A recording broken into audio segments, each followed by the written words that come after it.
All right, it to be time. The sea calls. Was the last time I streamed like a week or two ago? Man, I've been busy lately, but I really wanted to play some Puzzle Pirates. I wanted to try doing a pillage, which is something I haven't done in I think over a decade or something. So yeah, what I'm gonna do tonight.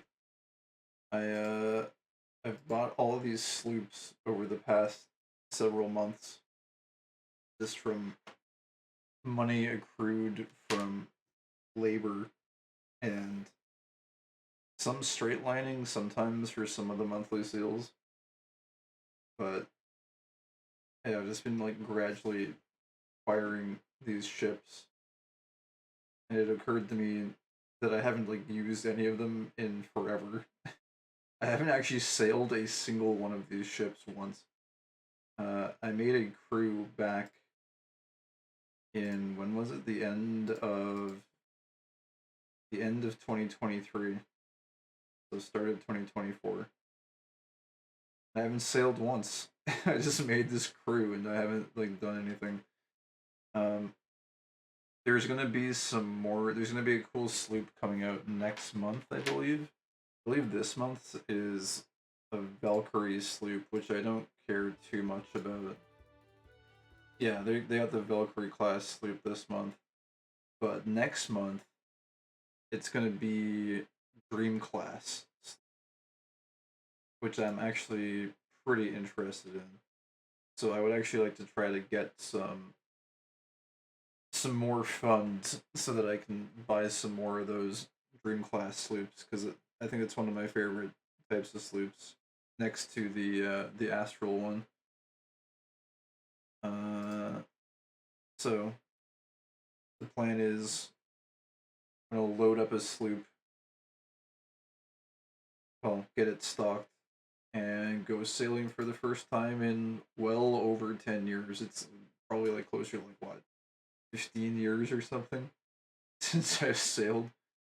I sort of wonder if I should actually go practice with the Navy first, but maybe we just wing it. Maybe that would be fun.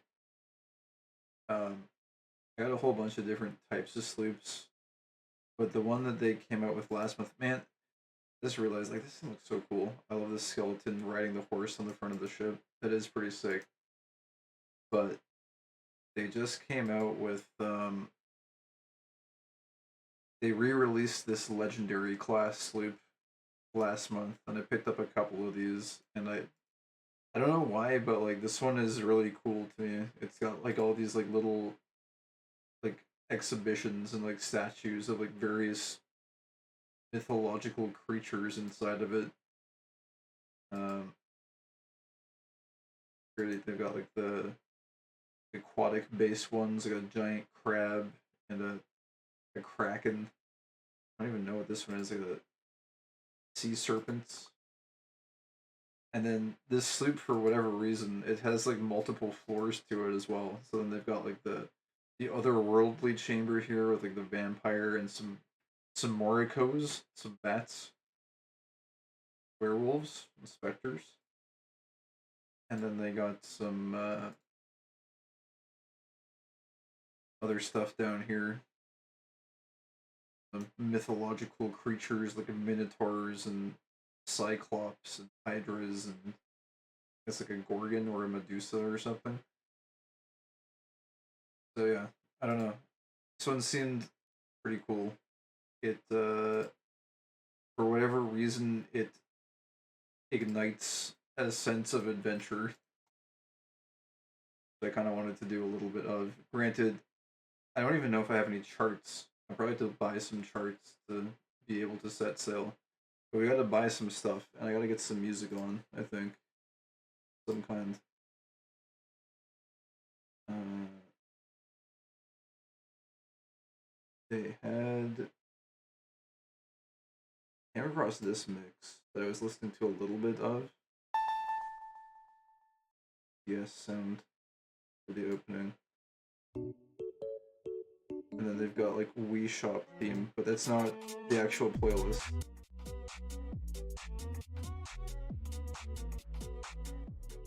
It's supposed to be a garage dub, apparently. So, I don't know, I guess we'll listen to some of this.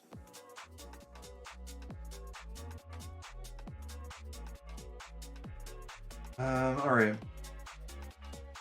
So we gotta buy some stuff to make this happen.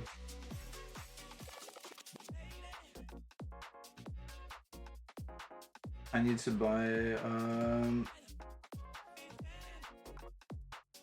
need an officer badge, I think. So we'll get this. And I think that will allow us to... Yes, okay. We can actually buy and sell stuff now. Now, I haven't actually played the game since they came out with Rum Spice, so I don't actually know how much of this stuff I need. Also, this stuff like 4x'd in price. It tanked super hard shortly after release. And I thought I lost like a lot of money on this.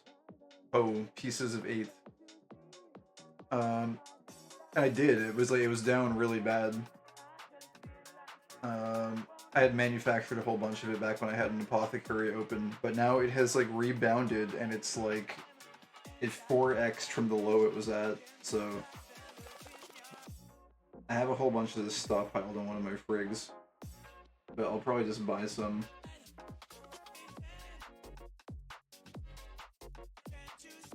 I'm gonna try running with 50 and see if it's enough, and if we need more, I guess we can just come back and restock. Is there anyone I know here that's selling? Not really. Just buy from here then. I think I bought from the Empire. I forget who runs that. It's someone I know though, I think. I'm not like friends with them, I'm just like familiar with their name. Okay, so we'll buy 50 Rum Spice. Oh, we gotta fill up.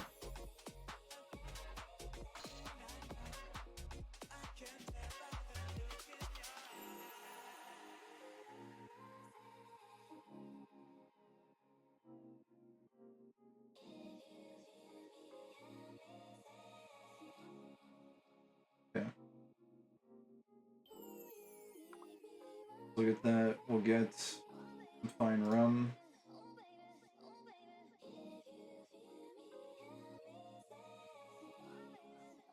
I don't know who I want to buy from. I don't know any of these people. Alcoholics Anonymous. Okay, sure, why not? How much of this do we need? I think I was gonna go with like 100. I think I used to sail with like 100 fine rum and like a 500 small cannonballs just to be safe. So I guess that should probably be enough.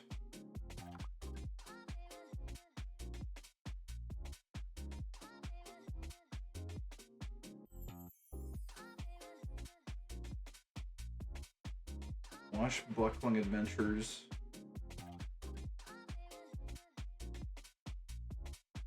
I thought that was a shipbuilding shop. Anyways. Cool. Alright, we have stock. Hopefully that's enough. I don't know how much the mercenaries take for the rum spice, so I guess we'll figure it out.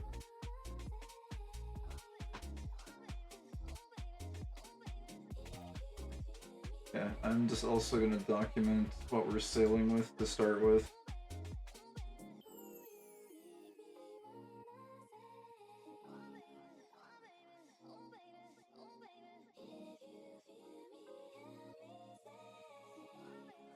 I might need to go buy a chart as well.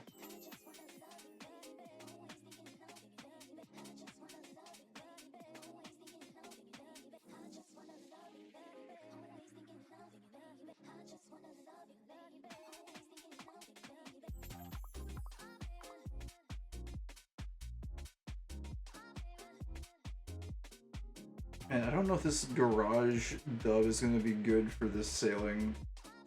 Yeah, it should be alright, I guess. It's okay for now. I'll probably need to find another playlist at some point, I imagine. I need something that's gonna let me think decently quickly, because I haven't BNAV'd in a long time. Alright. I don't even know, actually, how do you even hire mercs? I guess we'll figure this out. Configure voyage. Oh, here we go. Mercenaries to hire. So we'll max out mercenaries. We can do brigands and barbarians, that's fine.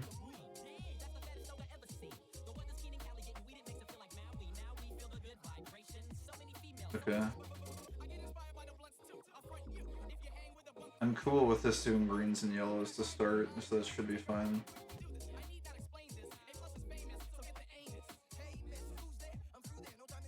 Chart course. Can I just chart? I don't think I have any of these memorized, unfortunately.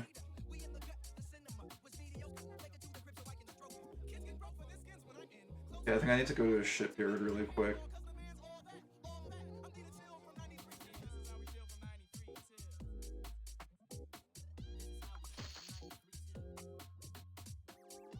Let's see here.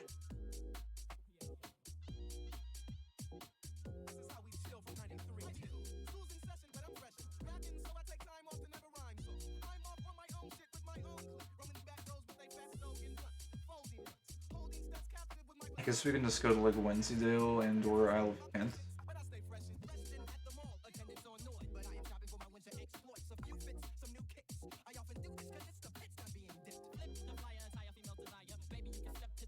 I guess we can just pick up both of these. What's the other one?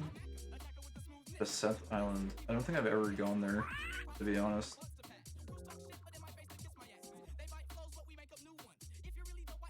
Oh, that's up there. I guess you could go there too. I'll just buy all three of them, it's fine. They're pretty cheap. How long do these last? Condition new, 5 leagues.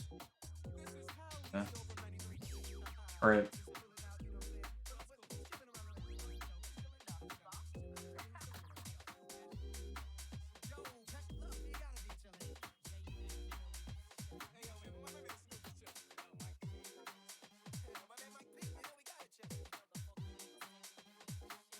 I guess we'll just sail back and forth here for now.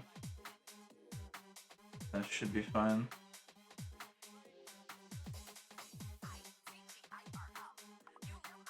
Alright, of course. Okay, so we can set sail now. Now, how do we...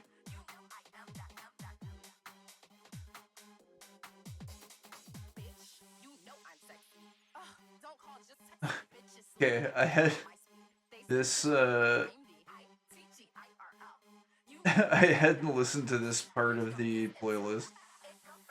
I don't know if this is the vibe for sailing. What else have we got on here?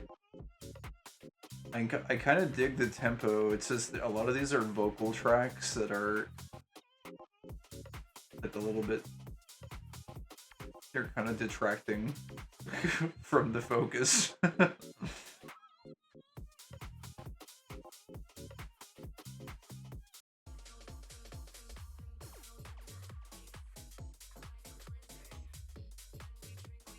It's a lot of like... I'm not even sure what garage is, but this garage dub, it sounds like it's a lot of like club music that just has like a bit of an up-tempo beat to it.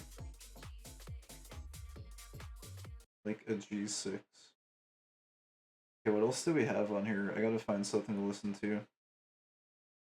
How do we...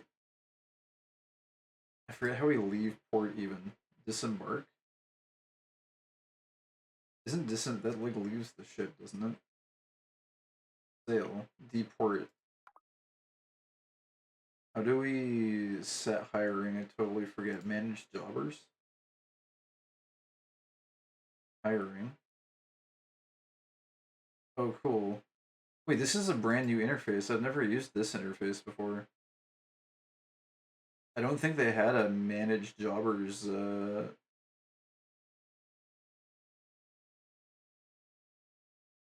tab when I was originally playing. Oh, cool. So you can just like hire the mercs and then just like turn it off. You can do like a private pillage. That's kind of nice, actually. I might actually prefer to do that for a few battles just to get my bearings. Let's find something to listen to here. Let's see, there's Turquoise Death. Wow, this album exploded. 180K views. I listened to that back when it was like sub 10K, I think. People found the quality.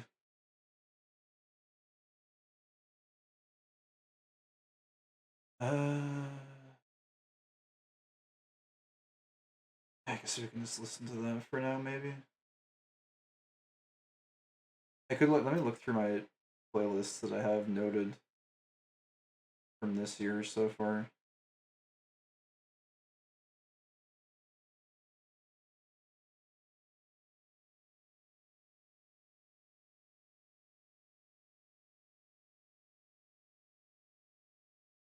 Hey, what is this?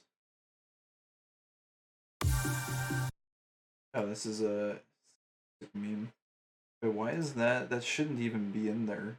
It's in the wrong folder.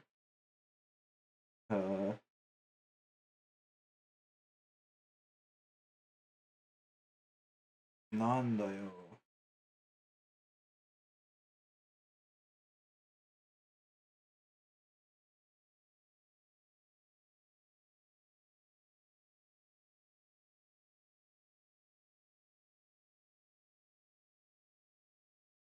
There's gotta be something. I should have found something ahead of time, but I didn't want to delay hitting the start stream button because it's been so long. There's a chance I just wouldn't have hit it.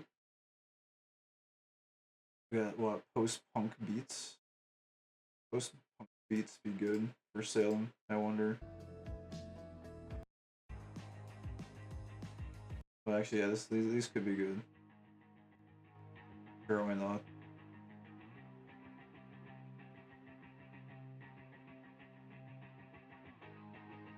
Alright, cool. I think we can just sail then? I think we just go.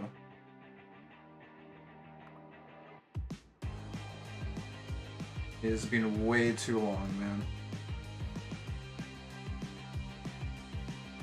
Alright, we're at sea. Officially. I guess I could duty nav. Or if I'm lazy, I can just like keep a lookout for ships. Let me just look out for ships initially here, because I think if I get puzzle vision while I'm doing duty nav, it could be an issue. Actually, it should be okay to just do duty nav, I think.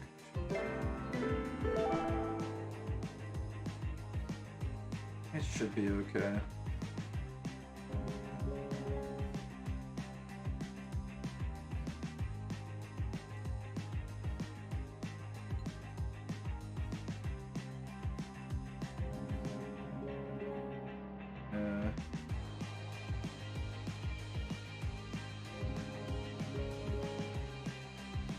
Similarly, this I haven't done in a long time.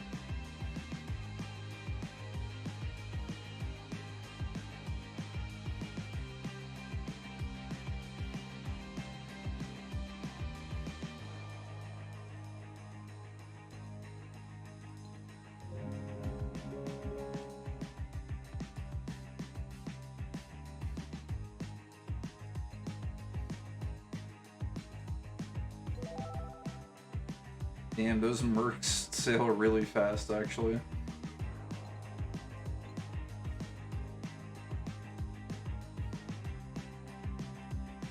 Oh, am I gonna like clear one of these rows?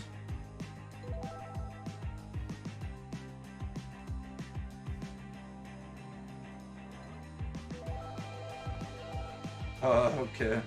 That was totally intentional. I meant to do that.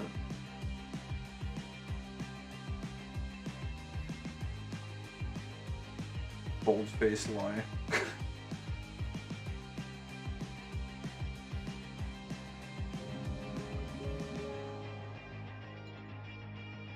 And then we need to like set sail here.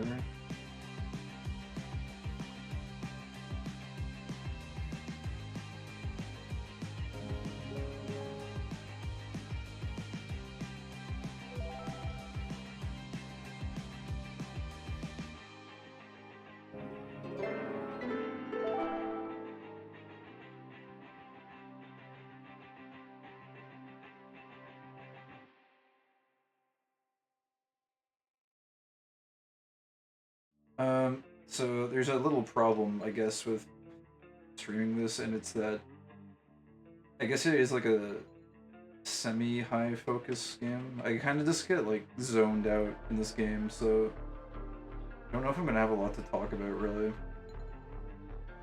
A part of me wants to just like ramble about frigging AI and like figure things out with it, because it feels like every day there are like different developments happening with that and like different applications I'm seeing for it. So we got auto target ships on, which is good. I haven't seen a ship spawn yet. Thought one would have spawned already, but I guess it's taking a little while, huh? Oh shit. Messed this up. But yeah, I don't know. I feel like I'm prone to just not talking. Any game that has any level of like thought required, I just like zone out when I play it, so I don't know.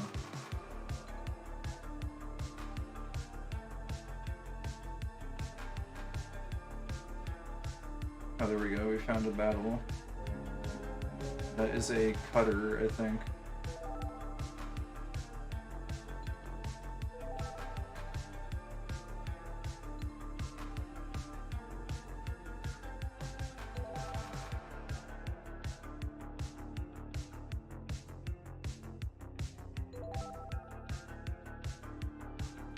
Okay, beating half time. I haven't done this in so long. And this is where I probably would like stop talking, I think. Because I need to actually like plan this out a little bit.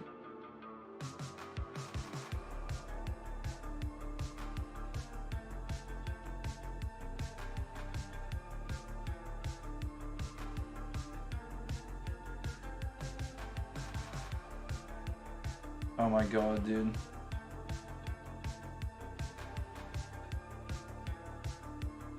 I don't have a gunner. Why don't I have a gunner? Shit. I thought they would automatically gun.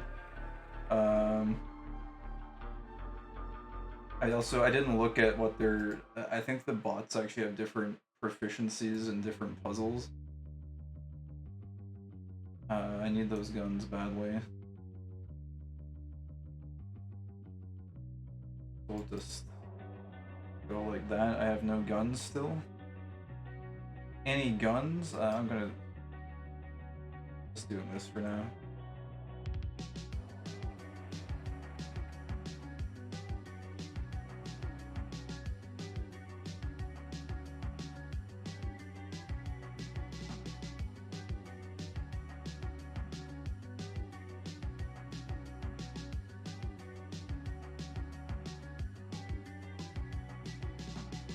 Need another green, and then I think we can just shoot like this. That might work, I don't know. Also, I forget how many cannonball shots you need to max each type of ship. Oh shit. Oh, we got lucky actually.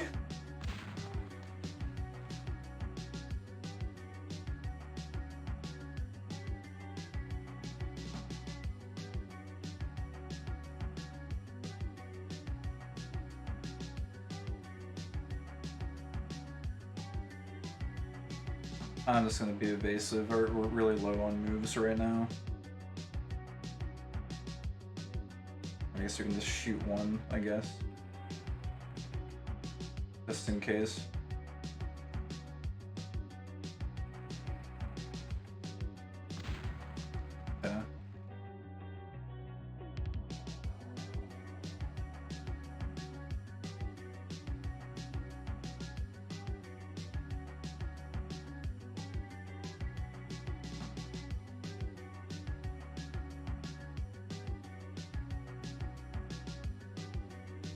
should be okay. Alright. That. Oh shit. Well, we dodged damage at least. I didn't think they were gonna go out this far. Kind of a weird spot for them to go to, I feel. For whatever reason, I used to nav a crap load in this game back in the day. So I have this like intuition as to like how the bots usually move. I think I'm just gonna try and wear them out. I don't know if you can still do that like you used to be able to back in the day, but like eventually they start running out of moves and they get easier to target.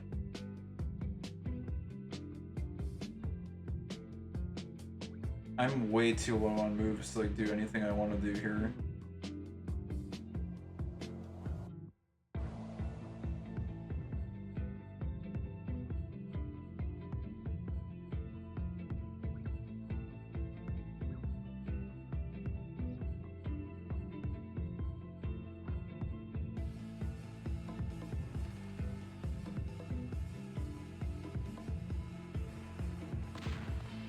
He didn't even move. What the heck? Why not?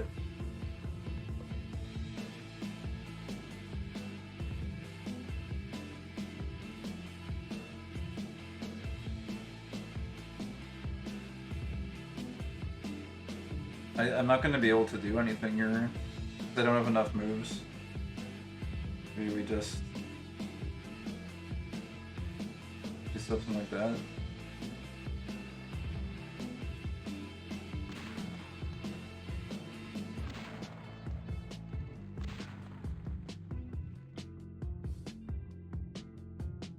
Okay, this is a classic situation. Do we... I think we just go greens and try and blast.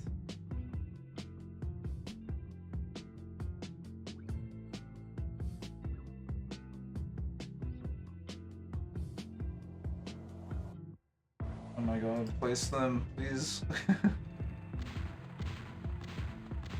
Alright, there's a nice 4 hit. And then I guess we can just cannonball and grapple. It's a cutter though, I think I should try and go for a little bit more damage.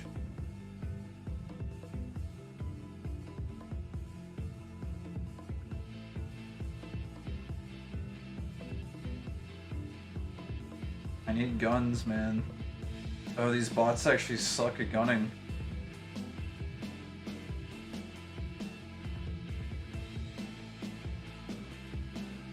I can't do what I wanted to do, because, well, I guess it wouldn't have mattered, we would have grappled her anyways, but, man, this gunner that I have, the bot gunner, is not loading very fast.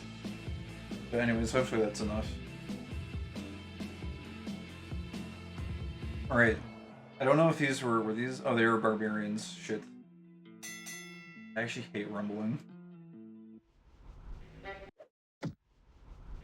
I find rumbling fun, but I suck at it. That's what I should say.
Also, I don't even know if this post-punk is it.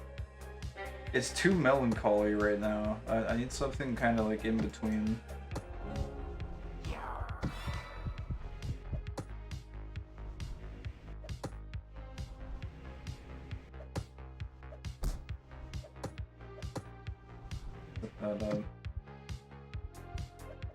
The bank shot. Oh, this is actually really bad. Shit. My bank shot failed. So again, I'm absolutely horrible at this.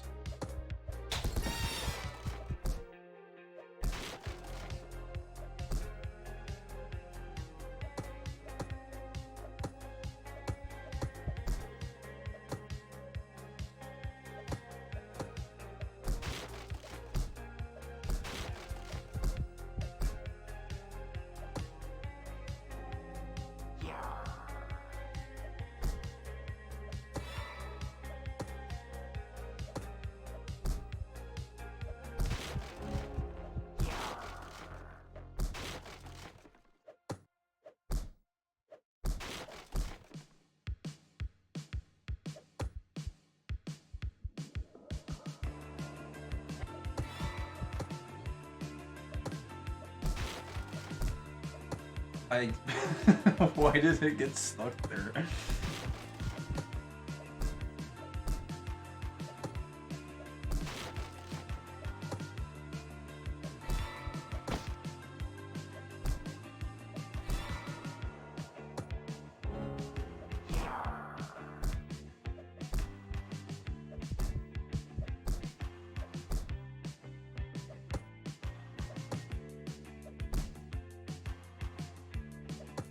I'm so terrible at this.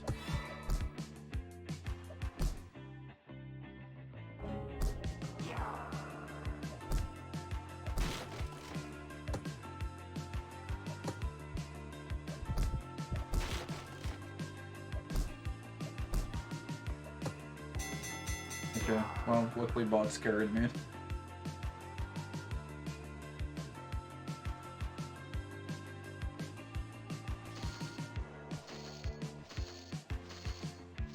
Wow, that's a pretty miserable payout. Only 875. Is that?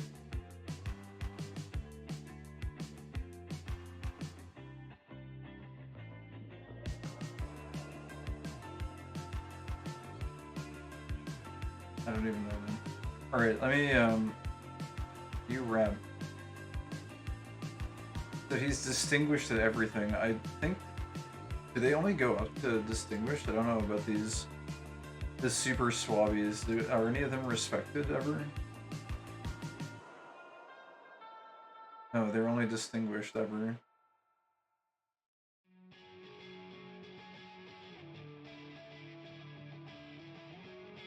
They're distinguished at everything.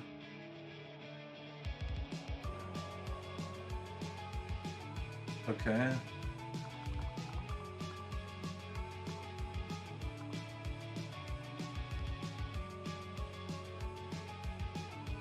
Dude, getting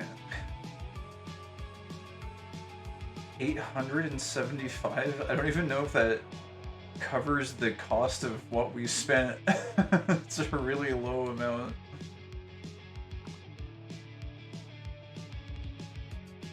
Anyways, that's fine, I suppose. I'm sure it'll go up. Let me do one more round of B-nabbing against just bots. Well, I mean, we're gonna be just nabbing against bots either way, but I want to just do another round of practice B-nabbing, and then I guess I might open it up to the job board if people want to join. Alright, also, let's see if we can fix this music situation.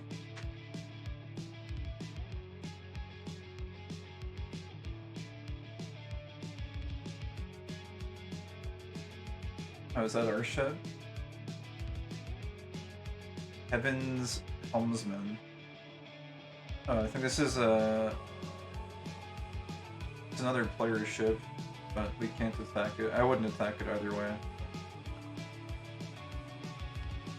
guess we'll keep looking for another spawn.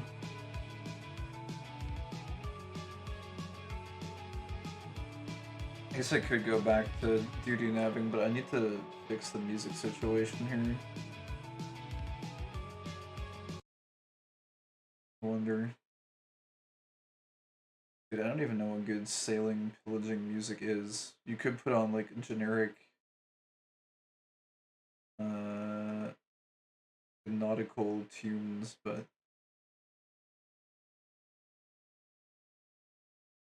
I don't know if I'm in the mood for that right now.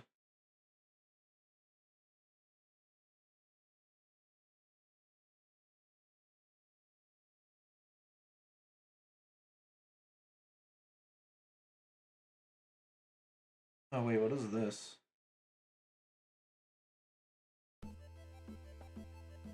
Oh yeah, this.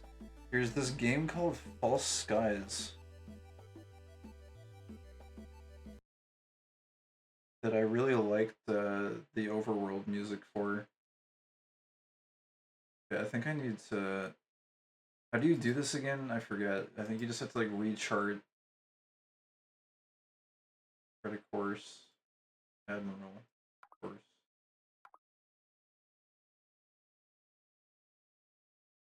I forget if you can.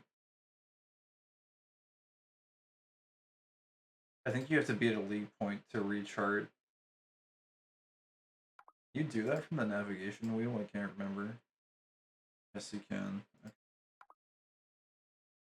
Getting back into the swing of it. Alright.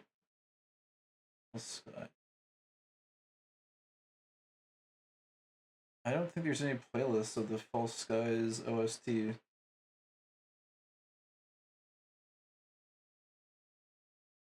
There's False Skies various songs.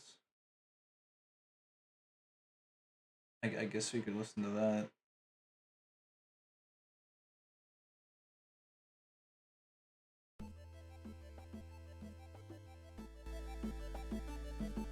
I don't know, is this like good though? Like what was the battle theme like?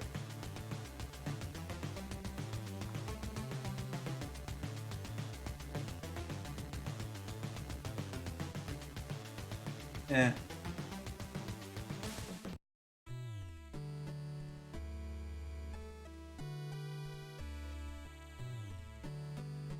It definitely sounds like PC98. I could go for some PC98 right now. There's this old RuneScape Vaporwave list. Would this be any good?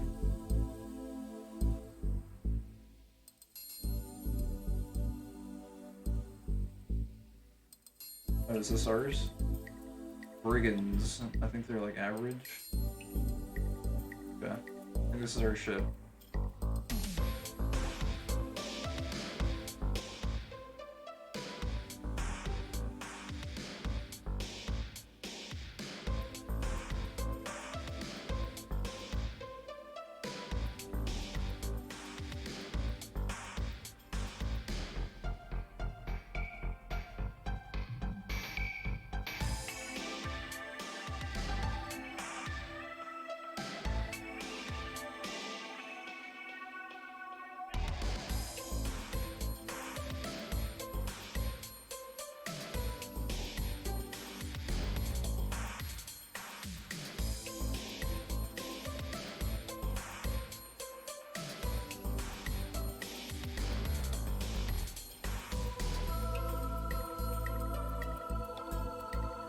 Oh, this is pretty risky, but I'm gonna go for this. We'll see if this plays off or not.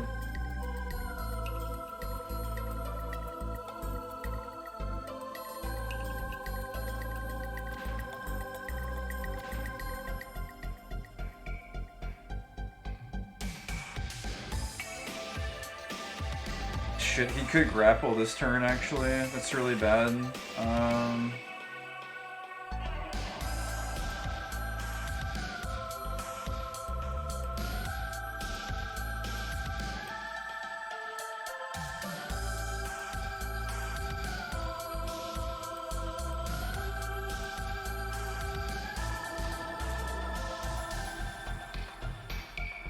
Gonna disengage for now.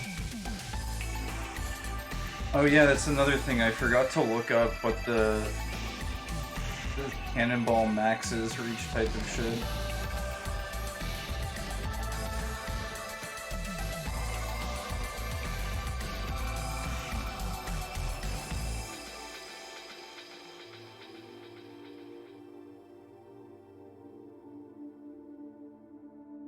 Oh shit. That's fine.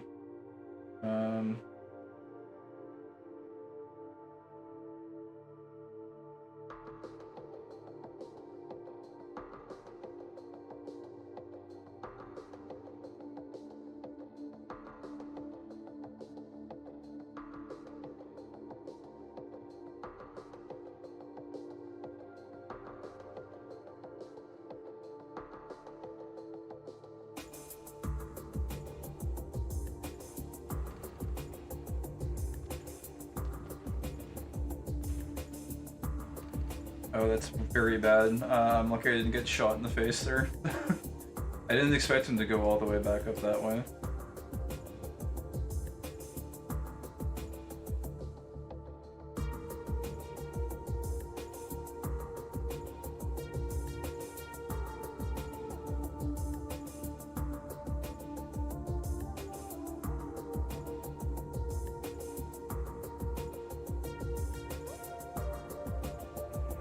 Oh, I went the wrong way. I zigged when I should have zagged. Oh my god.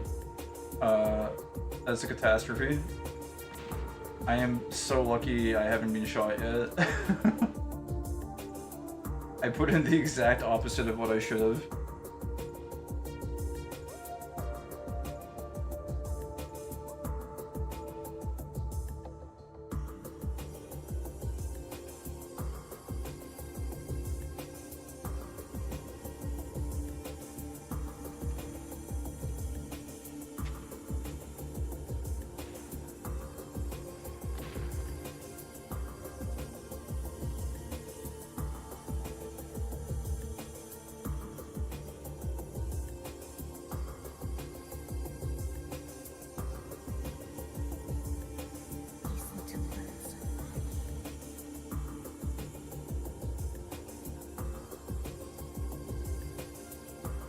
Come on, one brown. One brown. Please? There we go. Okay, we'll go for this. Should be enough damage, 5-0. 5-0 on a, what is this? A Dow? It probably needed like one more shot, I guess, but this should be enough.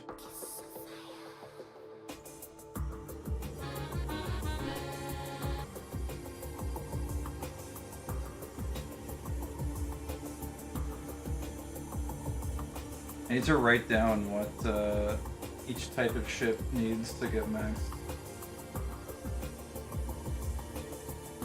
Alright.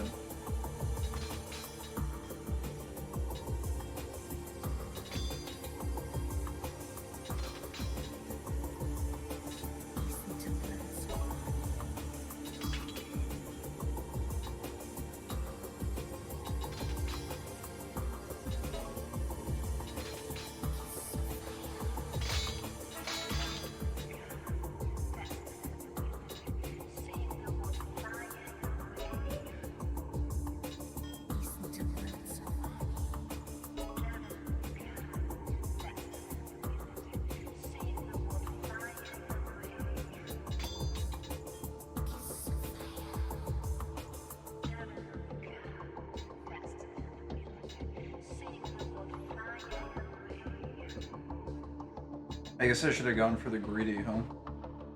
Maybe we can still get it out of pure chance. Actually, I wasn't targeting it, so 0% chance of getting it. I could try and build one, I guess. Even though it's late. No, it looks like the bots killed it. Or they're gonna kill it very shortly.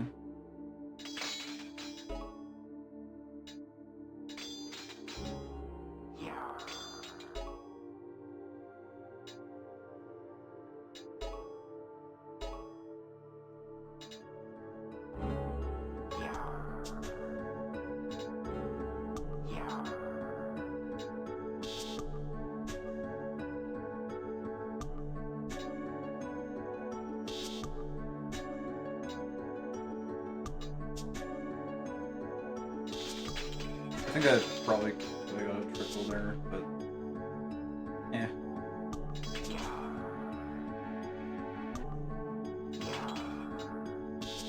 I've never been a very advanced sword fighter. I've always just been more of a spray and pray. Not actually good.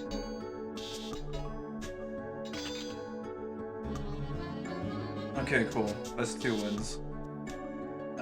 I think we should be okay to just like hire people if they want to join. Oh, there's some cash. Alright. That's better than 800. 800 was a little bit questionable. Ooh, we got some Atlantis turrets. Let's friggin' go. And sell those.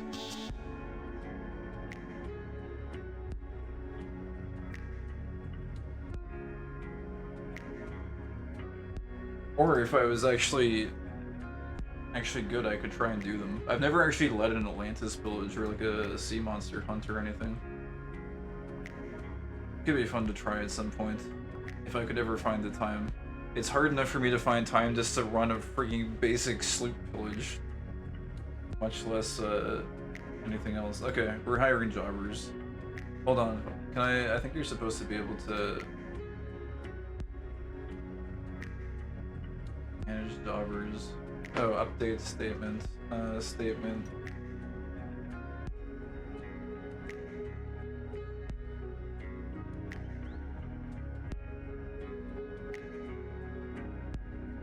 And just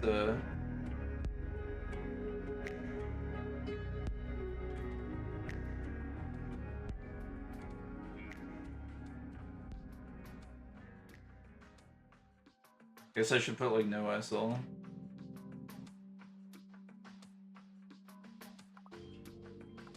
Shit, I didn't even get a chance to I wanted to look up the freaking the maxing or whatever. Anyways, a stupid place. A very stupid place indeed. This is a clusterfuck of a board.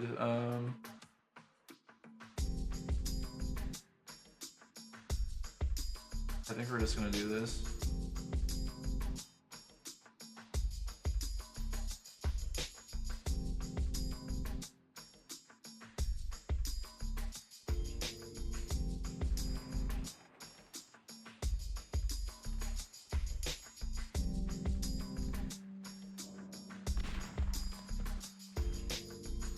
Okay.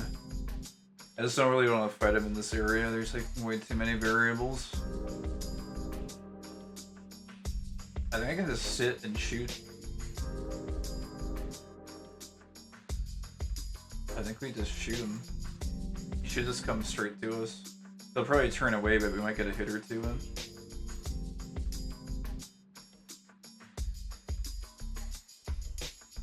Oh, he didn't turn early.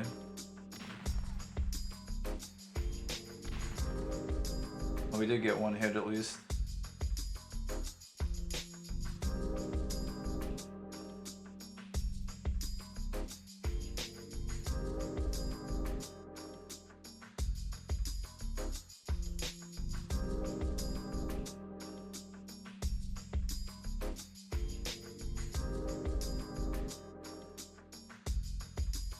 Any cannonballs? Hello? This bot's like not playing the game even. Rio. I'm getting lucky that these bots are not shooting back. I think if this was on like a harder route or whatever, I'd probably be getting my ass kicked right now.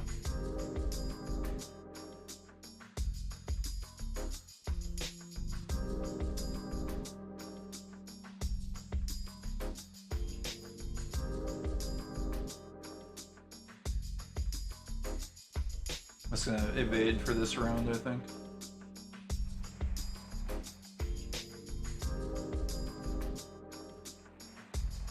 He also kind of evaded. He's going way out of the way.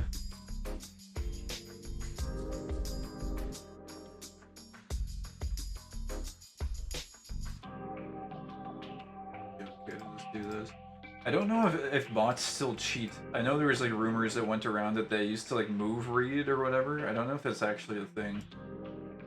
But we may as well just do last minute move entry.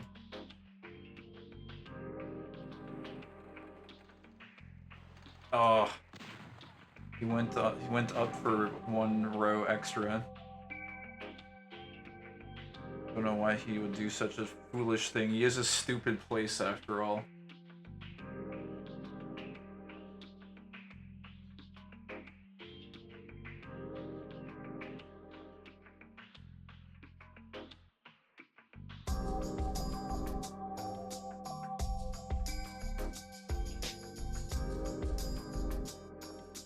Oh, the cannonballs didn't go in.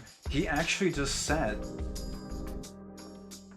They sometimes will just sit, but I didn't think he was actually gonna do it. Oh, now he's mad though.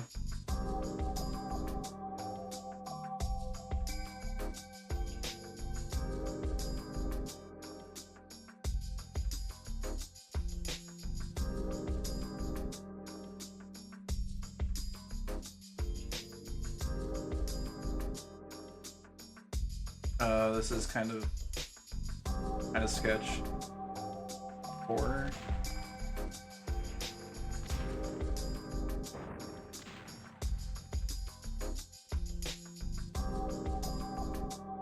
I think that's max.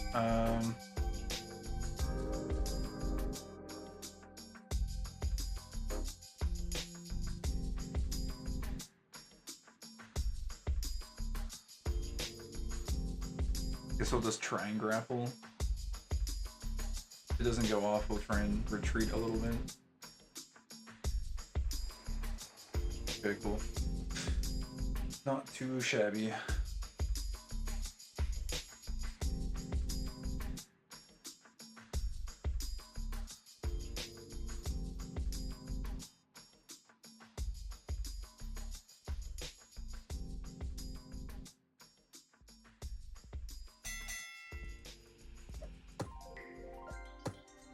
And somehow I envisioned that I would be able to like talk a little bit more about random stuff while doing a pillage. When I started out the stream, I'm like, maybe I can just like try doing this pillage and like while I'm doing the B-naving, I'll like talk about stuff. But like, I end up focusing so much on the B-naving part that I just don't talk. So I guess this is maybe not very much of a talkative game, perhaps. Maybe it wasn't the best selection.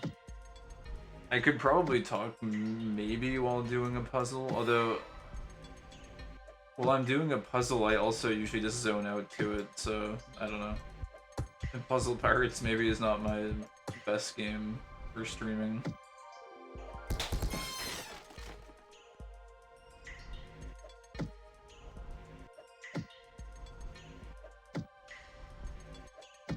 I guess I'm a little bit tired too, but I don't know. I can't really think of too much to talk about other than, I don't know. I guess I'm glad that we're at least doing something, because I felt like, I don't know, I haven't been able to find time to like play anything over the past couple of weeks. I've just either been too sleepy from doing other stuff, or like I just felt like if I streamed on a certain day that it would like mess up my sleep schedule. But I messed up my own sleep schedule just yesterday on my own by staying up like way too late.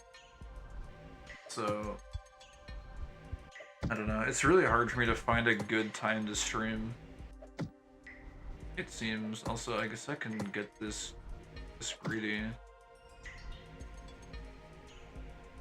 I think that's 10? I don't know. Counting is hard. Okay, and then we got 12. I just need one more.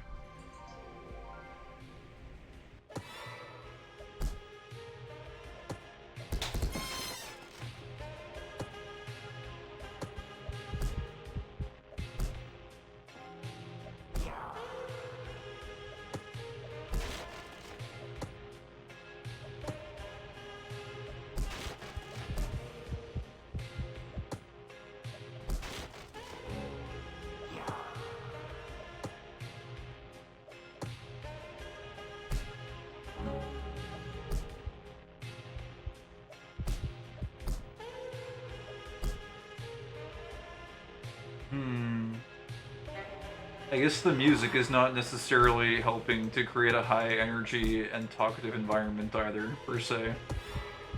Very downbeat vapor mix. Down tempo, which is fine. Usually, but I don't know. I might look for it. Continue my search for something to listen to.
I love not being able to actually land any of my shots. I'm just clearly incredible at this. Yeah. Booty? This was a really fast fight though, there was like no downtime.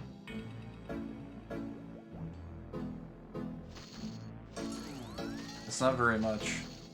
We're making friggin' peanuts here. I guess 500 to fight is not horrible. How's the ship's hold doing?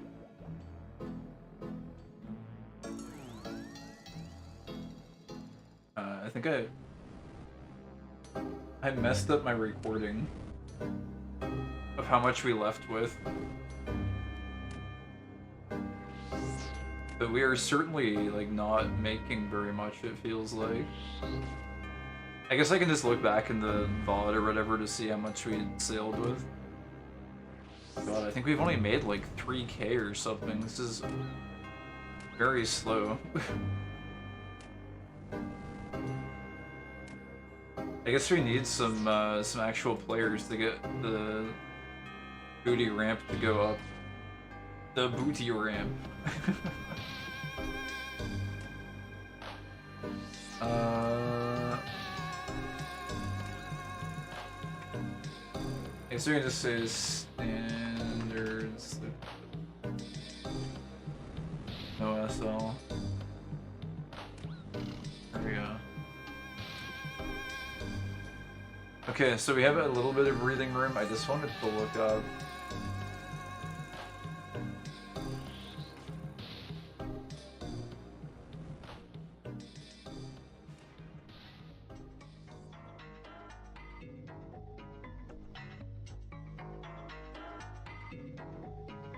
Oh, here. Found it. Is this already our next ship? I think it is. Oh wait, no, that's not ours. Apparently.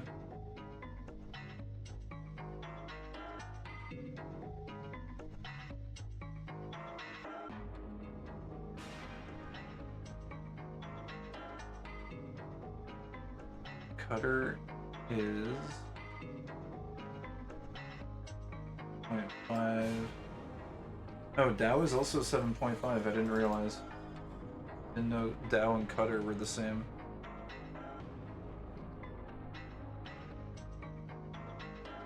And Schwan is 7.875.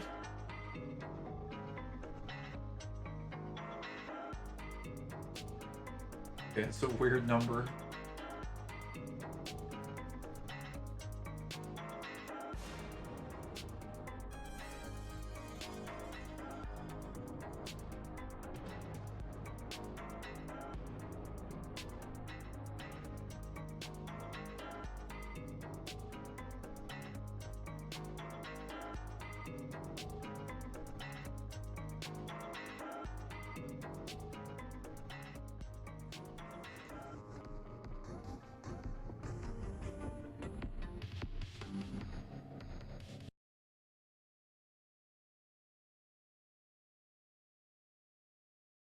See if we can find some other music to listen to.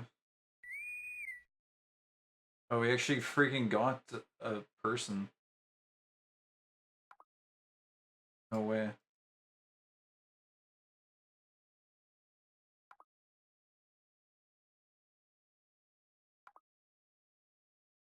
One actually joined.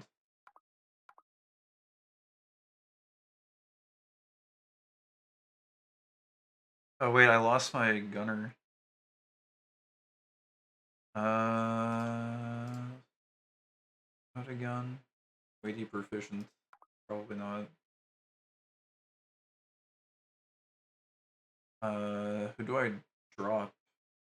I need a gunner. Oh, we got another person. Okay, cool. Also not a gunner though.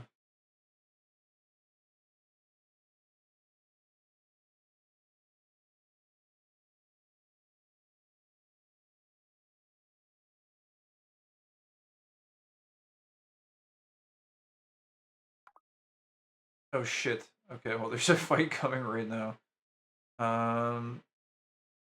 Guess we get.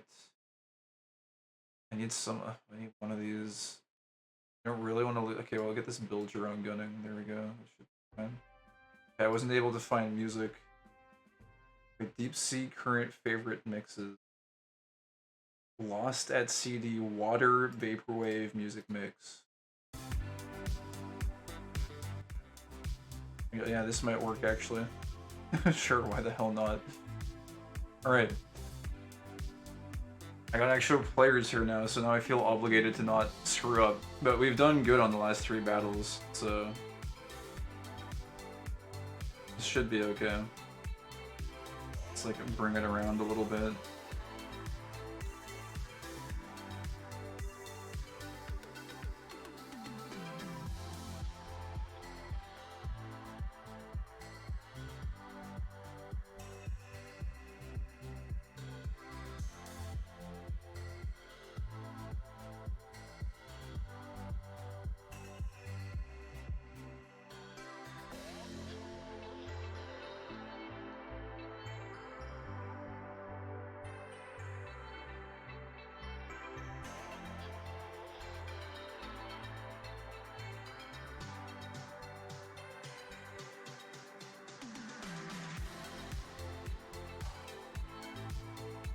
Wait, where is it going? What the heck? It's literally... it's going in circles. Why?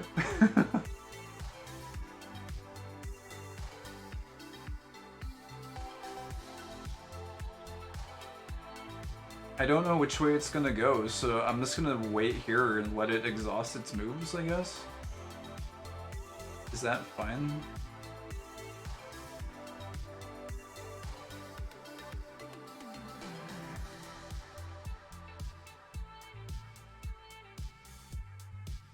I don't want to waste moves chasing it.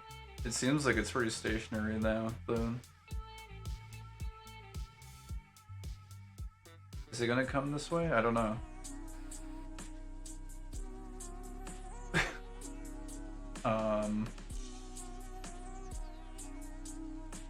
Guess we'll just move one and see what it does.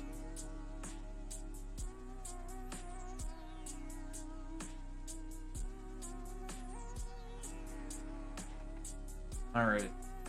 It's on its way. I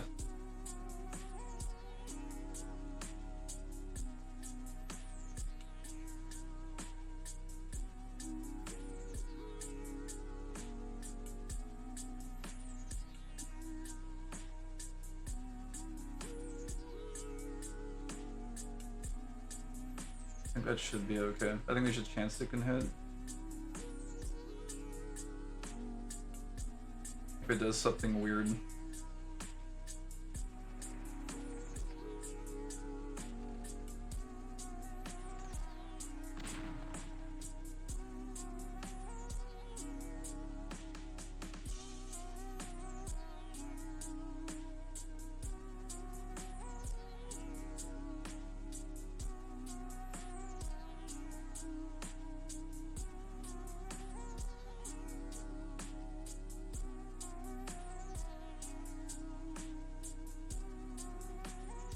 just go full broadside. I don't know what this thing. Oh shit! Okay.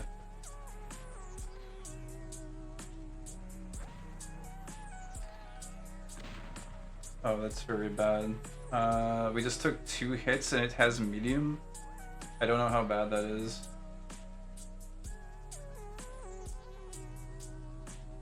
Probably quite bad though. Shit. Okay, well.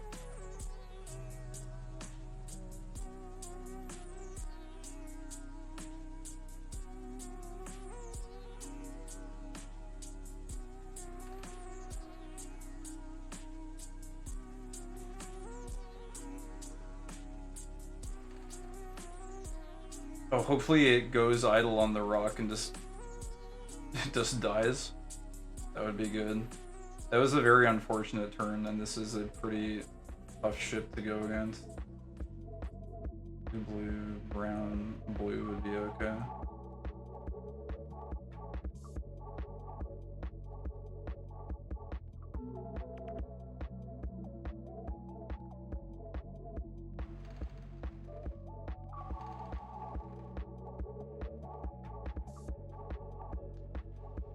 Did it take a hit there?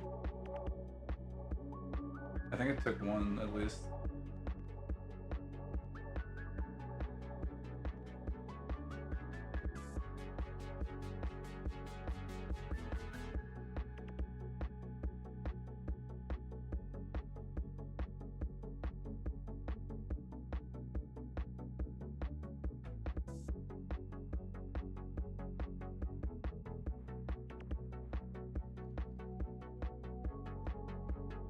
Okay, so it took 3, so it's 3-2. I'm just gonna sit here and let it damage itself if it's not gonna do anything. Because there's no point in risking more damage. We already took quite a lot.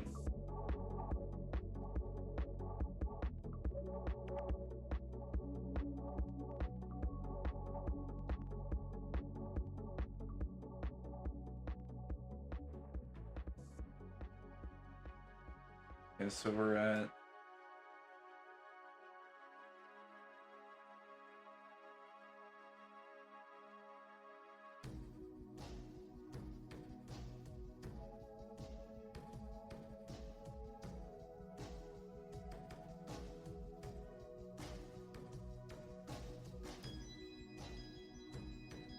I'm just gonna let this thing bash itself.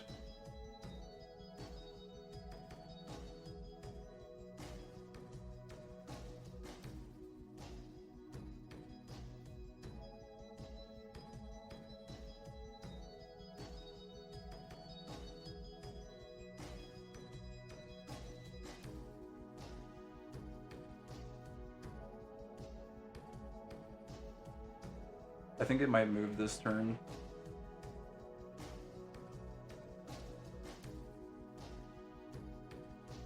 Oh no, wait, oh shit, that's really bad. I can't do the move I wanted.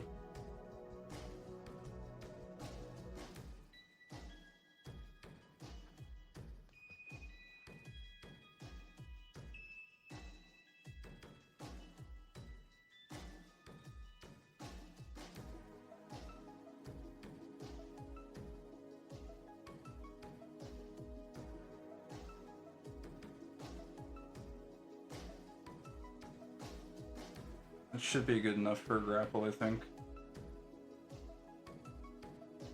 Hopefully it doesn't just turn to the left now.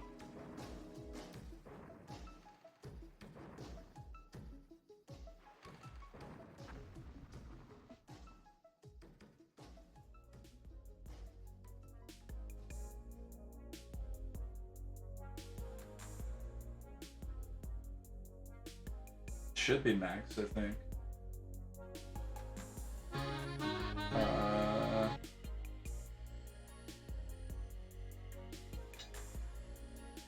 Medium is max on us too, which is not good.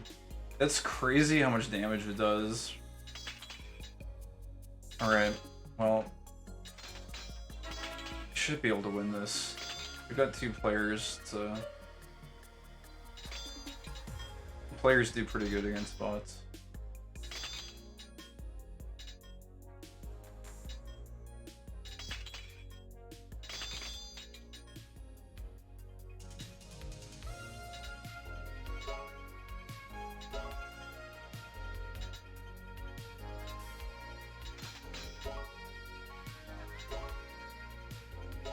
I don't think I'm going to be able to go for these greedies this time. We do not want a set of 4.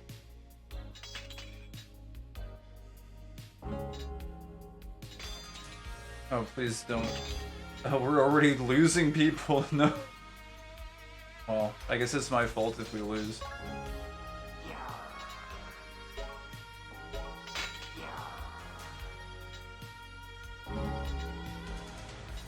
Oh, this is so bad. All of our mercs got murked. Yeah, reteam. We should be okay. I'm very surprised the mercs died that fast, though.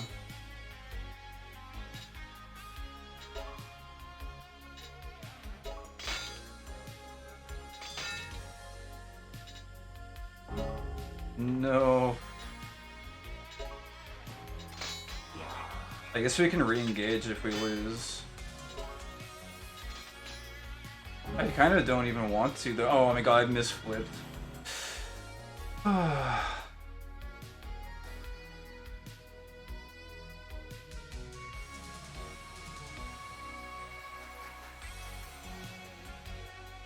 Well, I guess we'll let it go.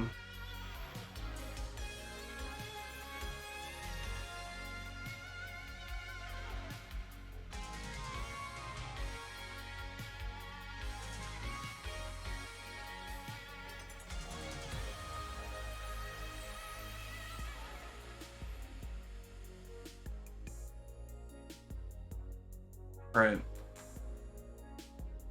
Guess we'll recourse.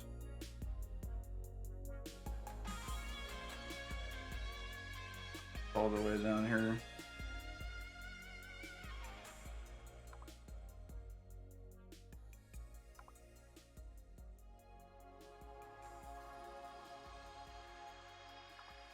God, should I carp? I wonder. I feel like I might need to.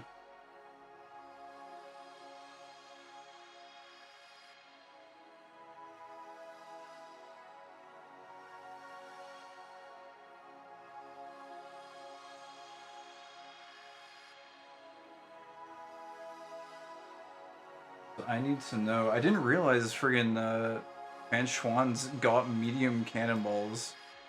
That's so insane. How were we maxed though? I thought we only took 3 shots. It says on the wiki that it's supposed to max at 4.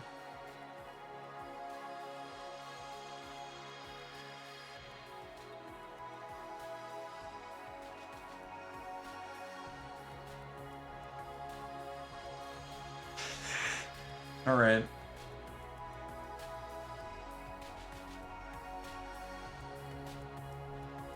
Should probably carp, I guess.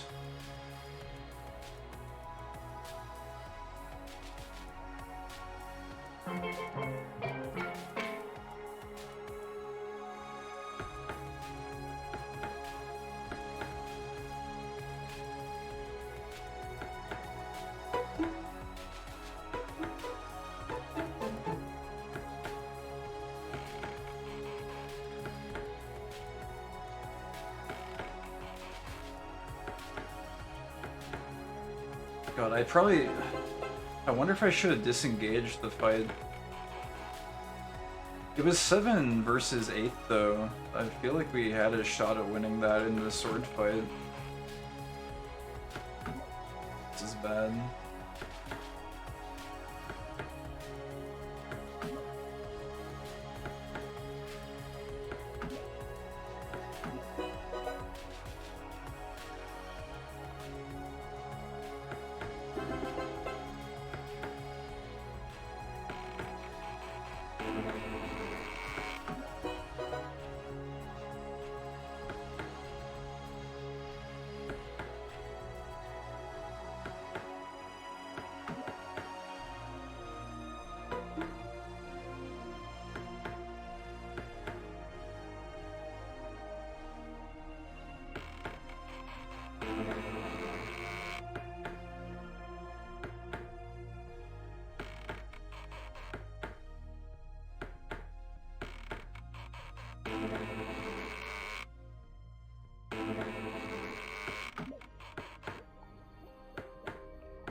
Well, this sucks.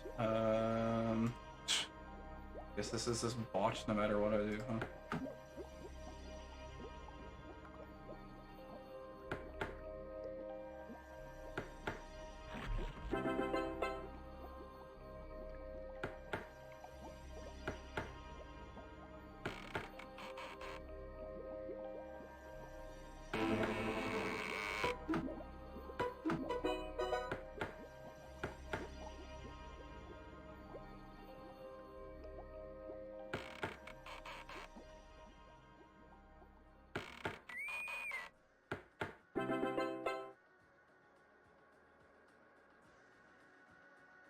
Wait, lengthy? This guy is like a really skilled player, isn't he?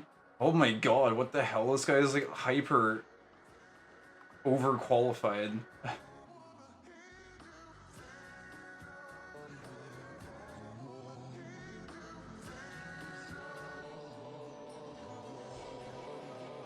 Is this ours? No.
What is this?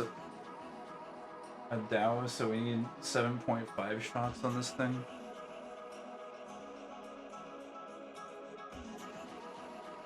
Guess I should be freaking duty nabbing. To get that little bit of a speed boost.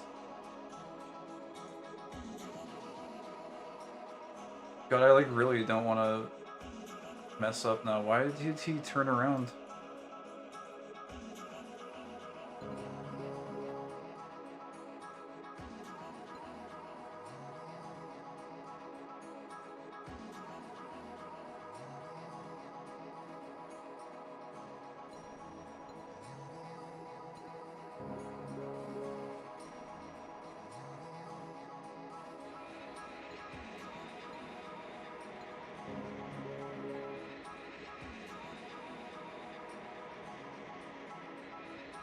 Okay.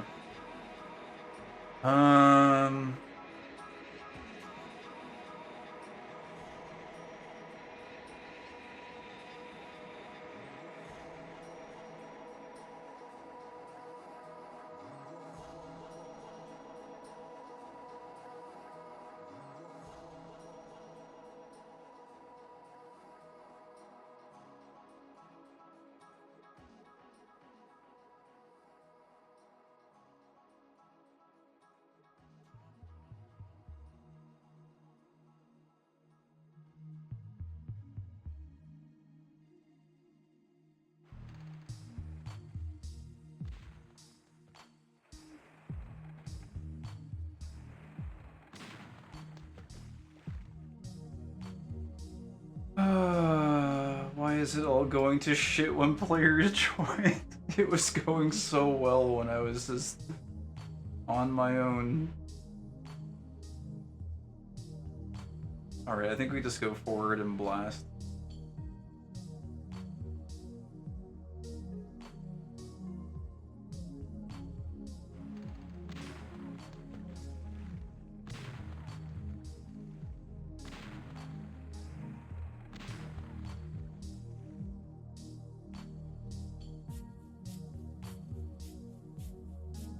Why did he...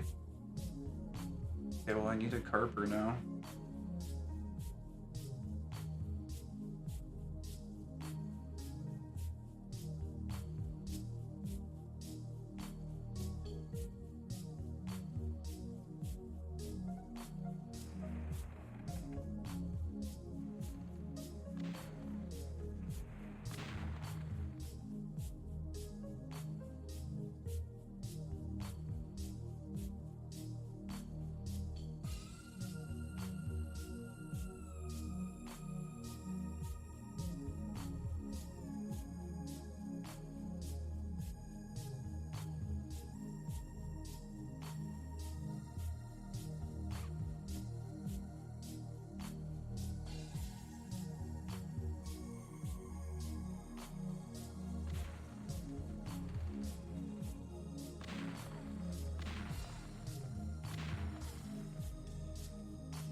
Oh, I did not want to grapple there.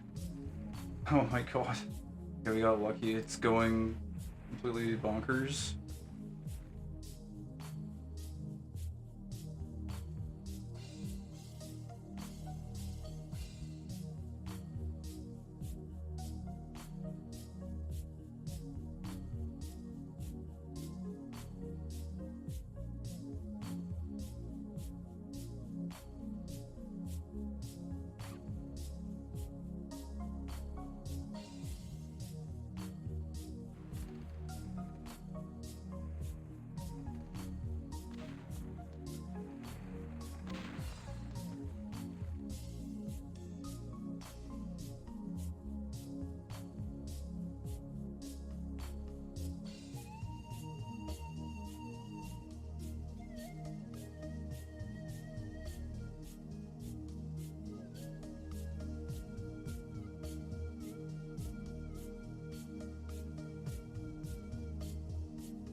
Please don't go in the whirlpool.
I guess this guy like disconnected or something. I guess that was why he was destationed. It was bad, man.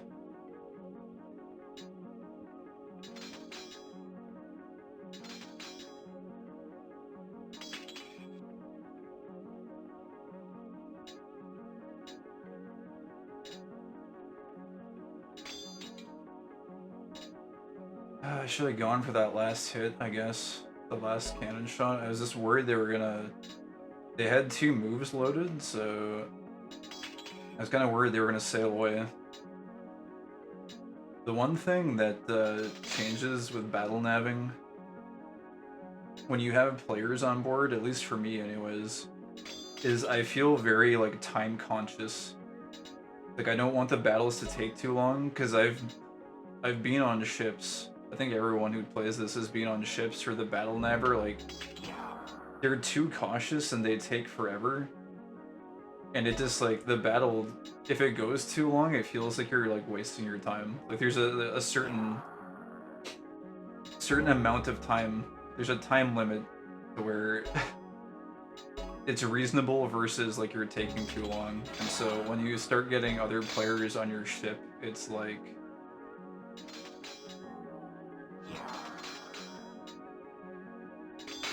You become very time conscious, at least I do anyways, where I'm like, okay, I've spent this long in the battle nav session, I should probably like wrap it up now. Like even if there is technically a better move or a better play you can make, if it would take too long, then I would rather be more time sensitive versus taking the good play. I think the only exception to that is if you're doing like an elite pillage, but I've never actually done one of those. Because in elite pillages, it's kind of like higher stakes, and the rewards justify the longer time investment, but for like a standard pillage...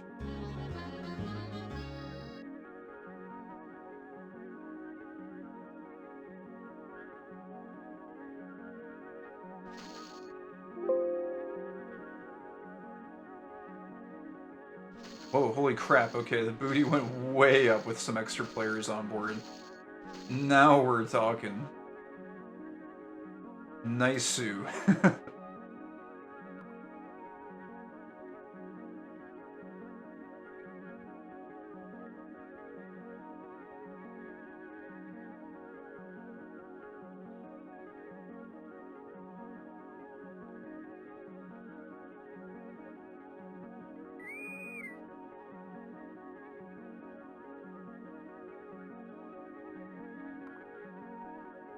I don't know why I'm checking stats. I'm probably gonna hire anyone who comes on regardless. Oh, he didn't want to come. Okay.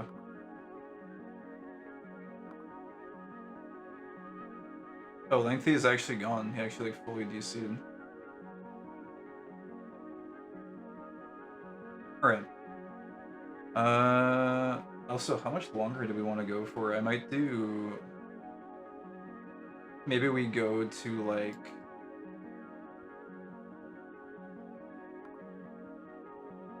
What is it? I forget what island we're even sailing to. What is it again? Bassett. Bassett Island and back to Admiral one more time? We could go for a bit longer, though. We could go for, like, another hour or something. don't know. I should probably duty nav. Also, is there any other oh, there's an under the sea vaporwave mix. Let's turn that one on. Sure. All right.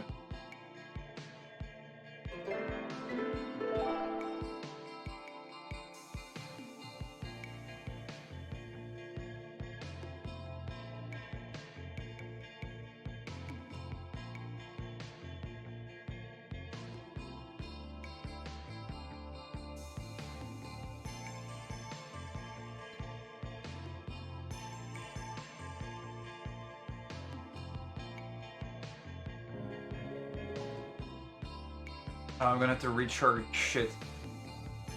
I forgot. That means it's gonna be friggin' botched. Dark Horse.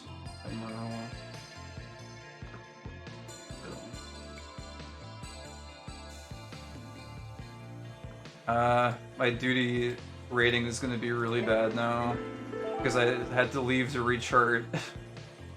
I don't even know if I should be doing it right now. Wait, or did it reset? Ah, shit. He can just join, whatever. I don't care what his stats are. Just get on if you want to get on.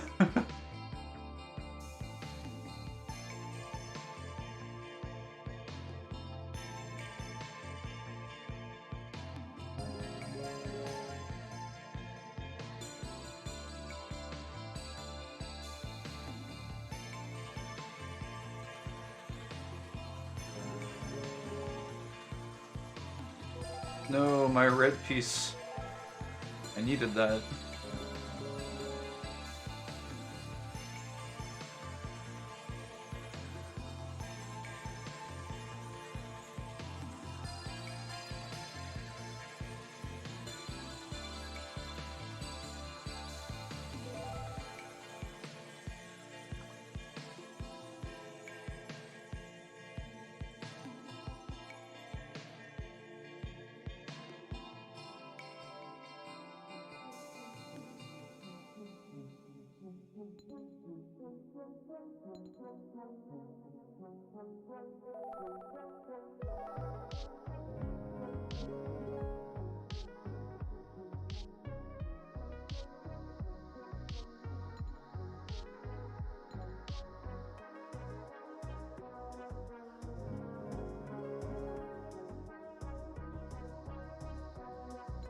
Chippy.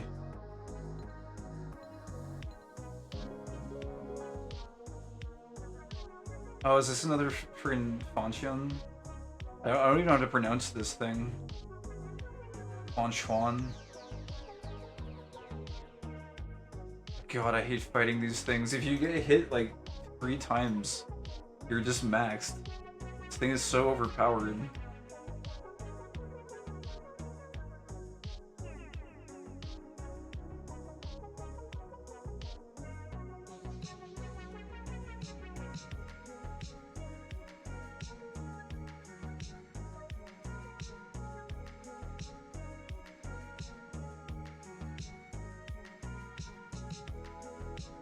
I don't know if this is even possible to hit, but I guess we can try it.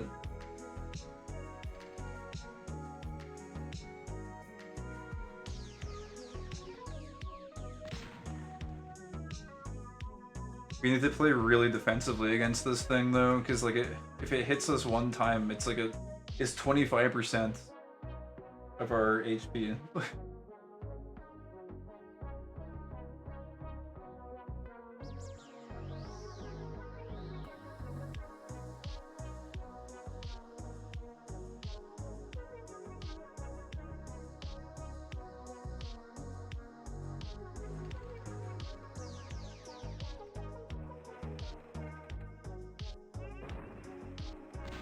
Oh, did that?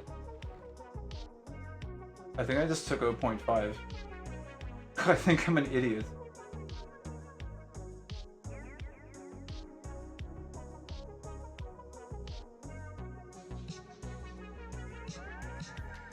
Oh, I can't afford to freaking...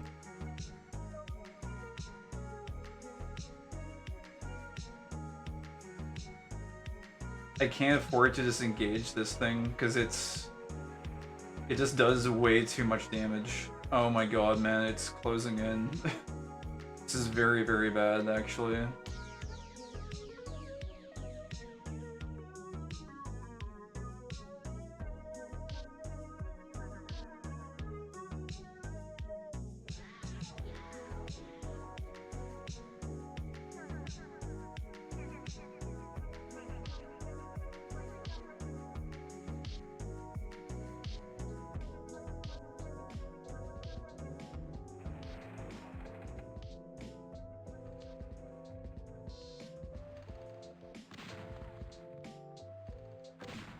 Shit.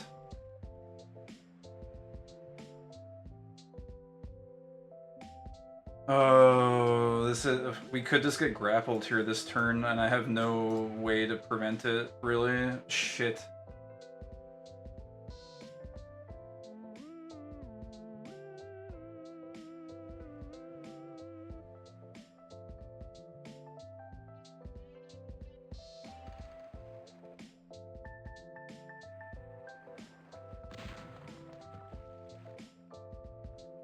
Oh my god. That was not what I meant to do at all.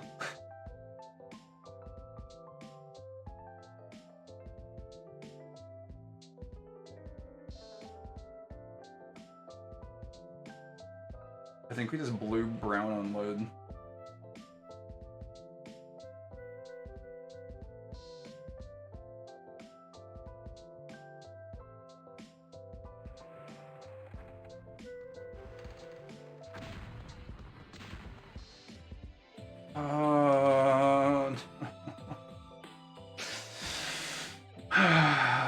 This sucks ass. Brown.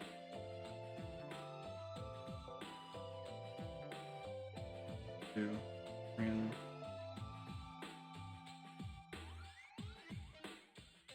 Let's take a dive in aquatic mind. Once was a cold pit, but now it's a water ride. Makes you want to sit back, enjoy the life, and do things you like to and get to shine. Short beats fighting with the foes all the time, but I gotta do it, they always stay out of line. Sometimes I wanna just chill and land, but I'm the protector of the emeralds and gems. I stay knuckled up, I'm in a deep cut. I'm seeing skulls that burn, they try to cut me off, avoiding my luck.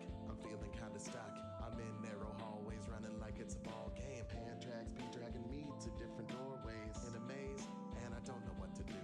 Guaranteed though, I'ma find the emeralds. Don't call me Knuckles for nothing, I can't lose. Sure beats fighting with the foes all the time, but I gotta do it, they always stay out of line. Sometimes I wanna just chill and land, but I'm the protector of the emeralds and gems. I stay knuckled up in a deep cut. I'm seeing skulls that burn. But it wasn't 1, it's like 3.5, I think, or something. Give me your props. Shit, man. Blue. Green question mark? Shoot? I don't know. This is scuffed. I'm totally scuffed. I'm panicking. Oh hey, we actually got one. Panic paid off.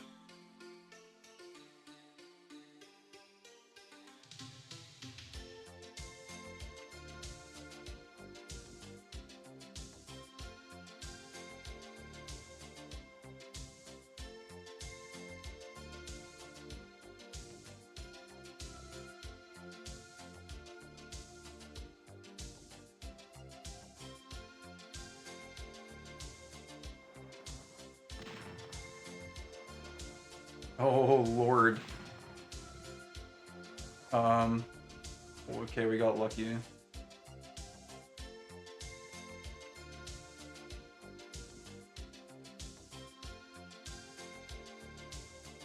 How do I get out of this?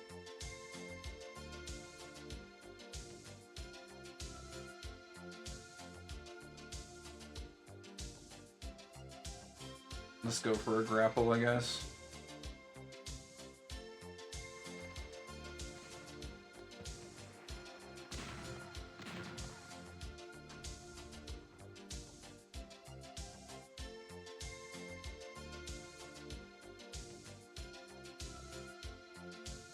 Or shouldn't it? Should be like 6.5. I don't know why these are.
Also, I didn't make a comment about it because I was in the zone BNabbing, but there's just like a random Knuckles song on this playlist that's supposed to be about the ocean.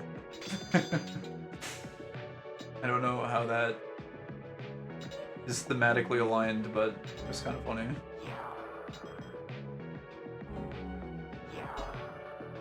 Pirate Knuckles.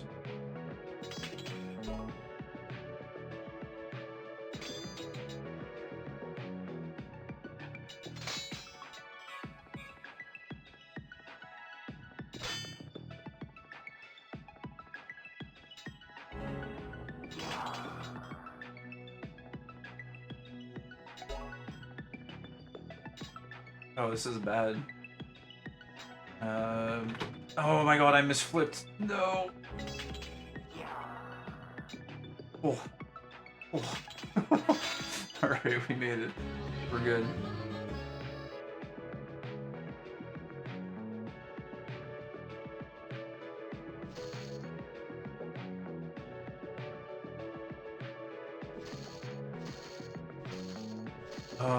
The cash flow is not... It went down when the new guy came on, which is surprising. Thought it would, like, just keep going up.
I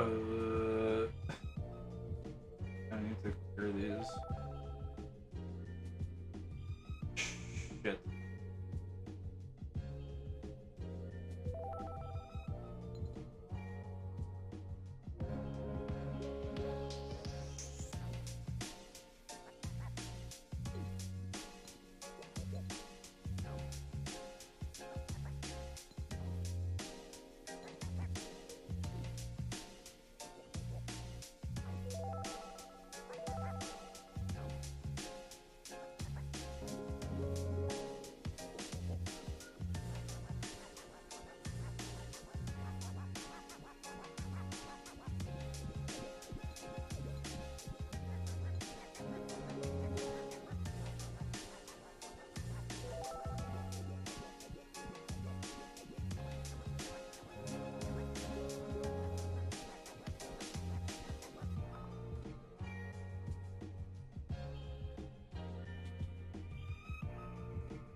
Yeah, I'm totally zoned out, by the way.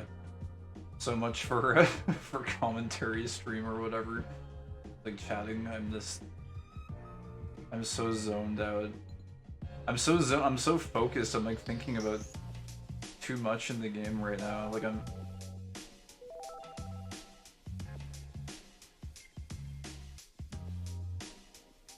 thinking about those freaking Anshwan battles. At least we won that one. But man, they're scary though. Like if you get hit too much, you just like lose very quickly.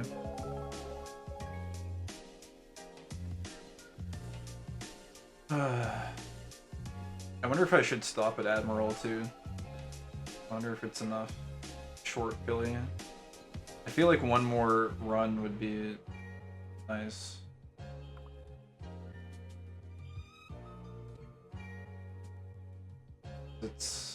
We haven't done that many fights.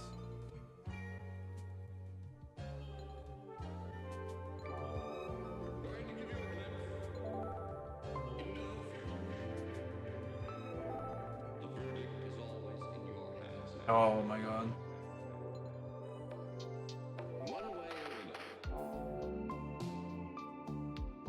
Oh, that works.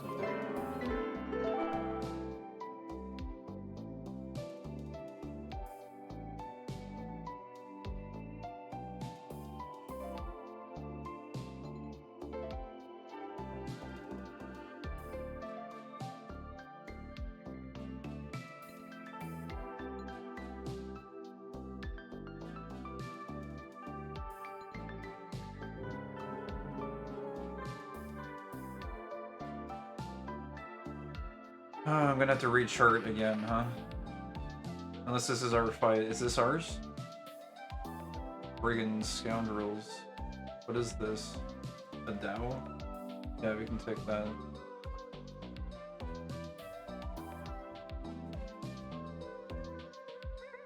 Alright.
I didn't.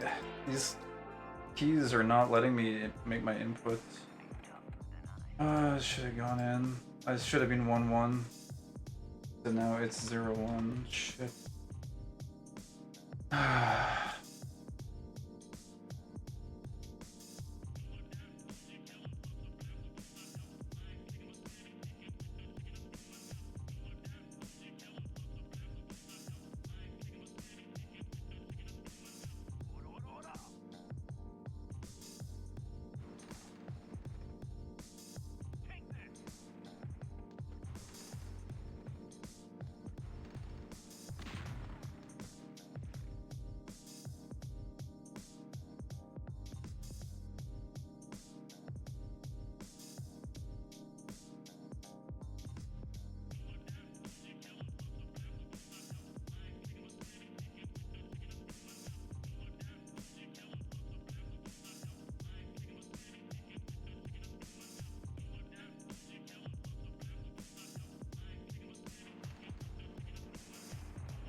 Might as well take the shot. I think he's gonna move here next turn.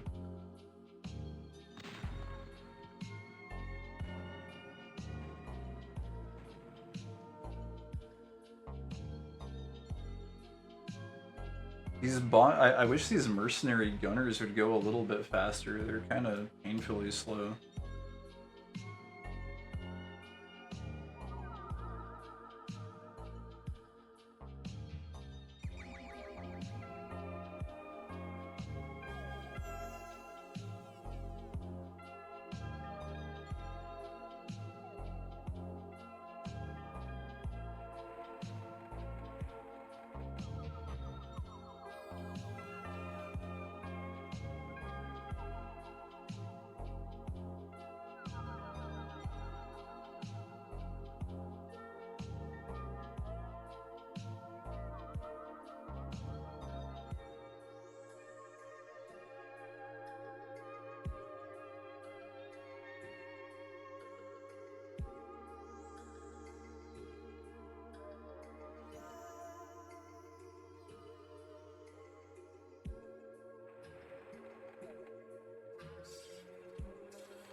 That particular ship ran out of moves pretty fast, actually.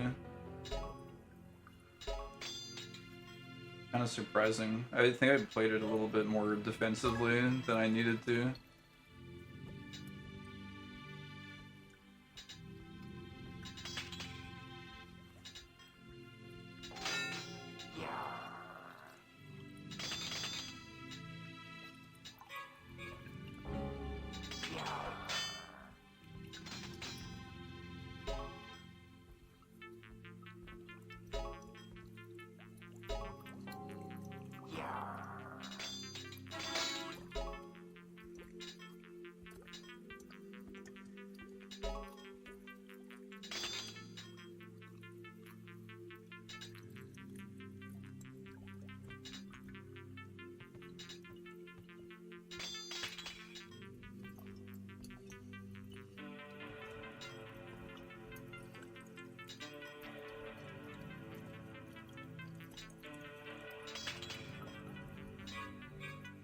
Really? No red piece? Not even a single one? Oh god. That's very bad.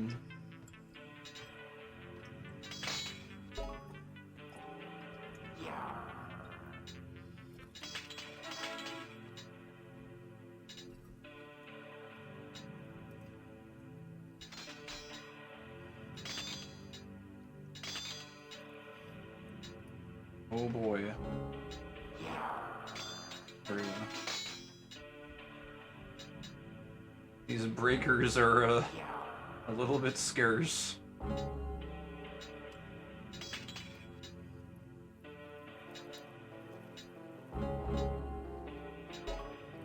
Oh no. I think we're good here. Oh, that sucks. Gotta get rid of this.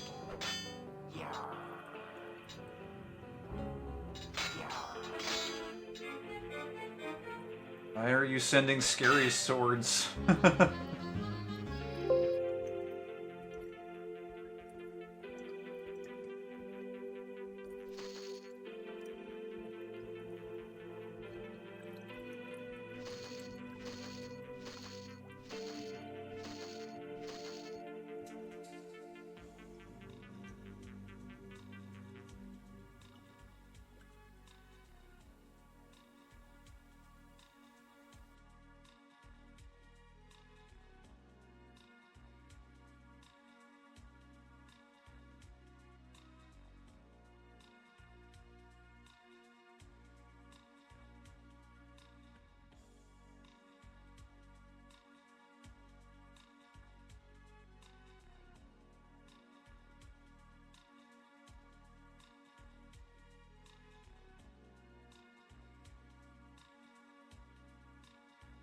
Nice little take.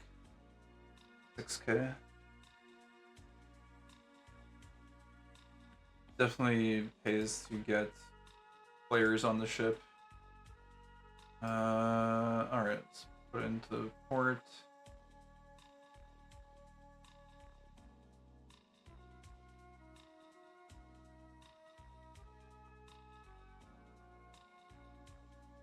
Where is the booty chest even? Not this.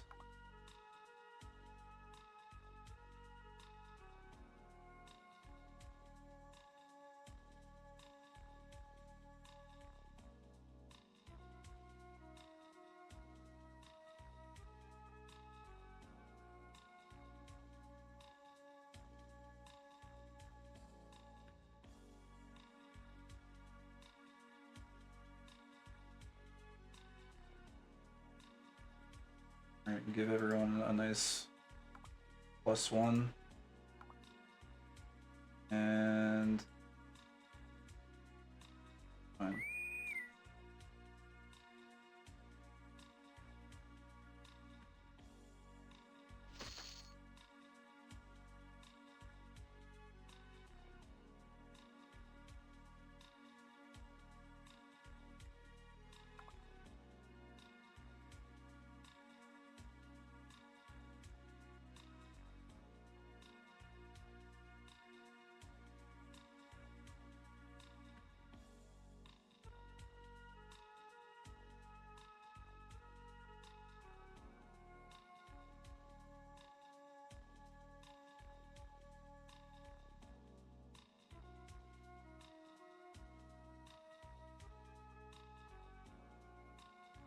Alright. How much did we actually get from this? It's the real question.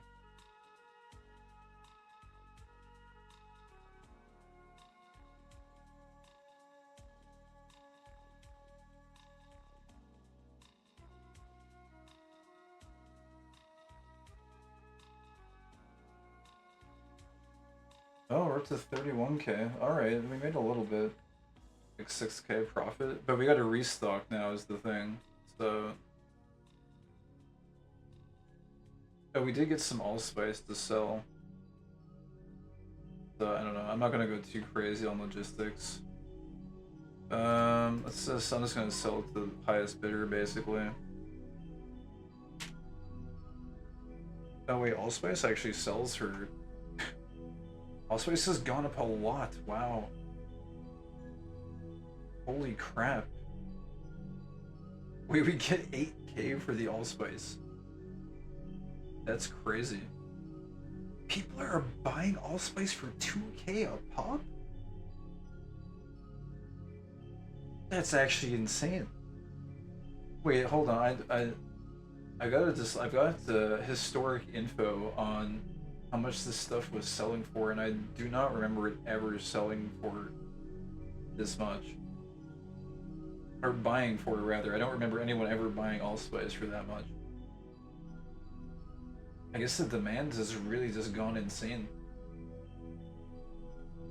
Sorry, I'm just consulting yield spreadsheet.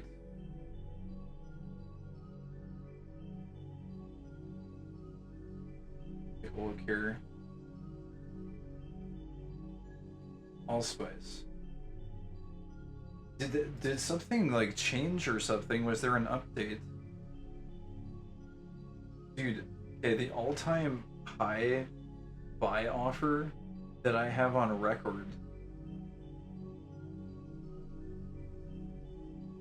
Wait, it's 350. That can't be right. Oh, you know what happened? No, wait, okay, this is more than I've ever seen. The highest that I have was around 1300.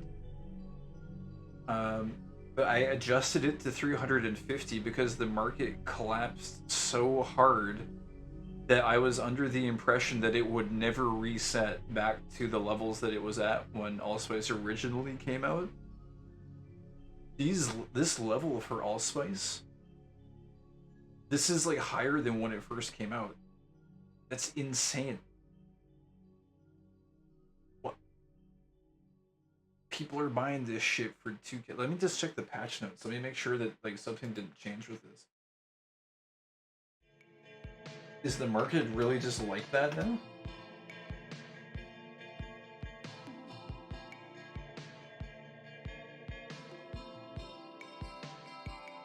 No, the last update was back in February. So this is just like purely market driven. That's really insane.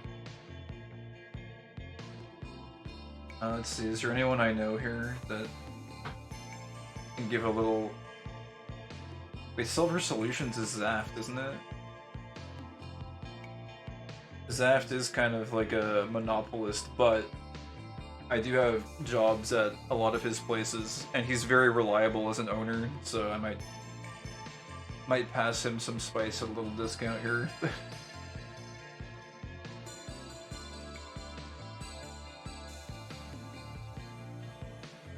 Yeah, I'll give Zaft this, I guess. But wow, that is really insane, though. Well, that's a healthy little boost in the profits. I guess we're gonna sell the large cannonballs.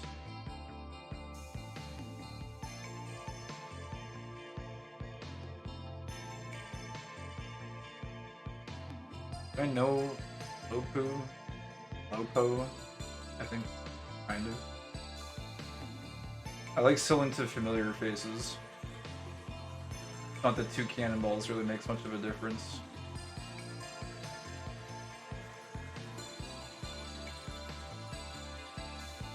Okay, we're back up to 40k.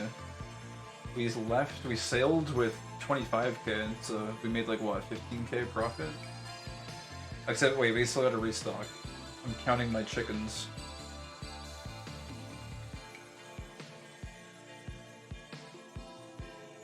For anyone I want to buy from.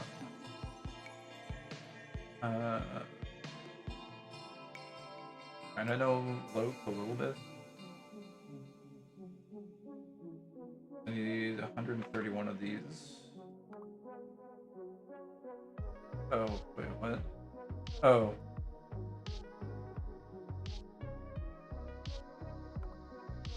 Okay, we need... And wait, so our rum spice reserves, we only spent 11 of them. I guess once you get players on board, you don't really need that much rum spice. Dude, these prices on rum spice, these might actually be profitable. I'm gonna have to run the numbers on these again. I shut down my apothecary because it was like this very unprofitable... Oh, wait, I need to close, take down the...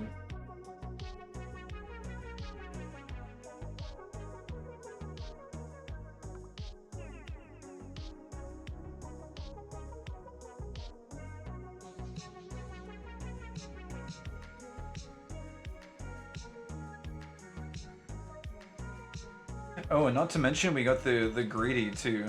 This is worth 5k. Well, 3 to 5k, depending on when you can sell it. So...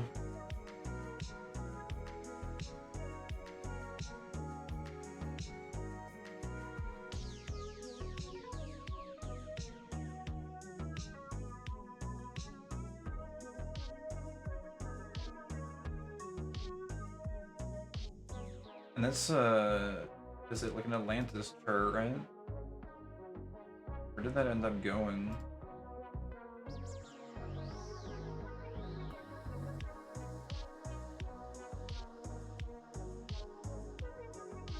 Where even is that? Oh, there it is.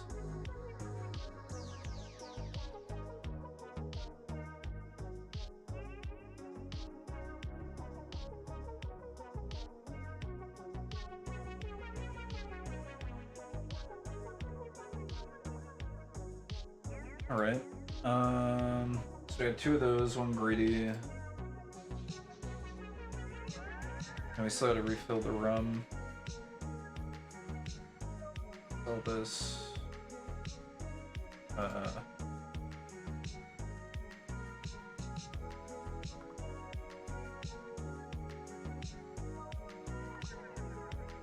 So slow at this now, it's been way too long. We want 21 of these.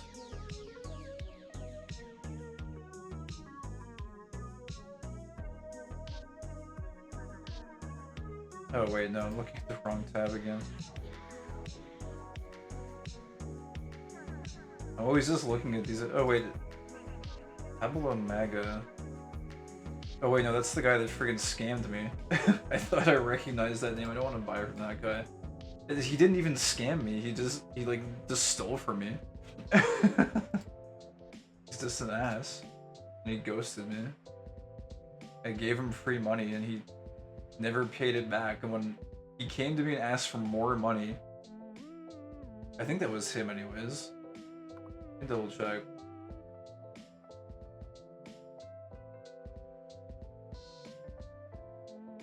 This is like the guy, right? Oh no, never mind. No, it's the wrong guy. Never mind. This guy didn't scam me. Who was it? I forget. Some freaking... It's not this guy though. I guess I do just recognize this guy's name. Oh, you know what this guy... I recognize this guy's name because he runs a competing tailoring stall in Admiral Island. Which is very different from a scam. He does drive down the price on black cloth quite considerably. Actually, I don't think I've competed against him directly. I stopped running my stall like several months ago. Like last year sometime. But then he entered and I was just kind of like watching the market without running. And him and BKVI were really driving down the price on black cloth quite heavily. But yeah, I do recognize the name. Okay. Is that everything? We need cannonballs. And we got our cannonballs. I guess we'll buy like 11 of these. Let's take a dive in aquatic mind. Once was a cold pit, but now it's a water ride. Makes you wanna sit So we ended back up getting away with about things you like 9k-ish plus greedy would be like close all the time. 12k-ish, and then 2 charts, I think they sell it for 3k each. Just chill and land, but I'm the protector of the emeralds and gems. I stay knuckled up. I'm in a deep cut. I'm seeing skulls that burn. They try to cut me off, avoiding my luck. I'm feeling kinda stuck. I'm in narrow hallways, running like it's a ball game. Hand drags be dragging me to different doorways in a maze, and I don't know what to do. Guaranteed though, I'ma find the emeralds. Don't call me Knuckles for nothing. I can't lose. Sure beats fighting with the foes all the time, but I gotta do it. They always stay out of line. Sometimes I wanna just chill and land, but I'm the protector of the emeralds and gems. I stay knuckled up in a deep cut. I'm seeing I guess this is kind of an ocean themed song listening to the intro. kinda stuck. Don't call me Knuckles. Give me your props. Alright. I think that's it. I think we're done.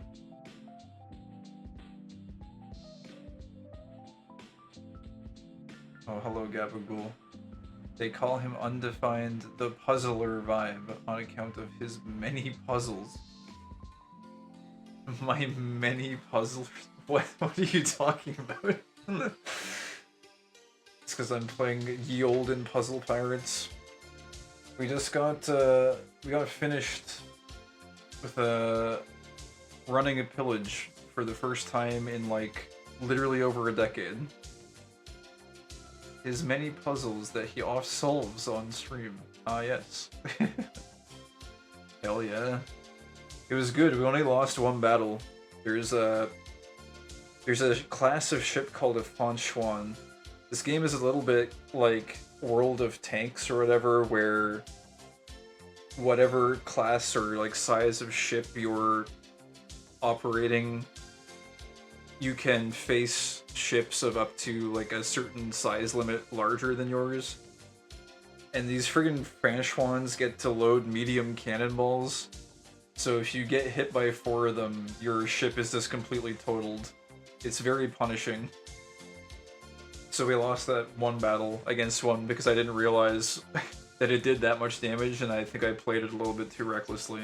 But yeah, we got some actual players on board. We got some wins.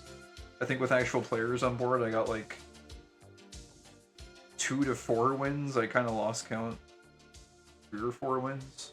2 to 3 wins, something. 0% scurvy, 100% plundering.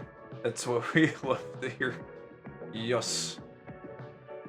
And we did it on this new ship, a motley crew to call your own.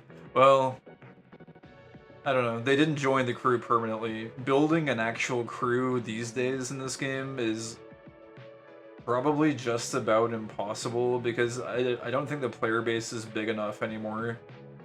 The competition to recruit players is very high, and people generally, I think, flock to the larger crews and kind of just stick with them. I do have a crew though. You actually need a crew to sail a ship in this game. So I made this one like way back at the start of 2024, and I never actually sailed, despite all the ships. I have faith you'll cross paths again. I mean, we probably will. But it's a small player base, so you run into the same people a lot.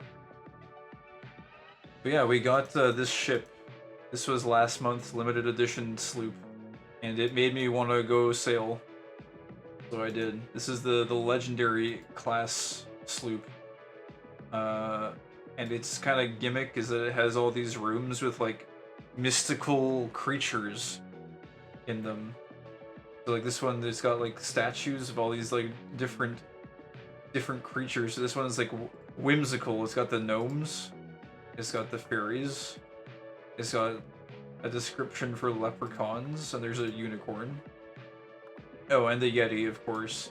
The Yetis, you can actually find these as an expedition and like get your portrait painted with them. Beloved gnomes. Freaking gnomes, dude. As long as you're not Ellen gnomes. Freaking assholes taking all your inventory and forcing you to be paranoid 24/7.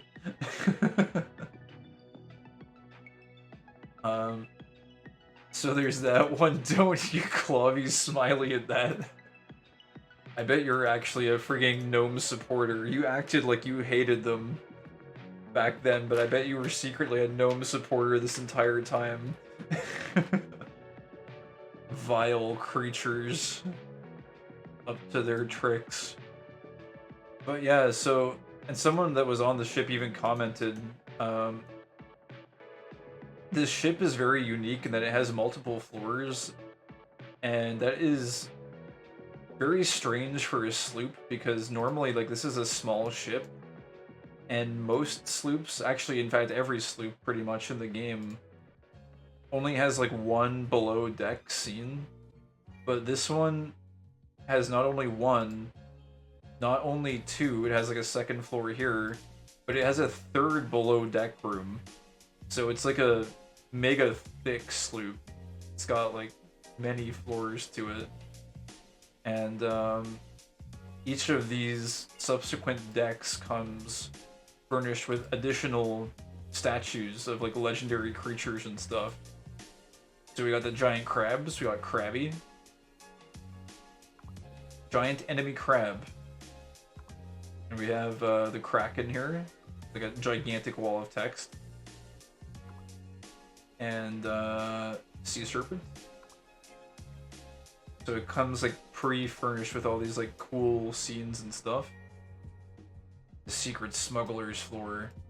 Yeah, we'd be smuggling an entire museum exhibition across the seas.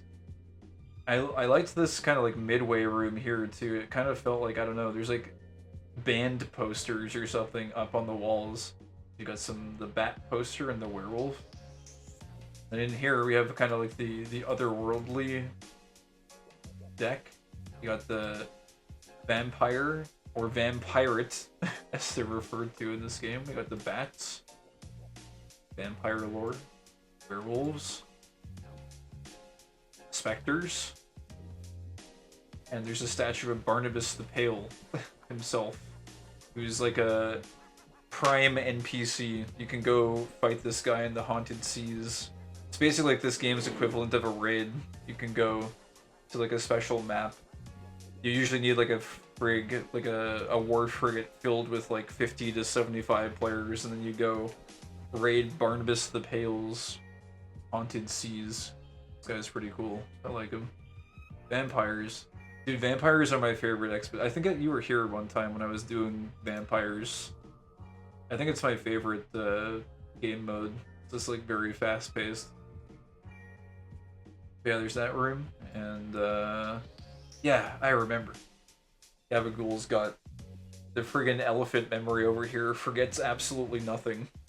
Either that or you have like some sort of elite spreadsheet of like every stream ever conducted, every word ever spoken.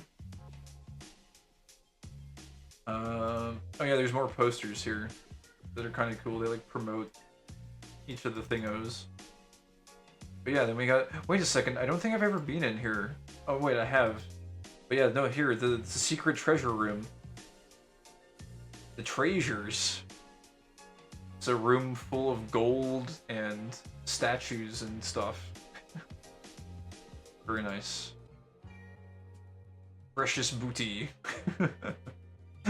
What is that? Oh, it's a Holly emote. Heckma joyous jump. I could almost see that being a Young Station emote too. Glorious mammal. I just recall it from the stream of history. Joyous ape, my joyous friend. He looks very happy. Jumping for joy at all the golden glittery bits. But yeah, we got the hydras, gorgons, minotaurs, cyclops. Anyways, it's a very adventurous ship. so I figured I would take it out for a spin. And I was not disappointed. I think we got around 10k profits. Maybe like 14k, and then if you add the greedy and the maps, might be closer to like 20k profit or so. So not bad. Can actually like make a decent amount of cash, I guess, if we do sleep runs. But yeah, I guess I'll get out here. Lots of money. Well, I mean, it's some. It's not a ton. It was a short pillage too. It was only like an hour or something. Could go for longer. I got this one too. I don't know if I showed you this one before. I've shown off like a lot of these ships in the past. Oh, there's good news too, by the way. All the rum spice that crashed a long time ago and went to like basically zero. It like 4x'd. It's like very valuable now. So I have a war frigate filled with rum spice that became very valuable apparently. I just had to leave it for like 1.5 years and it became stonks.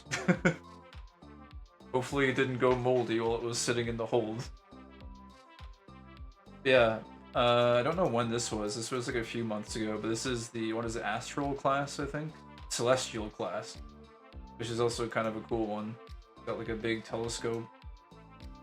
Playing the long game. It's crazy. It's the rum spice market is actually, I think, at an all-time high now, and I have no idea why. I think when rum spice initially came out, there was like an influx of people that opened apothecaries to process it. And I think just because everyone was rushing to it, it drove the price down so low that it was completely devalued. But then, you know, fast forward 1.5 years, and I think everyone just kind of quit and stopped, like, focusing on it. And it seems like now there might even be, like, a shortage of it, so... yeah. But yeah, this one's got, this is all, like, celestial bodies and, like... oh god, I always get these two messed up. It's astronomy, right? The one with the constellations. Astrology, I think, is the one with like horoscopes and shit, right? I always get the mix up. I'm gonna have to confirm this actually. Let me see.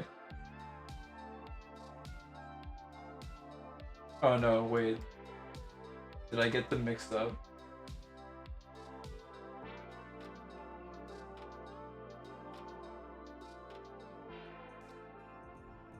Oh, okay, astrology is the divination one. Okay. Wait, that's astrology? Which one? Oh god, now you're gonna try and confuse me intentionally, no doubt. Astromancy? Yeah. Yeah, this is all about astromancy. Anyways, it's kind of nice. It's very blue. And you have another room that is also about astromancy. I like astromancy because it's like a catch-all. That way no one can like be like, actually, astronomy is the one that deals with the science, and astrology is for like palm readings. Oh yeah, you can read your fortune here, by the way. Speaking of astrology. Your daily horoscope reads, beware dancing on shifty fathoms today. Well, I don't think that really helps us too much. And then there's this room. This is my favorite room of the whole ship. This is a room full of stars and this weird looking machine thing. Just kind of like chill in here and zone out. Feels like a friggin' Humaniki room or something that you would go to and just listen to music, meditate or something. Pretty. Very nice. Wish I had a room like this. Yeah, this would be a nice room to have IRL. I almost wish this thing in the middle wasn't there, but maybe it's the thing that's like generating the stars or something. I don't know. I have no idea. But yeah, so we got this one. And then next month, there's a Dream class sloop coming out, which is basically the Sleepyhead sloop, which is you actually can't take duty stations normally. You literally have to go to sleep to enter the Dream realm in order to operate the ship, which is kind of cool. And it's got like a whole bunch of dream scenes and stuff, so I kind of want to save up some cash to get that one. Or not just that one, I want to get several copies of it. So I want to save up some piratey plunder so I can purchase it when it comes out next month. So I might run a few more pillages to expedite my earnings because I don't know. Blacksmithing has been good for like basically passive income, committing like 1 hour a week or something to just doing blacksmithing. But it's not really enough to like get a lot of extra cash, so. Oh, this guy's buying a greedy for 4K. I'm probably gonna sell all my greedies for like 5K each, because I've got just a crap load of them somewhere.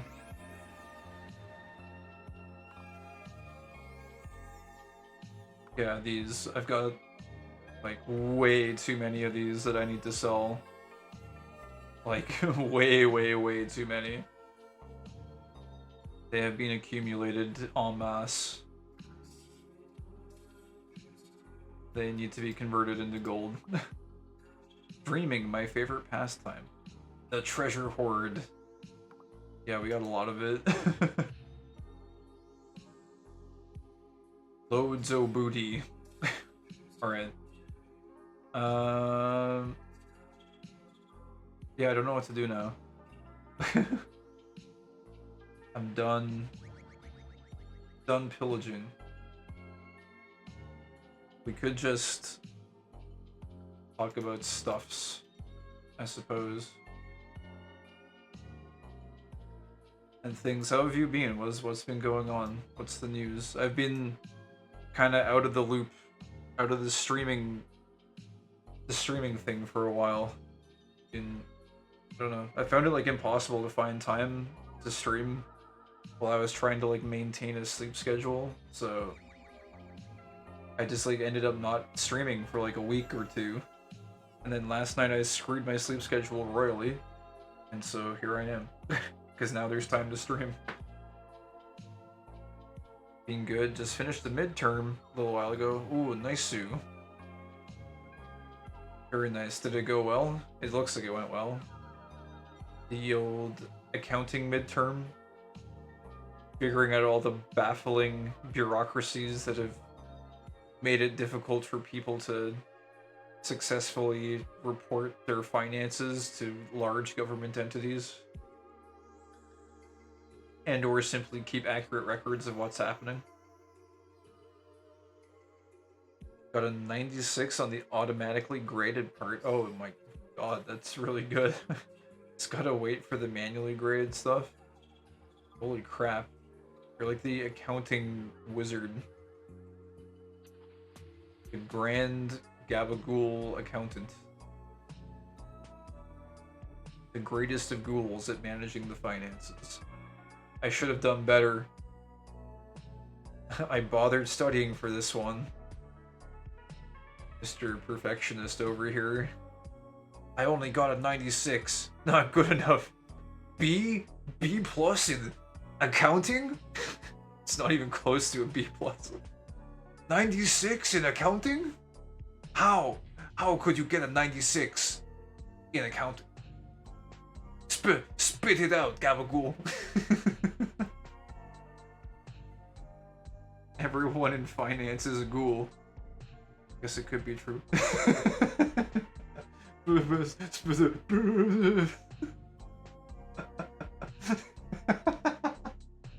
It's actually very accurate with the Clovey cry emote.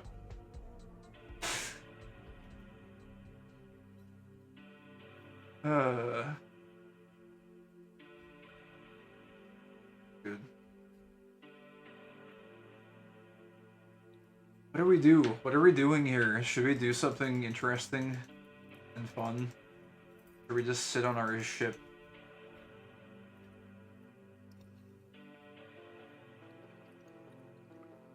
Sometimes I sits and thinks, and other times I just sits.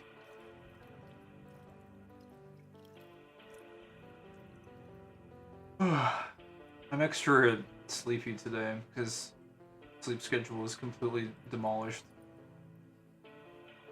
He sits and he waits. Like the sea turtle. He's always just sitting and waiting. Glad I got this thing. I like randomly bought this from some guy. One time. Don't neglect your sleep.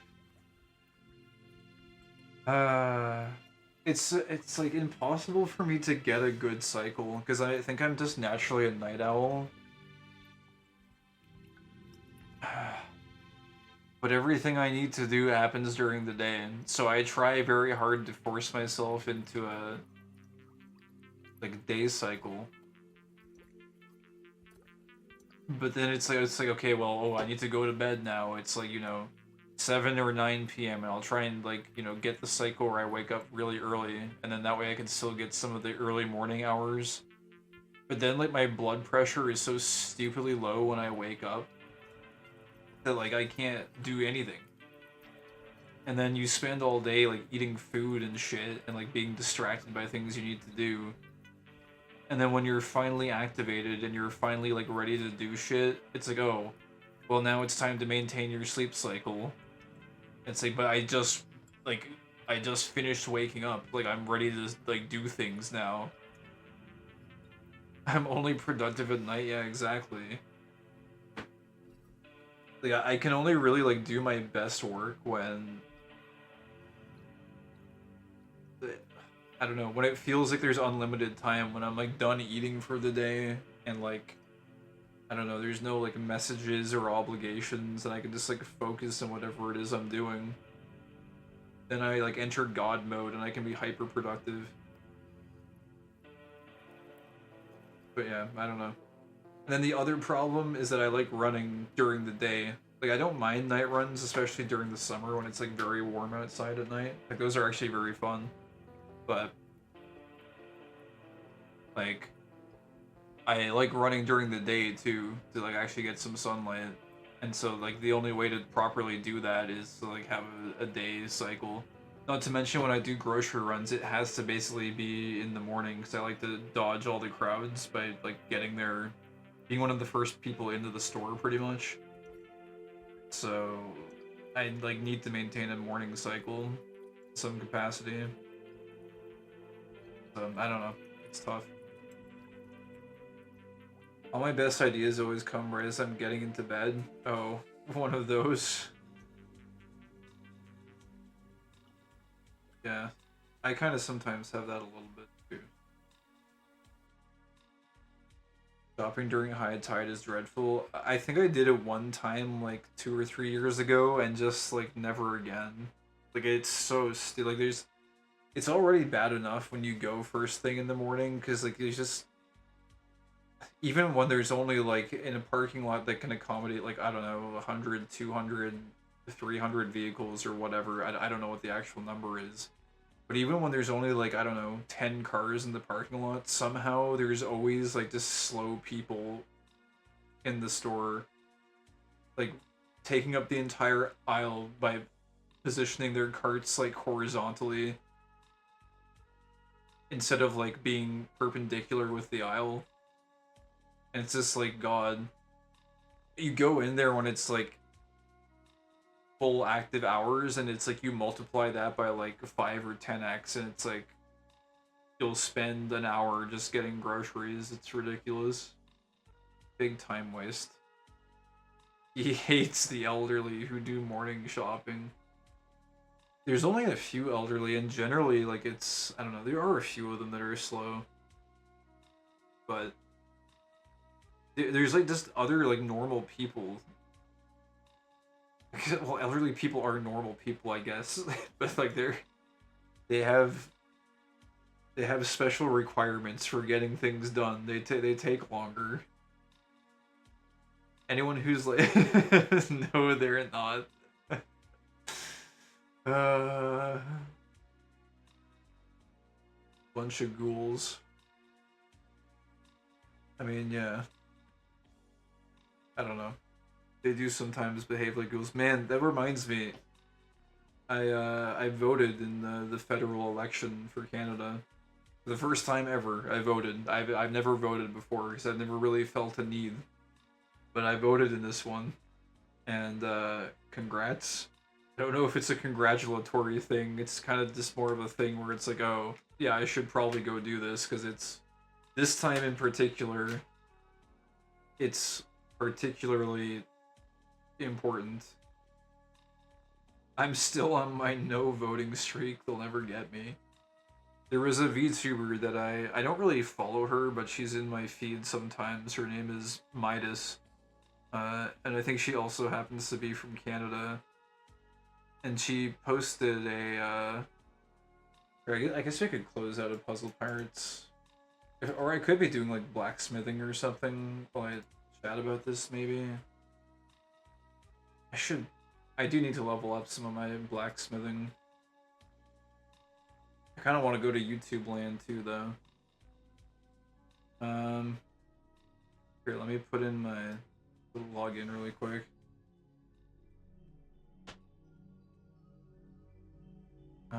There we go. Can't help but be optimal. It used to be like really bad. I used to be very oh, maybe this is why people were coming on the ship. I didn't realize this. The seal of piracy for this month is 20 sea battles. Well, I guess I'm in a good spot then, since I wanted to do some pillages anyways. This is usually quite brutal actually to grind out 20 of these. It's very demanding. But I guess if I do some pillages I'll get some. The cute little bug.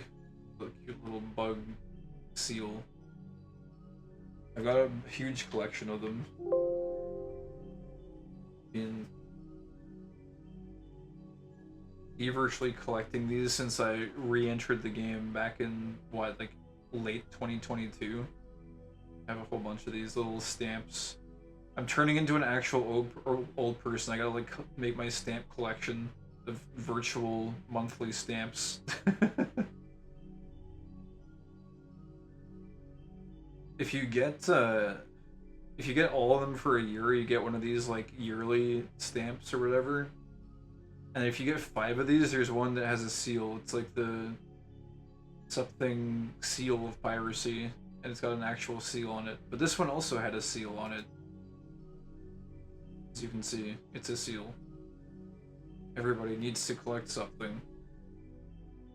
Well, as far as the collection vice goes, I feel like this one is pretty benign. It's nice to collect them. Doesn't cost too much time. Just gotta try and make it something that's not super expensive. Yeah, like just forget about friggin' Pokemon cards.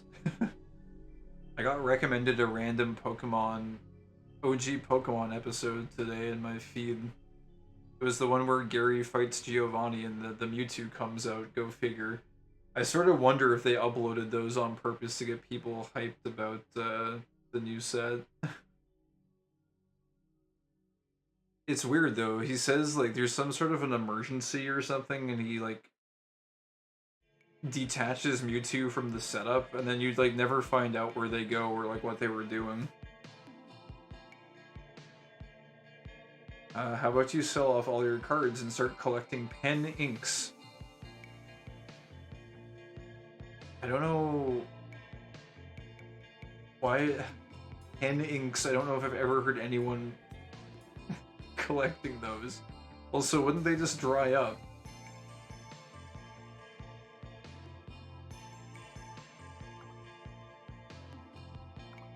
I need to find another active stall as well. Let's see if there's a good one.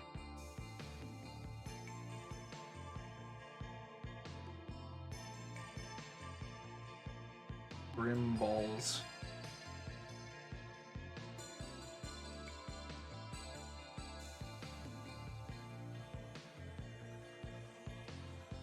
$40.45.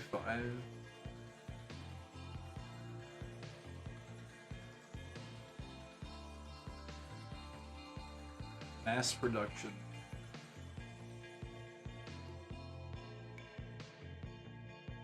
Oh, it lagged.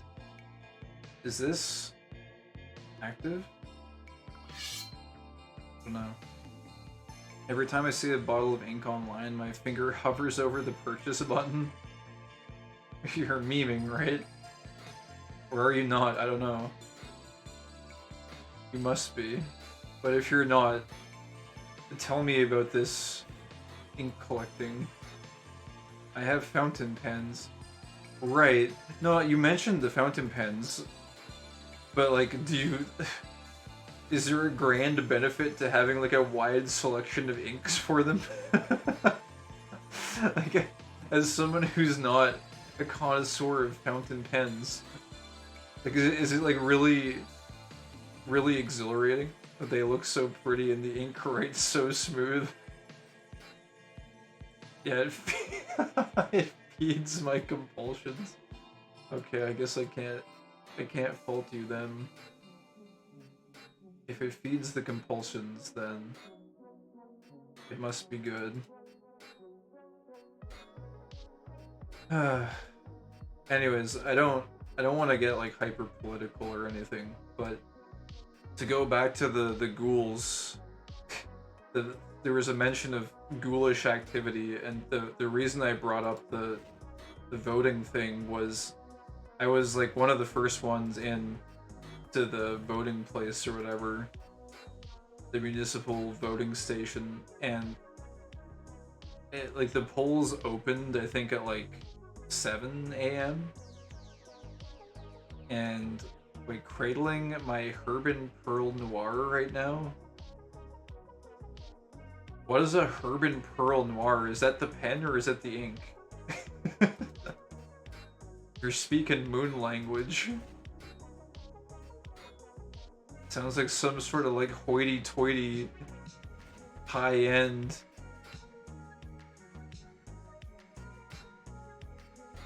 It's a very nice black ink. That would drive me insane though, because like if you collect them, they're consumable though, so like eventually like you'll use it and it'll run out. And then it'll be sad. I would be sad anyways. I would like never want to use it then. I would just keep it sealed forever and never actually use it for its intended purpose. Just gotta get the big bottles. Lifetime supply of ink that you can never possibly fully use. This is the way.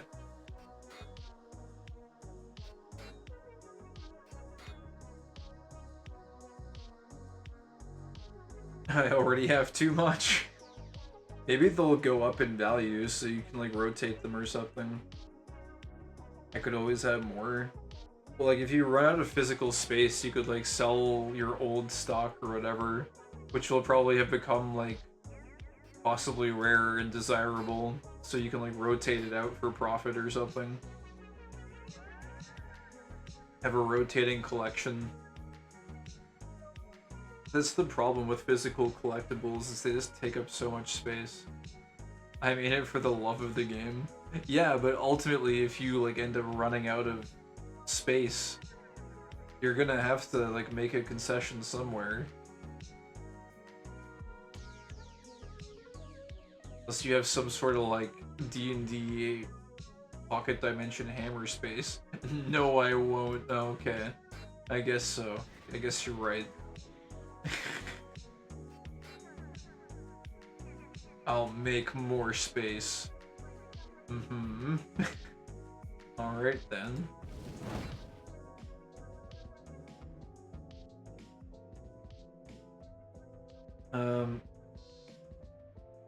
Again, I guess you did say you were warlocks. Like, it's not like completely out of the realm of possibilities that you would have some sort of spatial manipulation. Your voting story. Yeah, so anyway, it was like the polls open at 7 a.m. or something, and I was there at like 6. I was there at like 6:30 a.m. because I had read that there had been lines as long as like an hour to 2 hours or something. Like it was insane, like during peak time. So I'm like, oh, well, using the principle of everyone is probably going to think the same way that I do,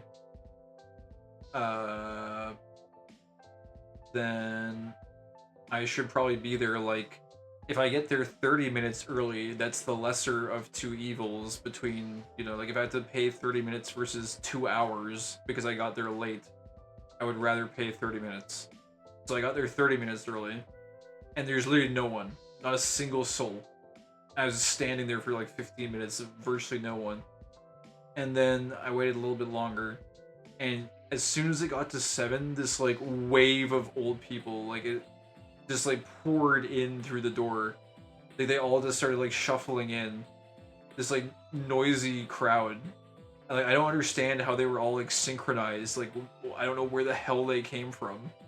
The horde. It was, dude. I was like, it felt like something out of The Walking Dead or some shit. Like an actual freaking mob came through. Oh yeah, by the way, this is the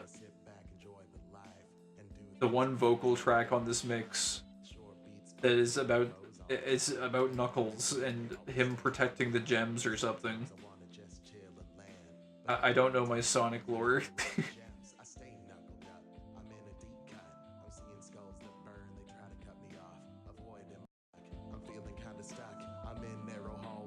Like it's a ball game. Hand drags be dragging me to different doorways in a maze, and I don't know what to do.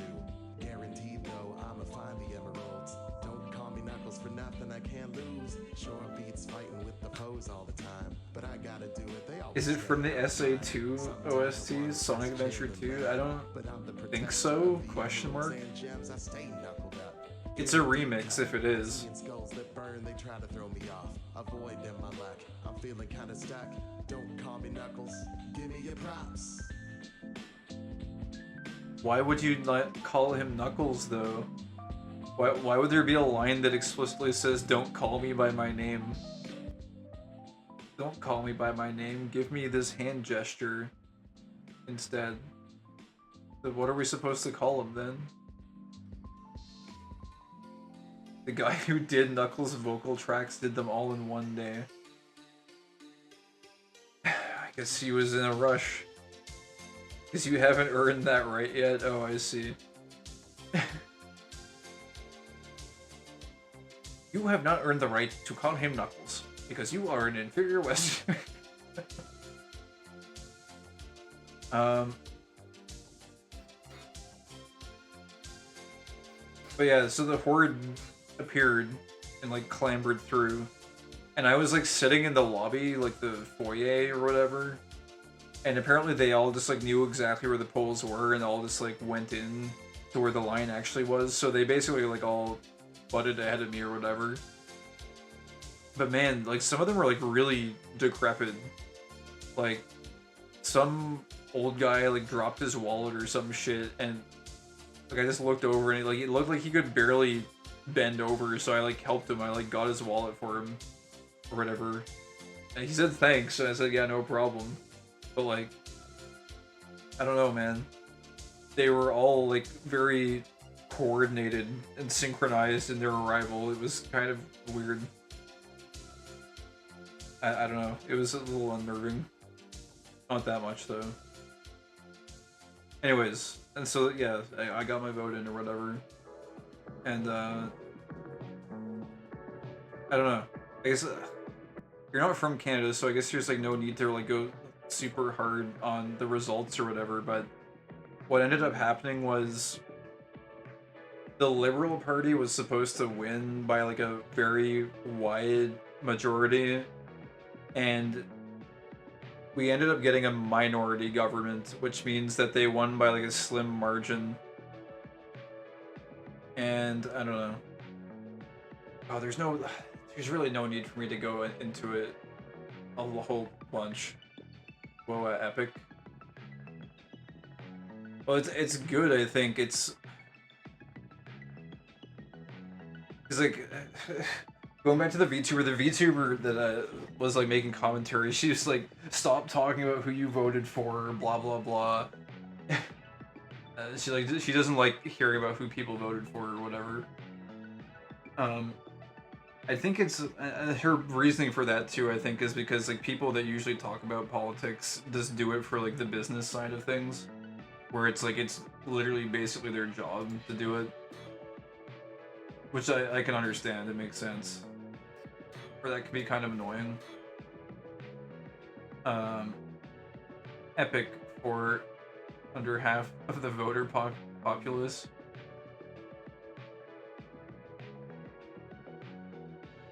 My political commentator equals grifter mindset.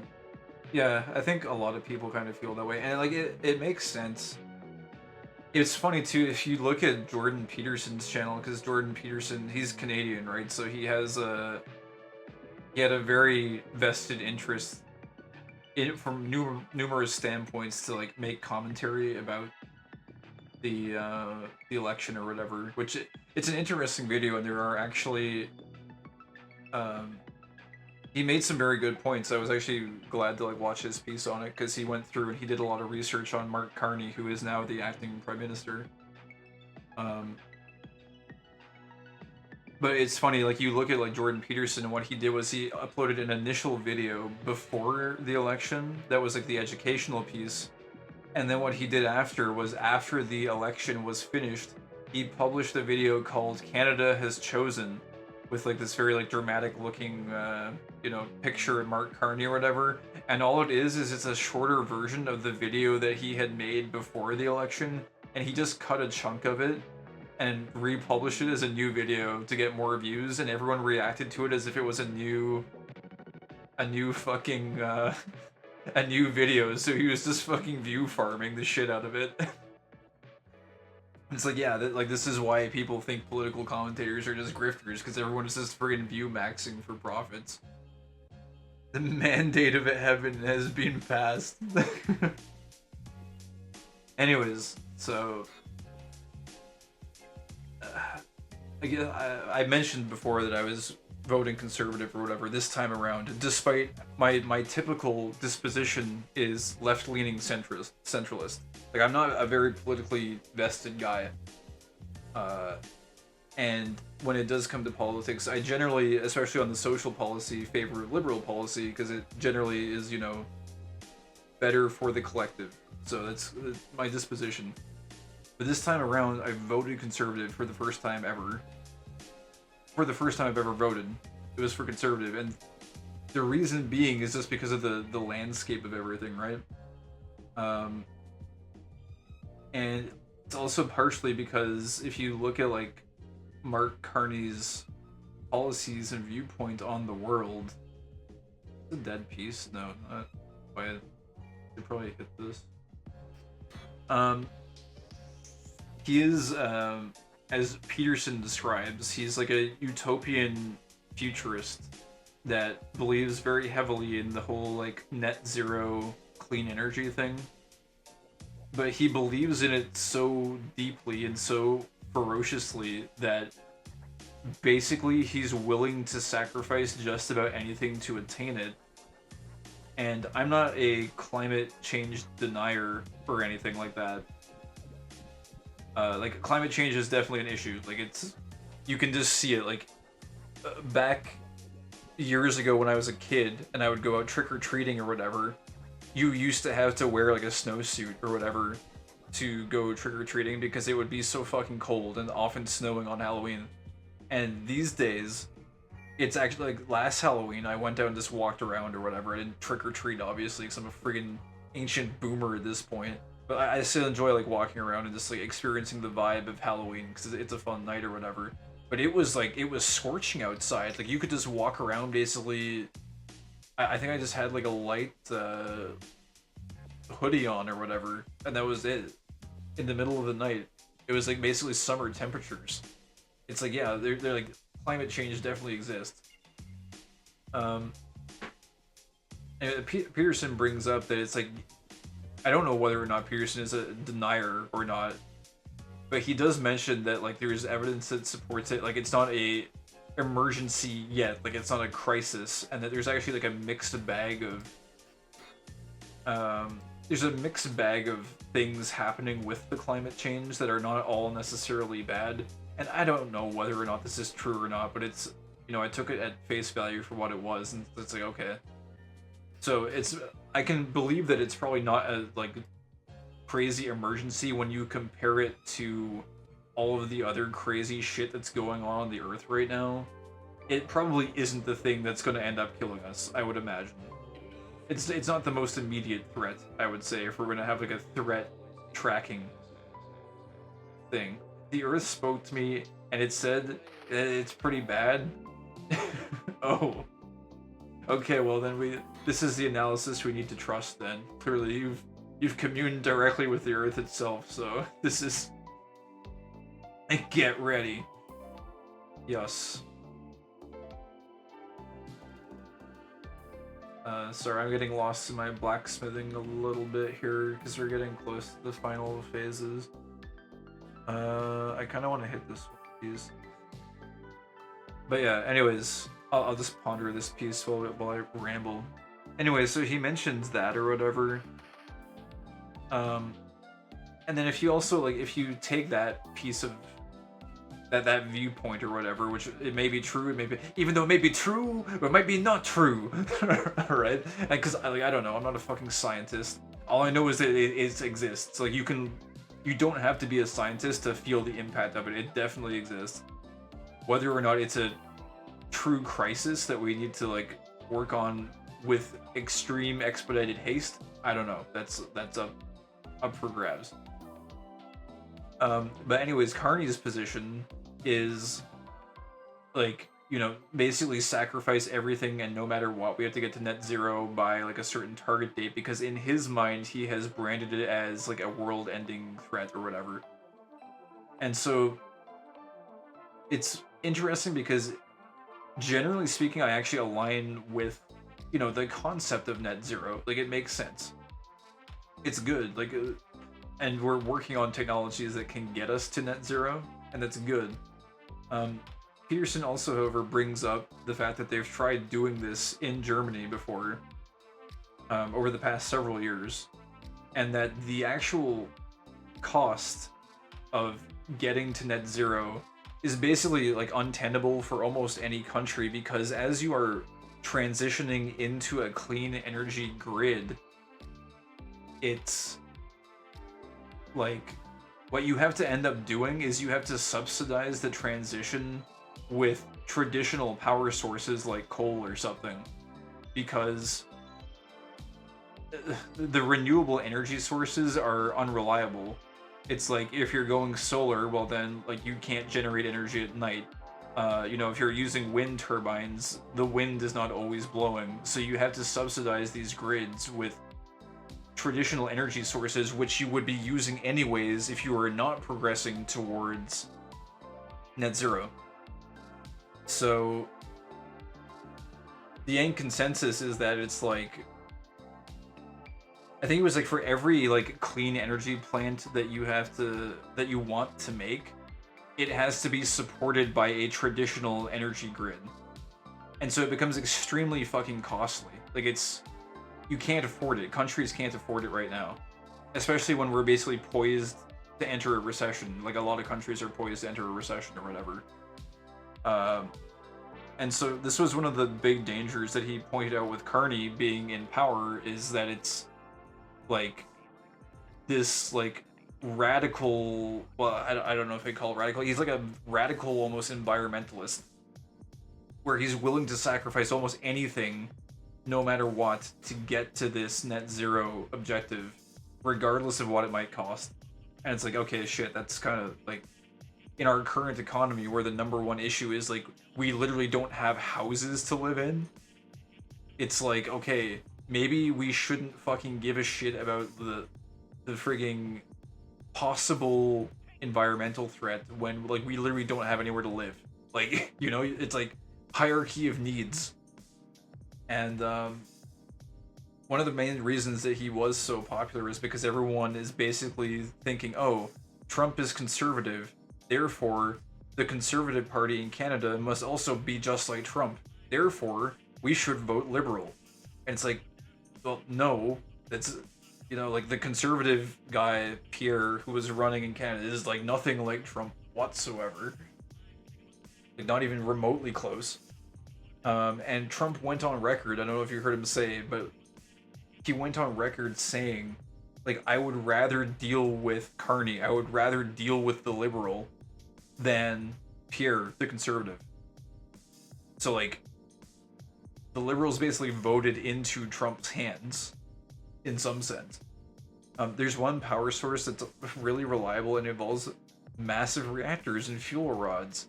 Oh yeah, nuclear too. Yeah, but it's like, good luck transitioning to that. I don't know anything about how sustainable that is or how much it costs. Nuclear energy plants. Some places do that already. I'm pretty sure, but I don't know. I'm not educated enough to know.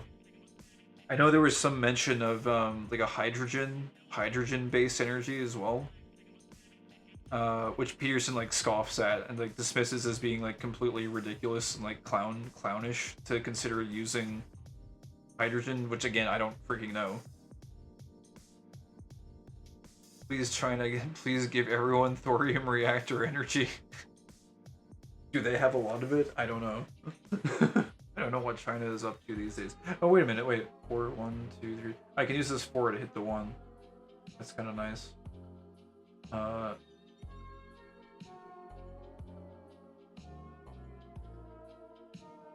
Sorry, I need to... This one particular decision is the crux of many things. But I think I just need to hit the 4 now. I think it's my only opportunity to do it. If I don't do it now, I think I miss my chance to hit it.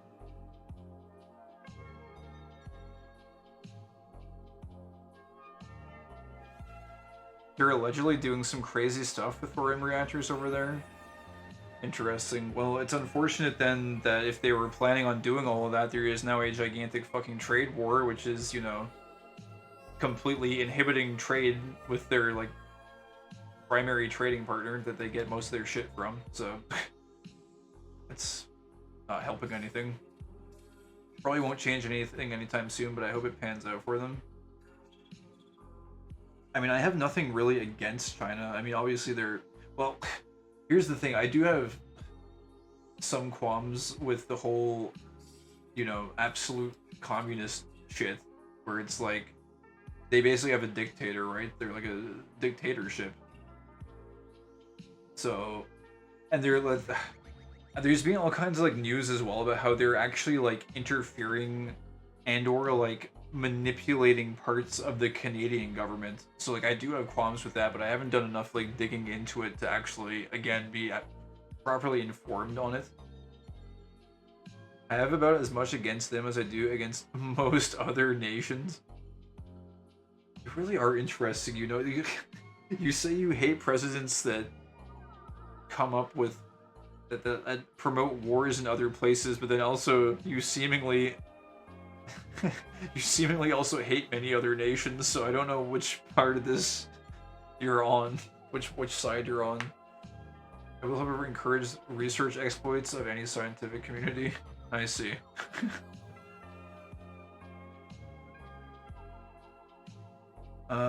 Anyway, this is all a very long-winded thing, but so I'm just gonna do this now. We'll commit to it. Yeah, we'll commit to this. Do I hit this now? I don't think so. We just like this, then we can think about it from here. I've explained this before. I've already declared World War III against the whole Earth. Okay. I don't know. Did you explain this before? I don't know if you have. I don't know if you did to me. Maybe I forgot. All I remember is you said you like hated presidents that like expand wars in other places, which seems to be in stark contrast to... Oh, what's up, Tony Guy? I love this game. Same. This game will eternally be the most unique and most uniquely entertaining game pretty much of all time. I think. They will never make another MMO like this. It is Very unique. Also, please don't think that this is a political channel or anything. We just happen to be on this this topic right now. I'm from Canada, so I was kind of just like going over the situation with our recent election. And just, I don't know. I'm not a political guy. It was a very important election that is gonna have a enormous impact on like the direction of the country over the next 4 years. So I don't know. It's just something I'm blabbing about a little bit. This and old school RuneScape will always have a special part on my heart.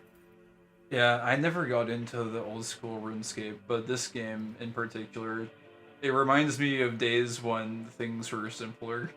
We can put it that way. Special place on my heart. It could have a part on your heart too. You never know. Could take a part of it. A simpler time. My core memories of this game are like playing Nintendo DS, playing like Phantom Hourglass on DS and or Mario Kart and or Animal Crossing Wild World while watching the Donkey Kong Country show, like the 3D graphic Donkey Kong Country show, while doing pillages when this game's player base was peak in like a very large crew, when you could basically like staff a war brig, which is around like I think like 30 people or something. You could staff that entirely with people that were online from your own crew, pretty much. That was how popular this was back then. It was pretty good.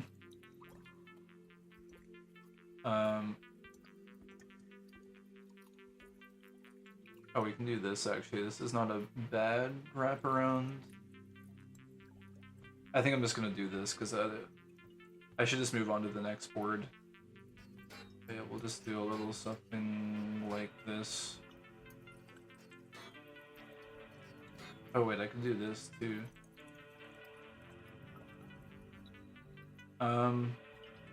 Anyways. Blah blah blah blah blah, and then so like Carney has some basically questionable things. And there's another thing too with Carney, is that he was the financial advisor for Trudeau, who was the previous prime minister, who basically has driven Canada into the worst economy it's had in its history as a country. It's never been worse. And so you had the guy who was the financial advisor to the prime minister is now the prime minister, and it's like the guy that he's basically the guy that got us into this mess in the first place is now the prime minister. So it's like, okay, like why would you vote for that? Question mark. Serious question about Trudeau. Shoot, I don't know much about Trudeau, to be honest. All I know is he completely destroyed our economy. Like, it's a shit show. It's it got demolished.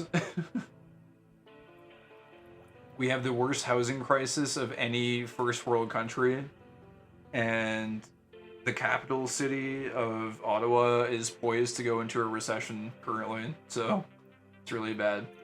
Is it true he knows how to deliberately fall down sets of stairs as a party trick?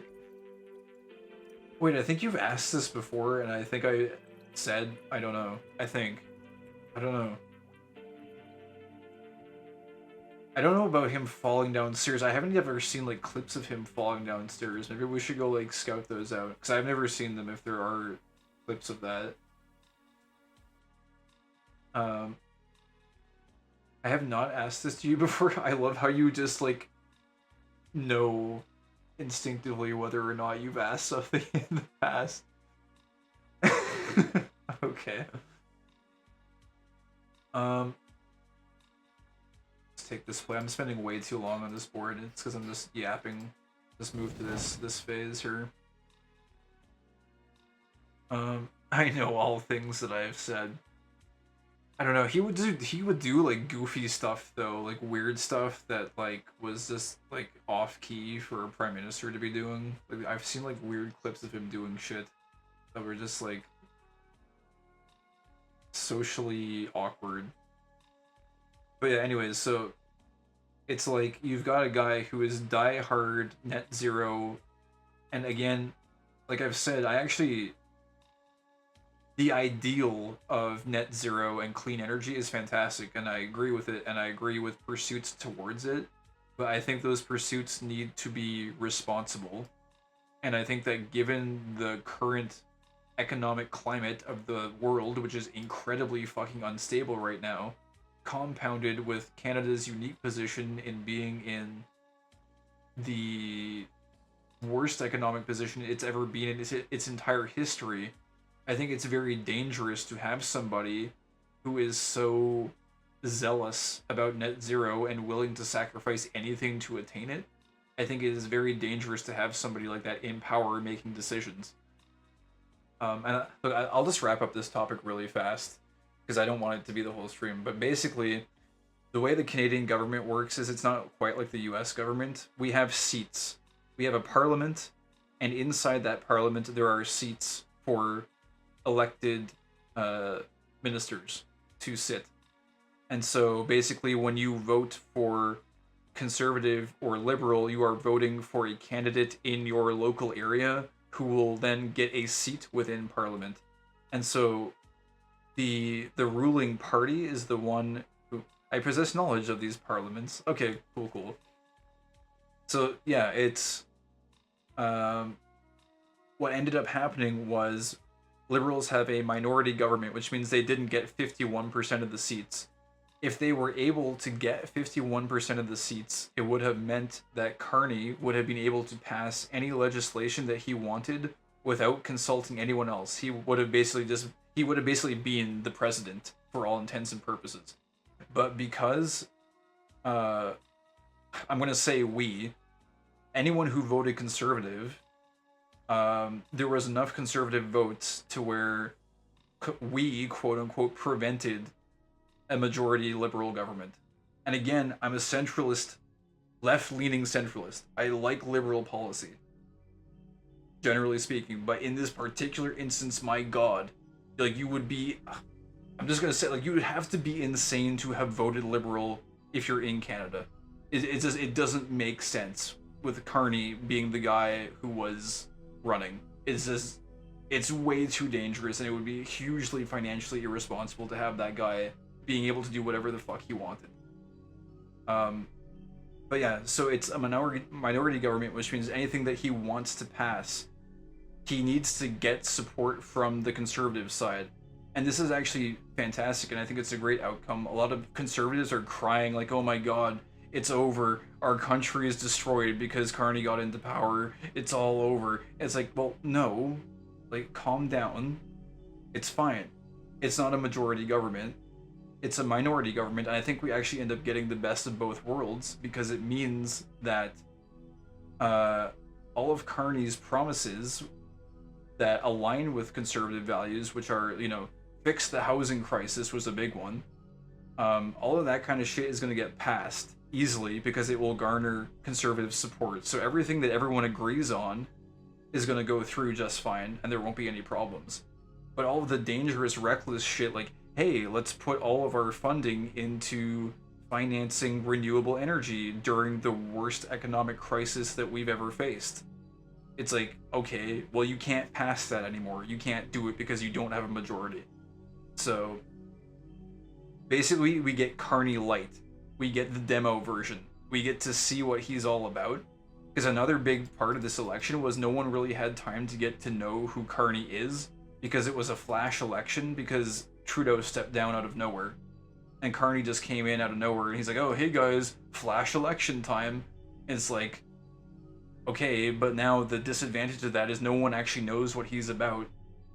So it's like, no one was able to be informed on what he was all about, which is part of what Peterson was doing. And again, Peterson is someone that you kind of have to watch with a grain of salt, because some of Peterson's own views can be very extremist and kind of out there. But I will say that, like, I do enjoy watching Peterson. I think he is a very smart guy, but man, sometimes, he's about the lobster hierarchies and shit, right? So it's like, you gotta take everything he's pushing with a grain of salt, but he does have some very good content. and he's generally very well informed. He's very wacky. He is. He's pretty wacky. I enjoy his commentary though on a lot of things. Anyways, so that's that. We get Diet Carney. We get Carney not able to go crazy, and we get to see what he's about, and then, you know, give it another 4 years, and then we'll kind of go from there. So, all things considered, I think it was a pretty good outcome. A lot of conservatives are like screaming that like the country is dead or whatever. I don't think that's the case. I think they're kind of overreacting. Oh, this is actually a very nice wraparound. Where was that? Shit, I think I just missed it. We want to do like 3, 1, Queen, 2, Knight.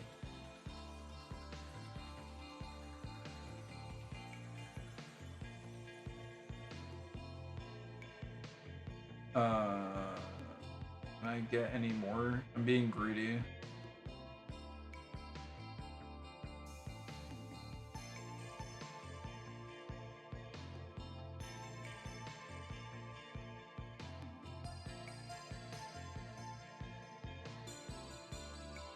Oh wait, I think we can... There might be a way to perfect this. I'm not sure. My brain is too slow to actually do this. Oh man, I just remembered something. One time a friend told me I sounded like that Peter fella. That Peter fella? Peter who? Maybe not as in sound of my voice, but like the cadence tone I use. Or wait, you mean Peterson? He meant it as a compliment, and I immediately started howling with laughter, and he didn't understand why. Oh, Peterson. I could imagine you talking like Peterson. You said you were always like the dictionary kid, right? So you have like a very wide vocabulary. Man, there's this clip of oh god, what was his name? Shit, I forget his name. Fuck. He's a very popular guy. I know this narrows things down a lot.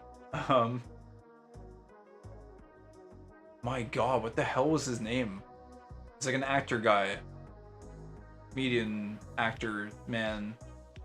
I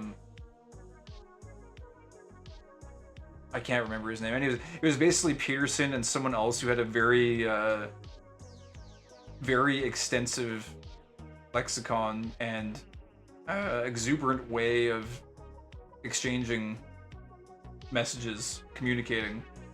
And they basically like end up like talking in these like very convoluted and like difficult to understand ways, and like all the comments were like, I don't understand what any of them are saying. Like, this friend of mine was someone I knew from a professional environment, so he knew me through my work persona that constantly talks in circles, especially around the boss. I think a lot of people end up developing business personas. It's kind of like a survival mechanism where it's like, don't rock the boat or whatever. And that's pretty normal. I've kind of dropped mine a little bit, because if you... i.e. charlatan mode? A little bit, yeah. It's necessary, though. It ends up becoming necessary. Because, like, I don't know. You'd never know. It's like the defensive mode. It's the neutral. It's where you,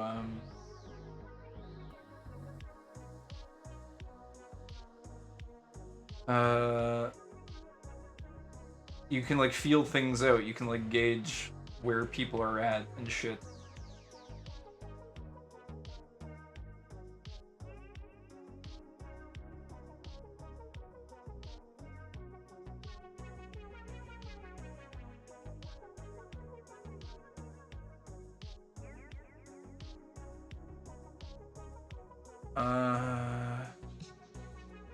Sorry, I'm just trying to figure this out. Wait, so if we...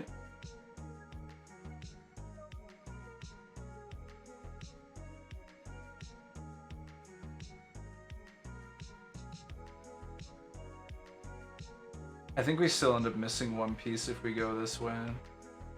It's this freaking 2. I can't do anything with this. Oh, whatever. I spent too long on this board anyways. I can't survive without it. I think I've already mentioned here that I've gone so far as to give people fake names in the past. I don't think so. Maybe you have. You clearly you would be the better documenter of this, since you seem to know everything that you've shared or haven't shared. I don't know if you've mentioned that.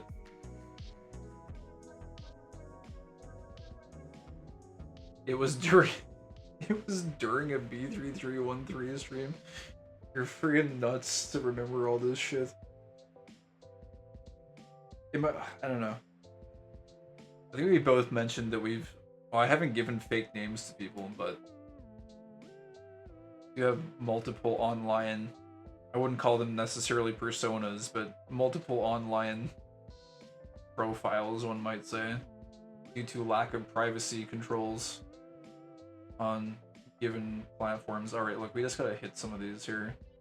I'm just going for it. Whatever.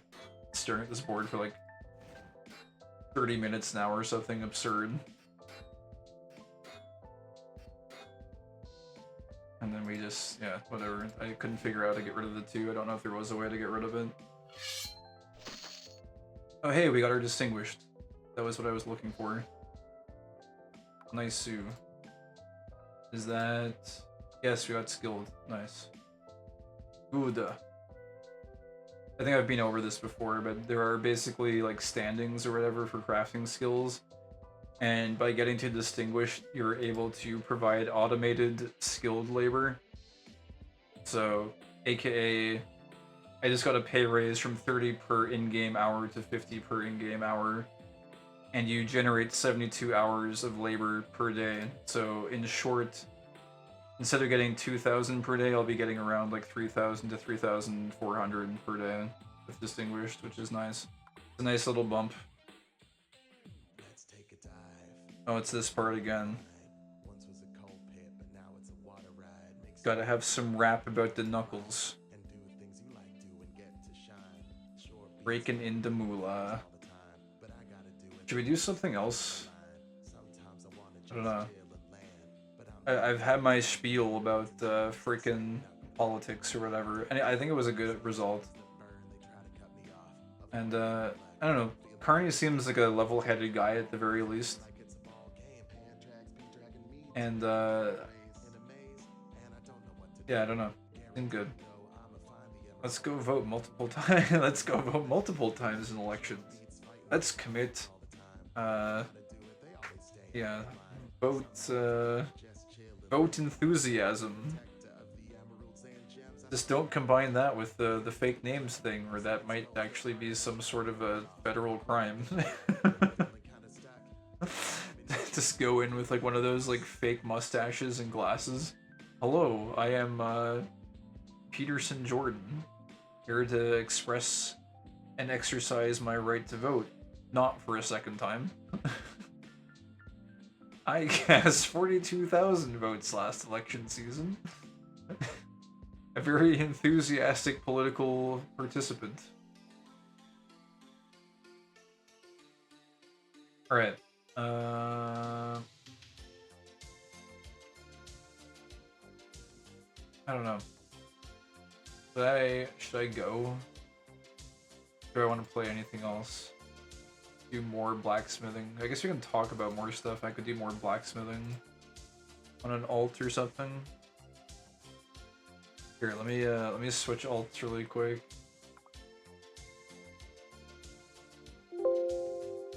I apologize for Windows noise. That was me. He hates sleeping.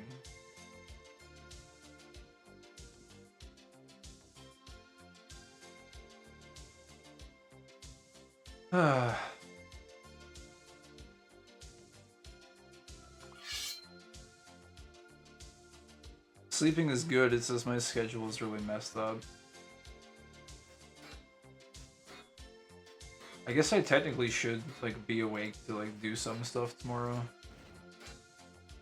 I don't know. I just don't want to sleep too early because like sleeping too early right now would also kind of be a bad thing.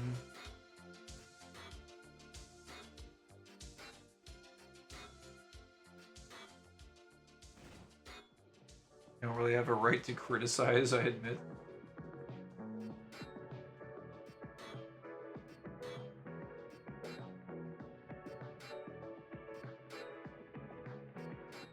Anyway, what other topics of discourse are there? I was gonna go on YouTube, I think, right? I probably should have done that instead of done another round of friggin' blacksmithing. Probably would have been more interesting. Could have gone and like looked at some random YouTube videos.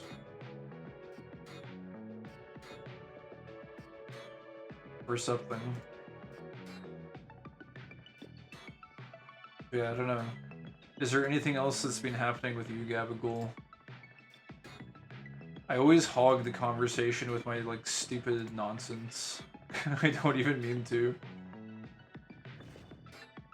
I did spend a couple minutes in sunlight today, so I guess my sleep schedule isn't too degenerate.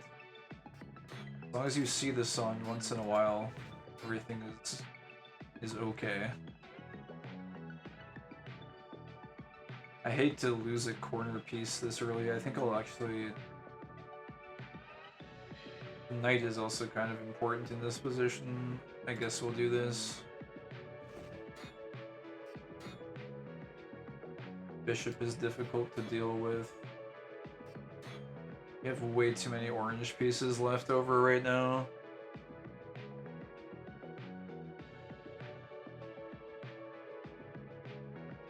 God, I guess we'll do something like this. Fine. I'm gonna get good at 3D modeling, this time for sure. The Clavi Woozy. As long as you keep making them, eventually it will become good, right? Even if it's not good, you should learn how to. Do you know how to like animate them or anything? Because as soon as you can start like making like little movies or like animations and stuff, like it, even if they're not the highest quality models, like you can make like entertaining stuff with them at least. It's a good thing.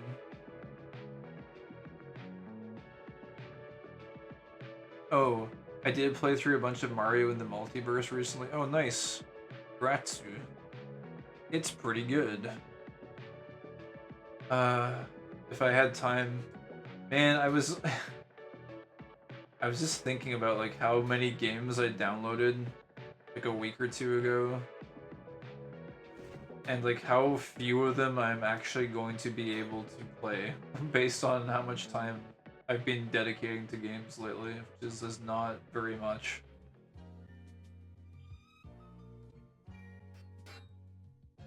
I've been sticking to that, like, make it a streak thing that I mentioned a while ago. So like for me, it's been like making that website. It's actually coming along pretty nicely. I think I'll be ready to launch it fairly soon. But it's been taking up like a lot of time because I've been doing it a little bit every single freaking day. And it really does like, it eats into the time, man. The time just ends up vaporizing. I'm gonna blindly hit that piece. I feel like that was kind of a mistake. Oh, this 2 is already a dead piece. That's so freaking bad. Fuck. I can't really like even hit these easily. Use the 2 to hit the bishop. The 1 can hit the rook.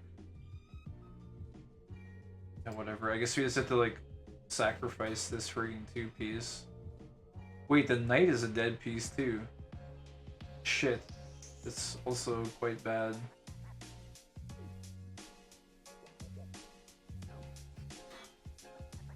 Those are both dead. That is very suboptimal. I know how basic animation works, but I've never done any detailed character animations. So when you unlock like God mode, like even if it's like a mediocre model, you can like tell little like short stories or like make like funny music animations or something with the models. I feel like that's where it gets really good.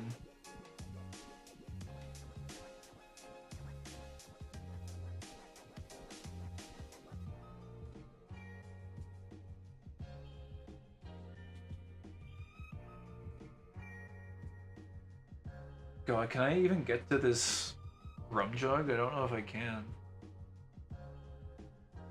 I'd have to use like this queen. And I don't have a like return path to it. Shit. I can only hit it once. It's very bad and very unusual. Unless this turns into like a knight or something.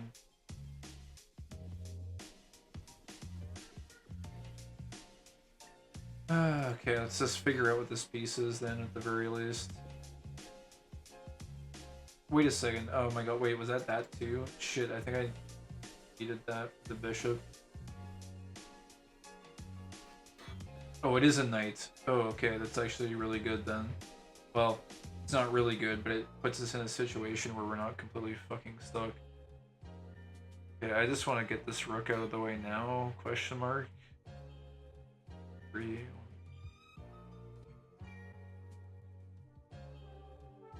Jump around a little bit first.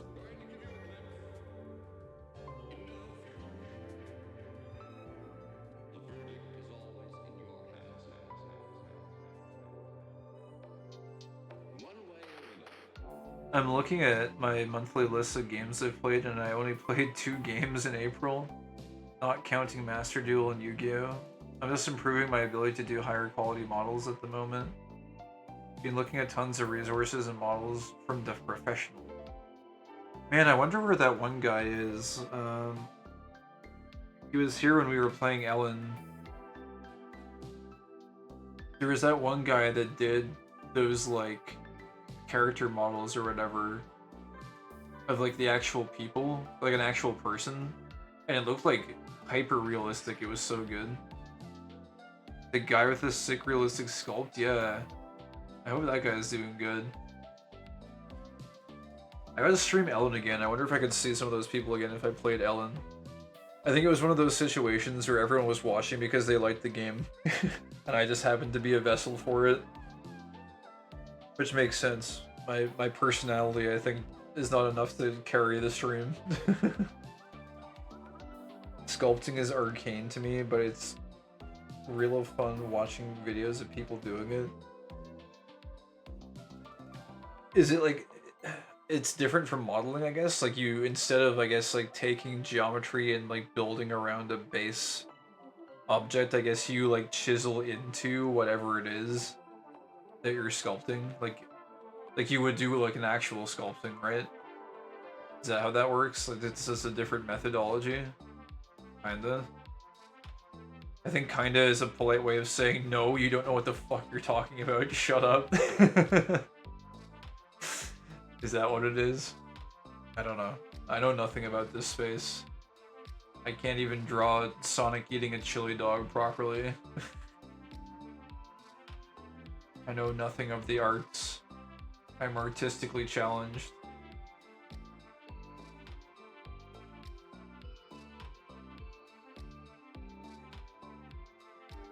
This is there's a lot of dead pieces on this board.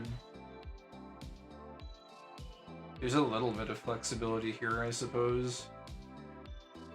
But not very much. I should probably hit this rook. Probably just hit it. Fine.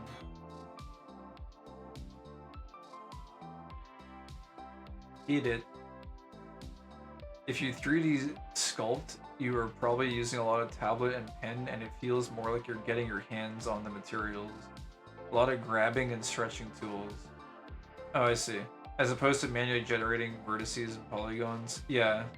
I sort of figured. It feels like modeling is more like, I don't know, making like a clay figure or something, whereas sculpting is more like you're taking like a block of material and you're like manipulating it by itself to like make something.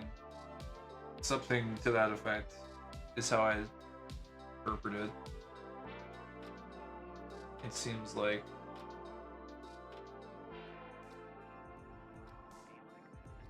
So we should just this probably fine.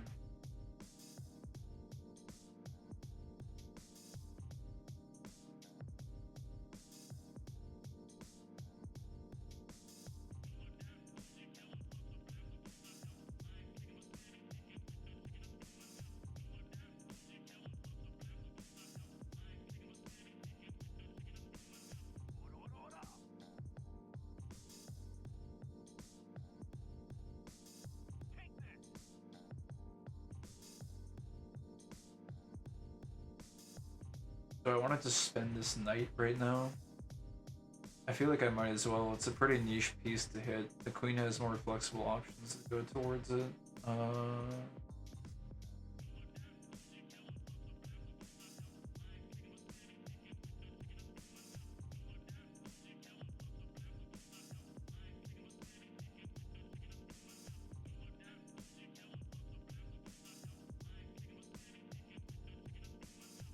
Yeah, let's just do that, I guess. This feels like kind of a waste. Wait, do I even need to go for it right now?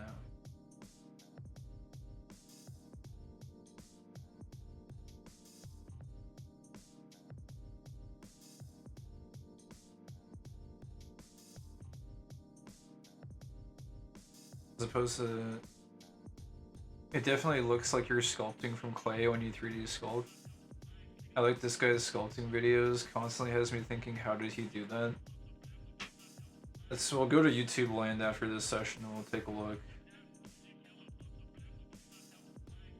I don't know, I'm spending too long on this.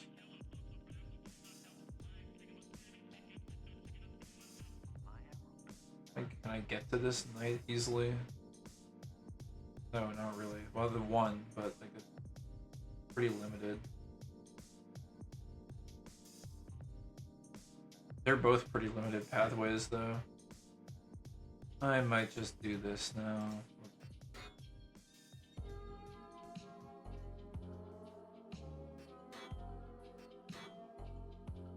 Who's dead? So let's do that. This is not a good session. This is gonna be pretty bad.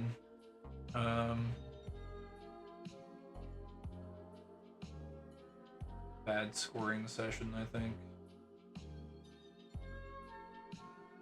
Yeah, I really have very limited options. We just got kind of screwed on the pieces here.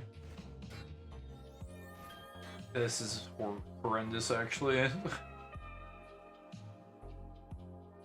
It's like hitting 3 pieces.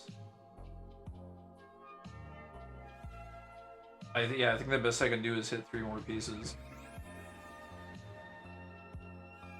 And hit 4 pieces. Yeah, this is very bad. I can hit 5. That's still bad. It's not good.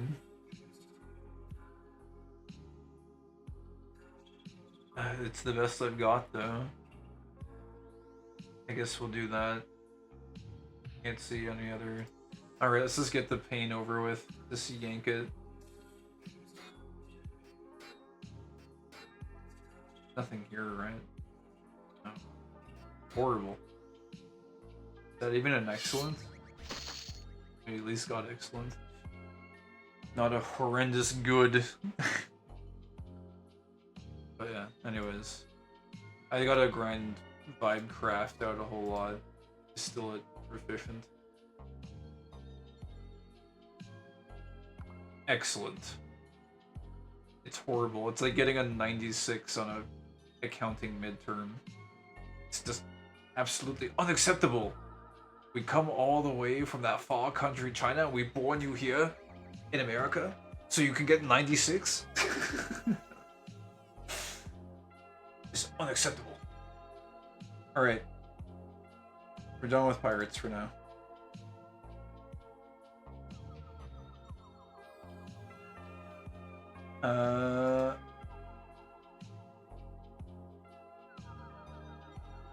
I don't know what category we go into now. Freaking like just chatting or something.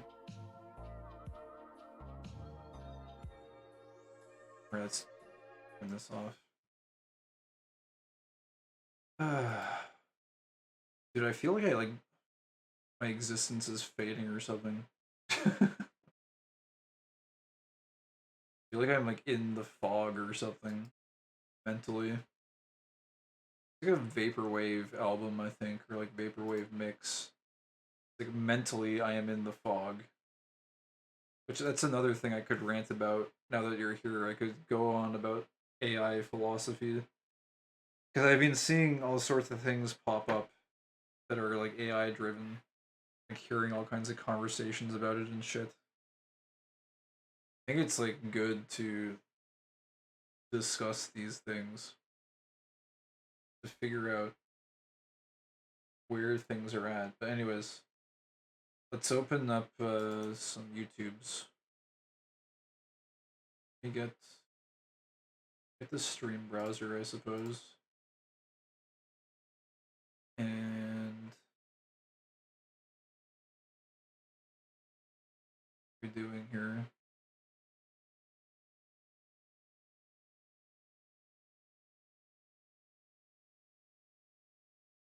Oh, I need to get a 1 second. There's a fix. There's a YouTube Pro fixer.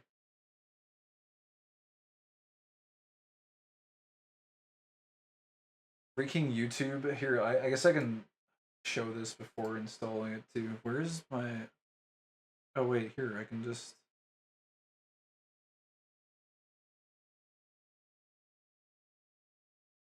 Of this. This... Oh, I guess I had this positioned here for like music or something.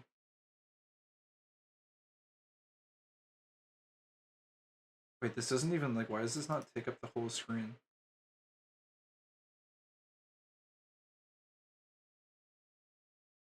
I guess it's because it's only like part of the browser. Oh. Anyways, yeah, freaking the new YouTube, it has 3 thumbnails. I don't know if yours has rolled over to this yet. But it's 3 video thumbnails. Like, this is so stupid. Like, it's so big. There is a fix you can get called YouTube Row Fixer, which I'm just gonna quickly add.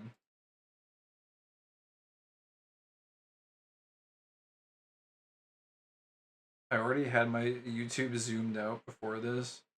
It's just so dumb. It's like, what are they gonna do? Eventually make it like 2 or 1? Is this gonna be like one gigantic thing? Is this an extension? Yeah. It's just called YouTube Row Fixer. Then you can just... Oh, you can't see what I'm doing in the freaking browser. Shit. Let me... I'm sorry, but I don't use too many extensions. Okay, well, you don't... I'm not saying you have to use it. They leave digital footprints. I hate to break it to you, but like if you use a browser, you're like leaving a digital footprint. I'm too paranoid. What browser do you use? I mean, if you use Chrome, you already are leaving digital footprint. They like know everything about you. I'm just saying. But if you use a different browser, there's hope for you yet, I guess. If you're like really privacy conscious. I use a different browser for each type of activity. Okay. Well, I guess you're like even more unhinged than I am then. I mean, I do use different browsers for everything, but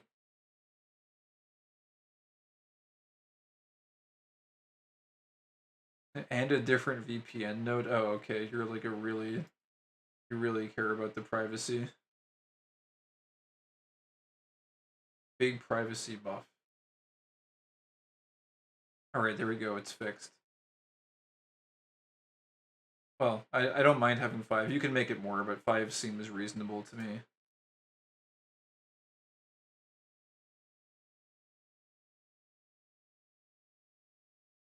Look at all these freaking politics. Alright. Here, let's get the video that you posted. I'm not at the stage where I'm using burner phones yet, though. Maybe soon. I saw some random videos where it was like you can replace your cell phone with like a block phone through like some different methods, which sounded kind of cool. I hate having to own a cell phone because I like never actually use it for anything except like logging into shit. Basically, just a gigantic forced monthly subscription to be able to log into accounts. It's very stupid. Yo, some cell modeling. I hate smartphones. Yeah, it's like Swanhild says.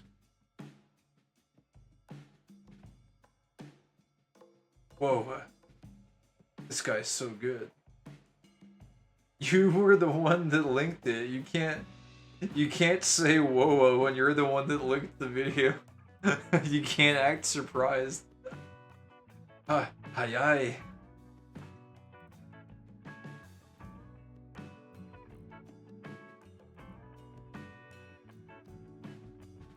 No, I didn't. What? You're being a gaslighting fuck.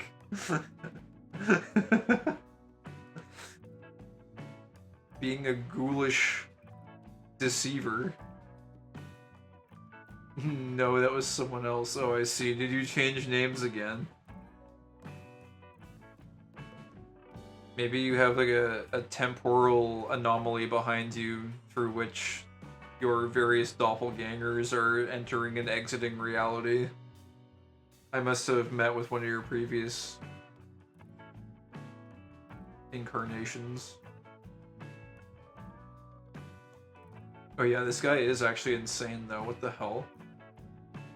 It's so magical how he just like puts a blob and then all of a sudden... It really does look like he's working with clay or something, that's insane.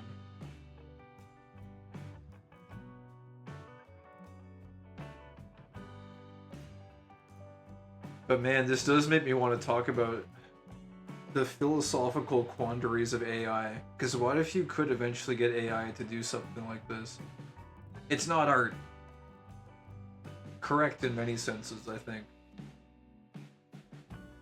But I don't know. There's a lot of like weird in-betweens right now, I feel. Oh, the coloring is so cool. Oh, that looks sick.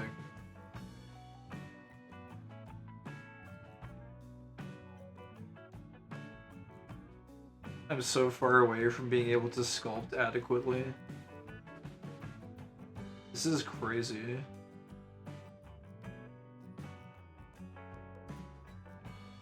He paints without plugins, he's insane. Do you normally need plugins for it? Base painting is awful in Blender. Oh, I don't know, it sounds like maybe it's just a skill issue. This guy pulled it off just fine, so...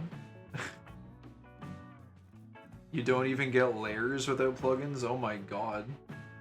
That sounds horrible. How do you even live?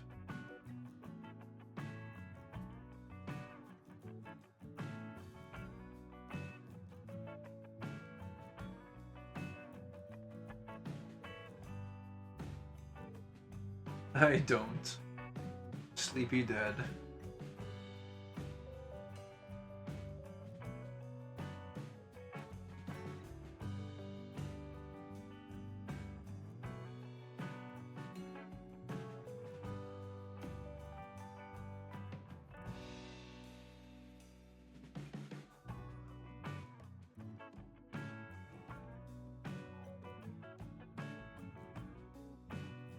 So mesmerizing. Yeah, I'm kind of just like, I'm getting lost in just watching it, to be honest. I guess you don't have to watch the whole thing, it's gonna be another like, long time. I am enjoying just watching him do his work though. That's another thing too about like human created art is like the process itself is like art, you know? It's like fun to just like watch someone work on something and like make the tweaks and adjustments and shit. Like, you don't get that with AI, it's just...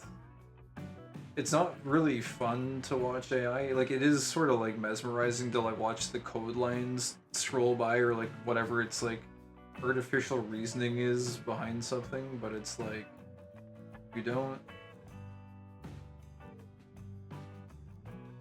get to witness the process, the creative process. The trials and tribulations of creation are what makes it so delectable.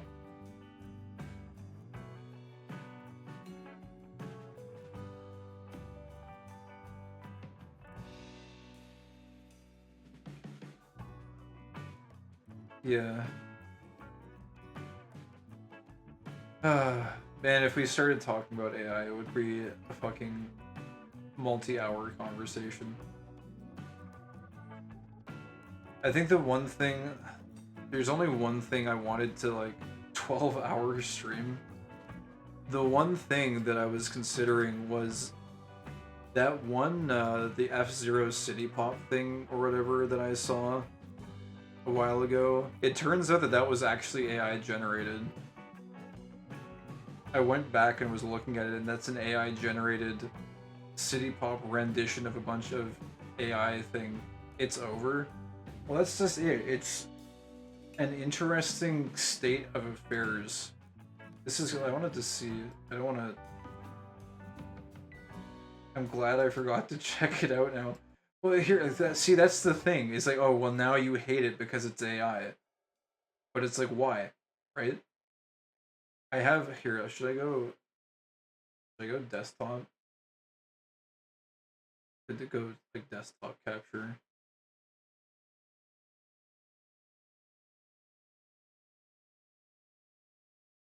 There.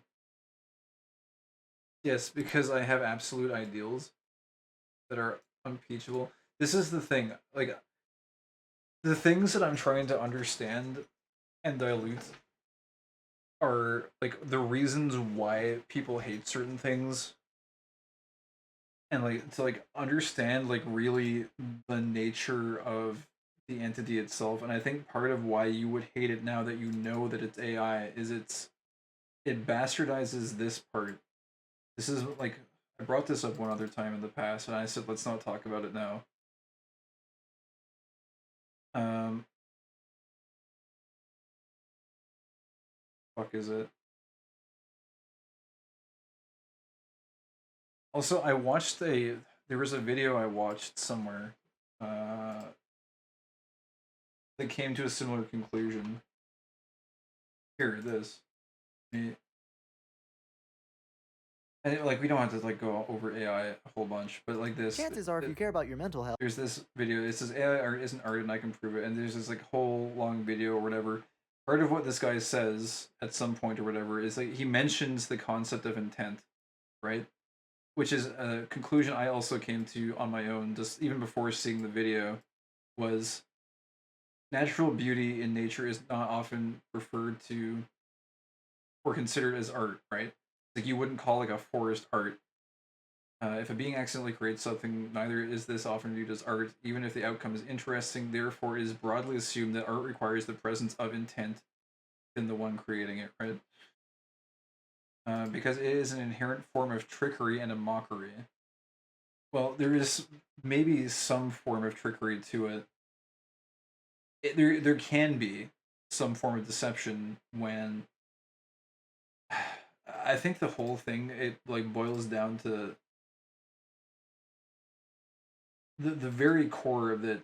I think the biggest problem with AI right now that exists is there is a gigantic wave of theft that took place. A crime took place. This is the root of the entire AI revolution, is that this gigantic wave of theft took place. So on a moral level, because all of these AI platforms came into existence and scraped whatever they wanted without the consent of anyone, it was just a gigantic wave of theft. A gigantic criminal action took place. And because there was no laws in place to protect people, everyone had all their creations stolen from them. And no one had any chance to do anything to protect themselves against it. And now, from this event which took place, so like AI comes into existence, scrapes everything it wants without consent. So this is like the genesis of this entire AI revolution, right? And then this doesn't need to be this. taking up too much space. So there's a theft, and so there's two schools of thoughts. I listened to a podcast or whatever, featuring a guy that I'm a pretty big fan of. His name is Saul Colt. He's a word of mouth marketer, and he hates the idea of AI because it's killing creativity. And generally speaking, I agree with him. There's also tons of videos out there that um, refer to the fact that over time, like creativity is a muscle, and if people don't exercise it, the creativity will die over time, and we'll kind of like forget how to think. I kind of went on this huge rant back when Clavi's server existed or whatever. But there's two schools of thought that then derive from this. There's a school of thought that says it's like the creative rights advocates or whatever. It's like, creativity is dying, and like there's people that like recognize the theft or whatever, and it's like, this is wrong. It's stealing. There's like, I don't know. It will like it'll destroy markets as corporations monetize, etc. Like it's just like there's this side of it, and then there's the other side of the argument. It was actually he was on a podcast with four people, and one of them was more or less like a moderator, and two of them were not moderate. There were just like other people, but then there's the school of thought that says, yeah, but it exists now, so we have to roll with it, right? And I don't think I've come to terms with like where exactly I stand on this. Like, this is where I stand fundamentally, from a fundamental level. I know, like, this disturbs the shit out of me, and I can't believe that nothing is being done about this. This is the issue. Like, this needs to be addressed. I think, fundamentally, is the theft that took place. But if you move past it, because here's the thing, nothing is going to happen. No one is going to address this. This is not ever going to be addressed. It's like, usually blue text or something. It's like, but it never will be. It's like, this is reality. The blue text is the reality of the situation. Like, it never will be. They got away with it. The end of story. It's already scraped everything. The biggest theft ever took place. Basically, an AI broke into like everyone's house and took everything that they own, and people are now saying, "Yeah, but it exists. It happened. So whatever." And that's it. That's where we stand. Wait, it's like instead of burning down the Library of Alexandria, we buried it underneath an infinite amount of garbage instead. Well, that's another thing. There's another video too. There's I've been watching so many of these fucking videos. Um,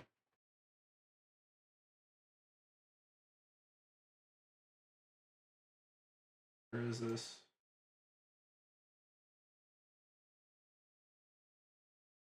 Shit. I can probably just find it. I can probably just Google it. Um, there's this problem, right? I guess this is a trending video or whatever. But it's like, yeah, AI, like there's like fake historical images. There's like AI slop documents being generated. It's like it's rewriting our entire archival history, which is a huge fucking issue as well. Very valid. You just had to gaslight enough boomers into thinking AI is satanic and use their voting power to pass anti-AI policies. Well, no, you're actually close to something. Um, it's not actually the boomers that we need to manipulate into doing that shit. It's the corporations themselves. Um, because corporations like corporations love exploiting AI for their own benefit, but I've been reading a lot of articles lately about how big companies and IPs are actually terrified of AI because in the same way that this gigantic theft wave took place, their IPs are not protected and people can just Google AI. Tell me why corporations yeah, tell me yeah, here, yeah, the automated fucking AI overview. While some corporations express fear about AI impacting their brand and business, it's a misconception that AI is solely a threat. Wow. That's a little bit fucking heavy handed. Look at that. There's that thing too. Is like AI, a lot of these models have like standpoints baked into them. Like look like that is so fucking pro AI coded. Like that's disgusting. It's a misconception. It's telling you that you're wrong. I didn't even I didn't even put in this is a Jordan Peterson word or whatever. I don't know if this is actually the right way to use it, like a presupposition. I didn't presuppose anything. A thing tactically assumed beforehand at the beginning of a line or argument or course of action, right? Yeah, okay, so I got it right. So like I did not presuppose that I didn't presuppose that AI was a threat. It actually proposed it itself. I just said, why do corporations fear AI brand or whatever? But like, I never claimed it was a threat. I'm just curious, like, why would they fear it? Like, you can fear something without it being a threat. I don't know. This is just very heavy-handed. It's a misconception. This is an objective statement it's trying to claim here that it's a misconception. Like, no, it's not. Oh, who are you to say that? You can say, anyways, whatever. Can you add meaning to the end of the query? Corporations fear AI brand meaning? What? How would you like this phrase? Because this doesn't make sense per se. Wait, meaning it got rid of it. Well, let's see. If you do that, nothing. It went away. But yeah, here. Well, there's this. Brands are beginning to turn against AI. Let's see here. There's a concept in marketing and advertising called brand safety, and brand safety refers to the concept of your brand appearing in places where it is undesirable for it to appear. So like for example, if I don't know, there's a news article about wars and people dying or something. Um, you don't necessarily, if you're like a I don't know, like a McDonald's brand or something, you don't necessarily want the McDonald's logo appearing in advertisements that are about negative news or like things that could be perceived as bad because then there's a brand association between the negative content and your brand. And in a similar sense, um, brand safety concerns.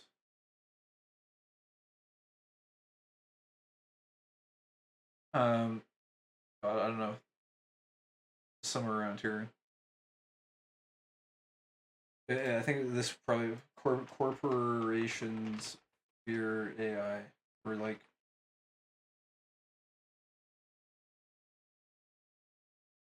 fear of God. It might be like this or something along these lines. Oh, it's Ad Age. It's the ones that like freaking block you from reading everything. Anyways, there's concerns about agencies' use of AI. Okay, whatever. It's around here somewhere. I'm sure I could go find it. AI fears divine will. I was reading somewhere. It might have been here. Was it the drum? I don't think so.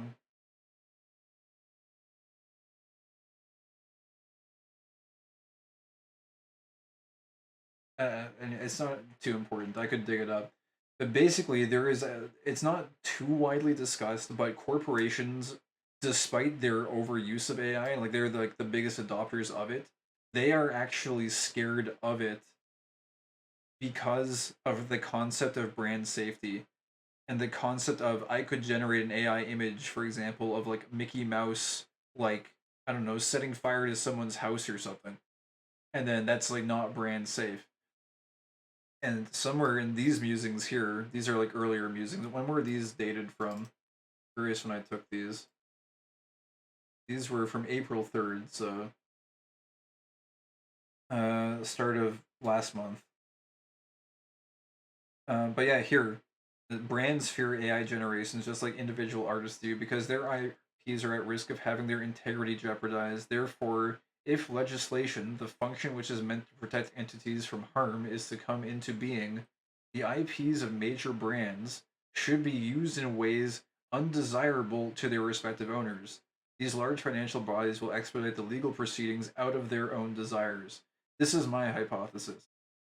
I think that if we want like legislation, if you want legislation to happen, this requires action from large entities that possess capital, aka brands. Brands and companies. So if you want to expedite legislation, which is the factor which will help us to get the theft under control, we can't undo the theft that has already happened.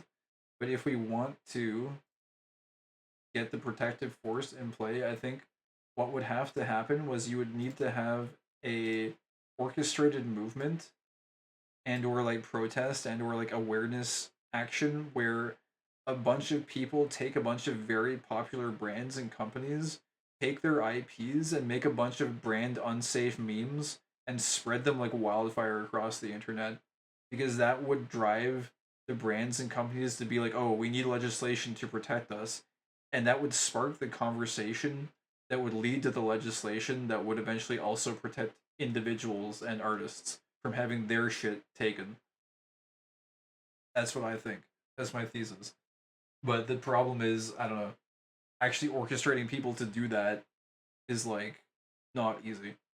But I think that's something that people should consider. And if a movement like that ever were to come up, I would probably endorse it out of that reasoning. They also don't want the AI chatbots to tell customers they should self obliterate.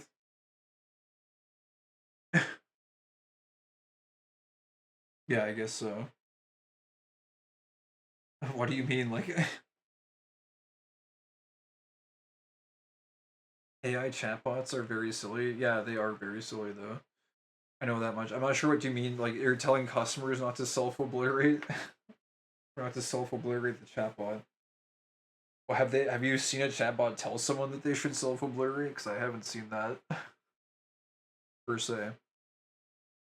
But yeah, anyways, so there's all of this, but ultimately, whether this gets resolved, like here, they'll get this, but it never will be.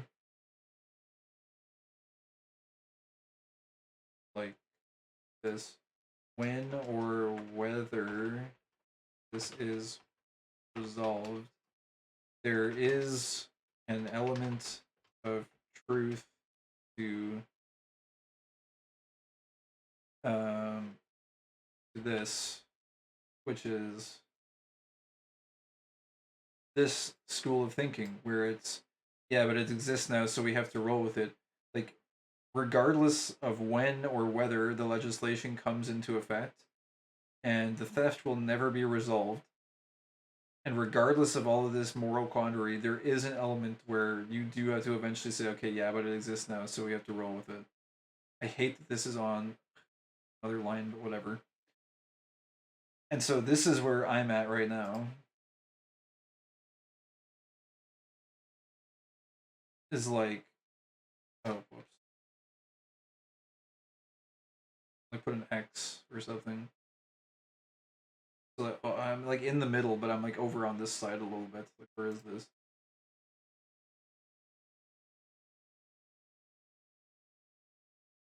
Actually, that's a little bit. The X is like not really in a good spot. The X should be more like here. It's like, I don't know, around this area. Like, and so I think as we're like in this kind of like middle zone, it's like there's a whole bunch of things to evaluate down here, and like there's like different examples and shit. Let's like save this as like random AI. Thoughts. We could get some like music or something, or just move on to a different topic. I just wanted to like bring up one specific targeted instance of the F-Zero thing being AI generated or whatever. I've seen the corporate chatbots saying tons of dubious stuff. I like it when they offer people coupons that don't exist. Yeah, I mean, like, chatbots are just fucking unhinged a lot of the time. Here, this is the music browser. But I was wondering, I was like thinking, like wherever the hell it was. The thing is now there's a lot of these like city pop albums that have come out at a certain point, which got me to thinking. Void Strangers spotted my backlog. I haven't played it myself. I saw someone playing it, and I wanted to just check out the OST, which I thought it was okay. I didn't hear any tracks immediately that were like very much like must-haves. Here's one guy by the name of Heavy Machine Gun. He might have been the one that did um, the F-Zero one. Not sure. Yeah, or yeah, Heavy Machine Gun did this one. So he released this, and so like I just think there's like a lot of like philosophical quandary to be had about AI just on this like this particular trend of people taking this kind of music or whatever, or like creating this, creating whatever this is, right? This is a very like there's a lot to talk about with this. Just this one concept. If we were to like narrow into this, it's like so like F-Zero, city pop, other city pop, etc. And God, there's so many thoughts about this. It's like hard to even think about where to start. But it's like let's look at traditional traditional remixes. Like, what is a traditional remix? You are like taking like an original song and you are using it to make something else, right? So it's like original song.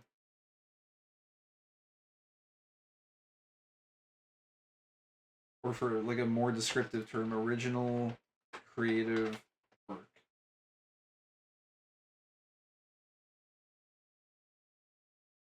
And then you have traditional remixes, and no one has any problems with traditional remixes.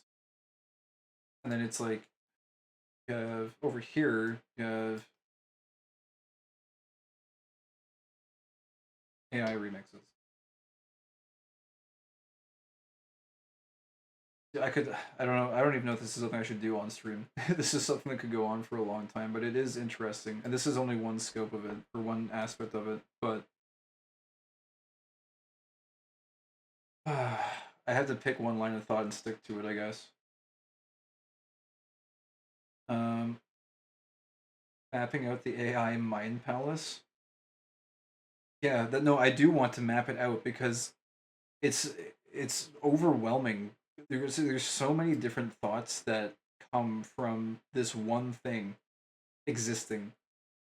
And I think a lot of people are currently in the space where it's like their mindset is AI bad, like cover your ears and just say la la la, I can't hear you, AI bad. I think it's a lot more challenging though to try to like figure out like how are we like we're gonna eventually be here. There's truth to this. We're here now and it exists. And the real question that is on my mind, like, how do we integrate effectively and ethically with this new tech? And I'm wrestling with this a lot as I'm encountering like just different aspects of it. And so you see something like this, right? And like, what is this? Because oh my god, there's so many fucking things. There's too many fucking windows. Um, this. There are elements from this as well that come into it, like intent, art. Is this a piece of art? This is a question you can ask. Needs more monitors. I actually have 4 monitors. I have enough monitors. I'm just utilizing them poorly at the moment, I think. I need bigger monitors. But here, like this is a question. Is this art?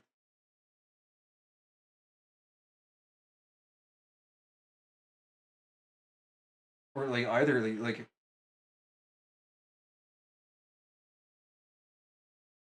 where's the here? We'll just use plain text and ask the question. You can ask it in purple, I guess. Is this art? But you can ask this for either of them, I guess. Like copy and paste this. Everything I personally like is art. Well, then I guess you have to define what art is to like have a conversation about this, right? But it's like, is this art and is this art? And we remember that it has been widely assumed. Well, I have broadly assumed, and other people have assumed that art requires intent, right? And I have all kinds of other shit here too, but it's like traditionally and typically, like elicited experiences produce emotions. I think in some sense, art requires some level of emotion.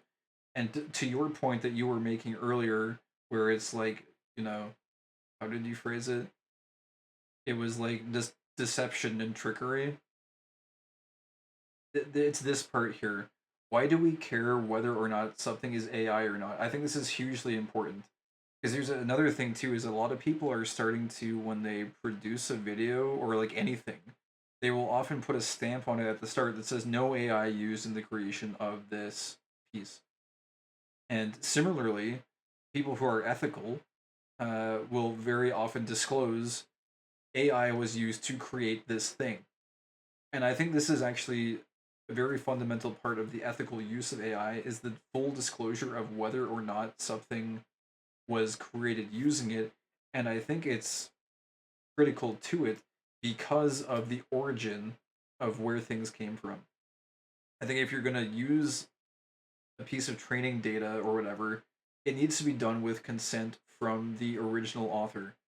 So I think like if you're going to take a piece of art and remix it or like use it to train a model, there must be consent from the original creator, the original creative work, that original source.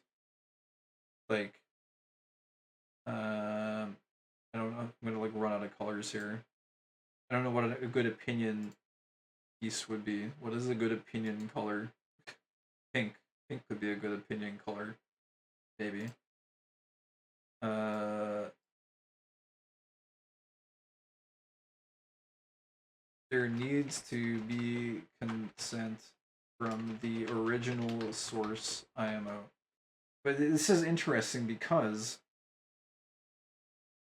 here, let me just finish reading this part, I guess. Like, why do we care whether or not something is AI or not?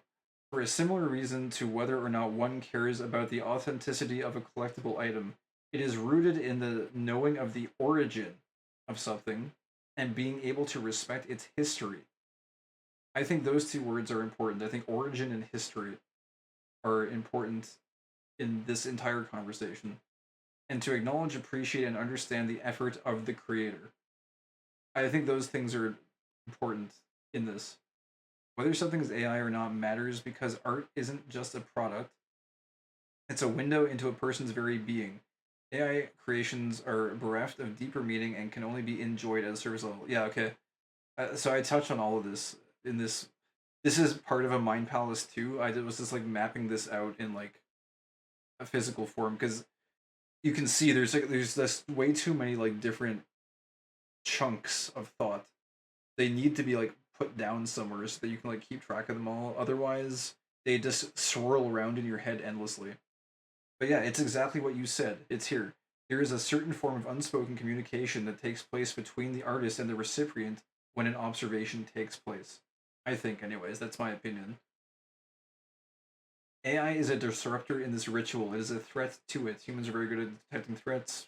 It's just why we'd be able to as long as we have. Okay, it's a little whatever going off track, but one cannot discern when one cannot discern where an image originated from, its history and the unspoken communication cannot take place in full confidence. I think this is something that I have a problem with, especially like when people don't disclose whether or not they used AI, is that a form of unspoken communication is threatened. It's like originally you could look at a piece of artwork and know that someone worked really hard to create it and a part of their soul was put into it, and I think because part of their soul was put into it, there was a certain level of communication that took place even beyond the art itself that was like you could sort of communicate with the artist on an unspoken level by appreciating whatever it was that they created. Um, in some sense, the authenticity of communication and expression are threatened by the presence of AI generations. Yeah, I think this entire contract it was like a ritual of sorts. I know that must sound like weird to say. Maybe that's like hyperbolic, but like I think there was like a certain element of like a traditionalism and like spiritualism associated with consuming someone else's creation that has gone unchallenged for our entire history as human beings, and that like kind of quote unquote sacred ritual or like way of doing things has now that contract that we had where quote unquote everything is real and everything has been produced from the soul, and hard work has gone into it, and all everything associated with creativity and creation, that contract has been burned, right? Like um something I didn't write down, but it's like this needs to be in red, I guess.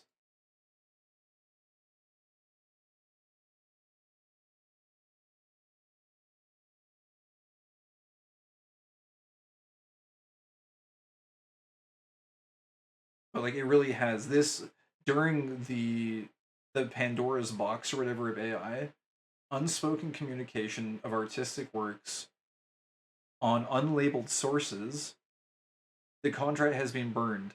It's like it's being completely defiled. So I think a part of that is very unsettling too.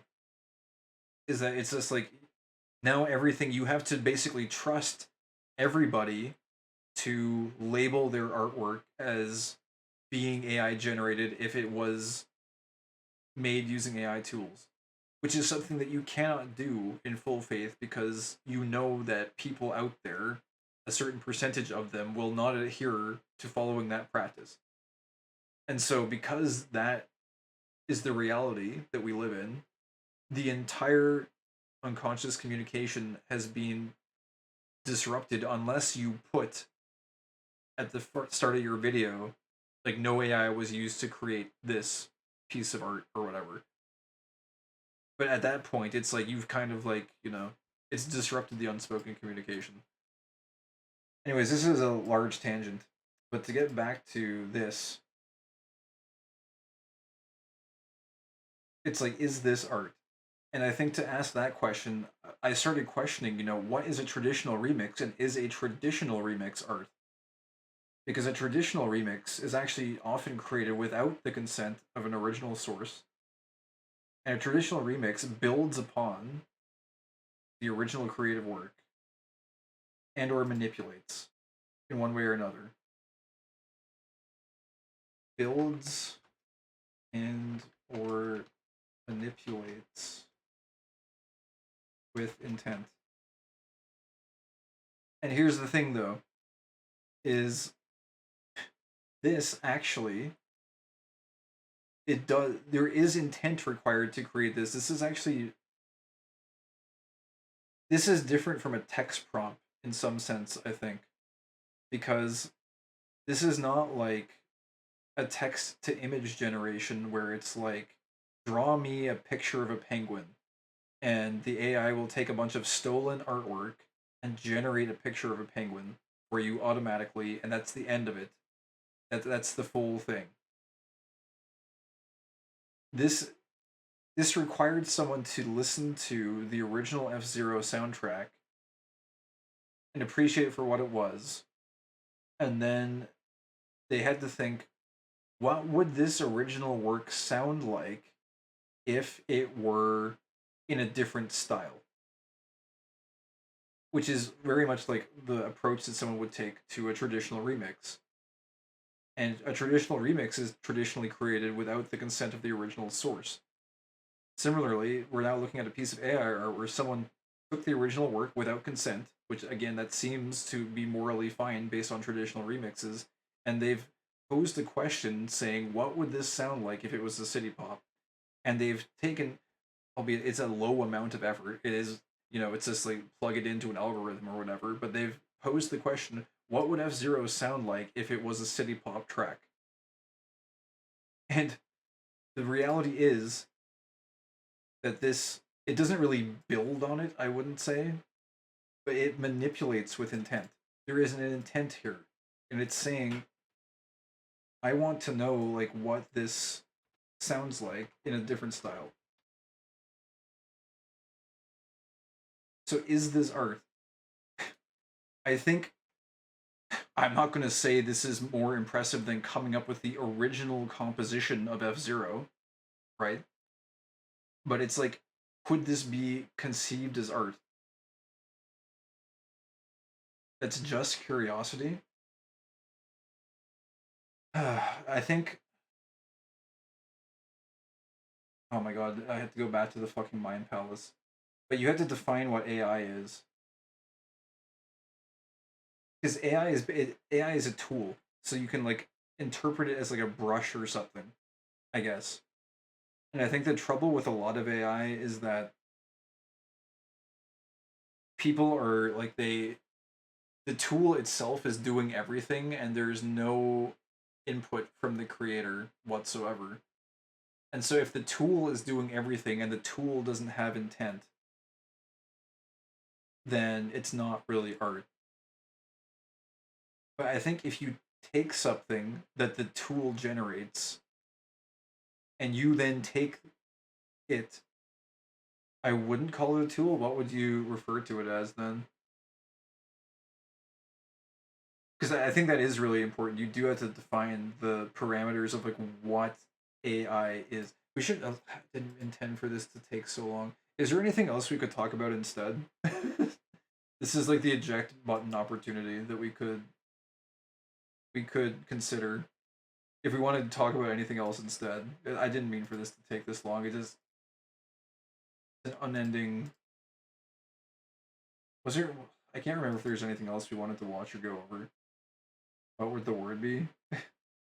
I'd say the difference from a tool is that a tool needs more input from the user to create. Well, it needs more like control, right? Here, I want to reference that guy's video.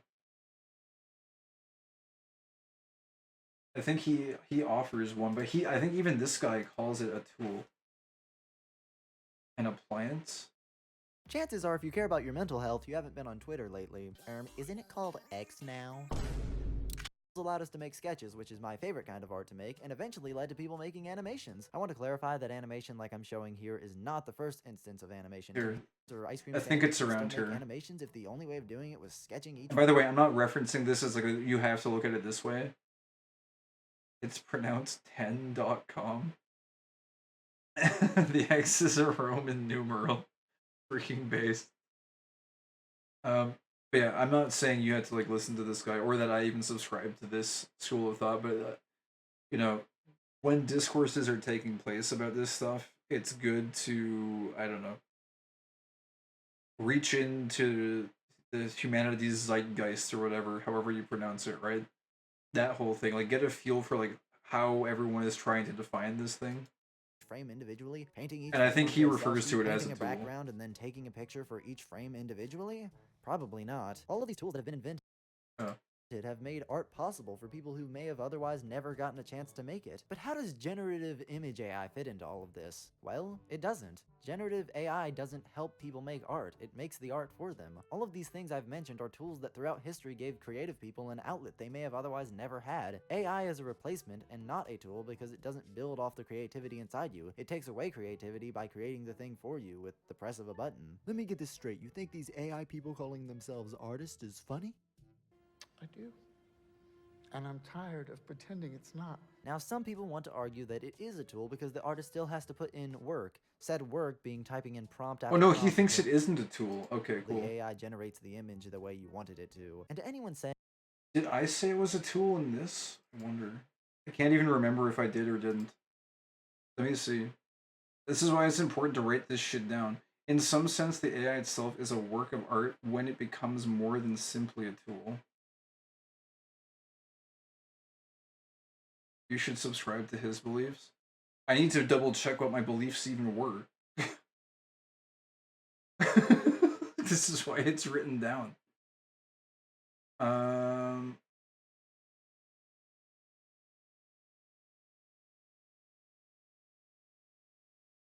yeah, here, no, I do. It is a tool through which an artist can apply intent.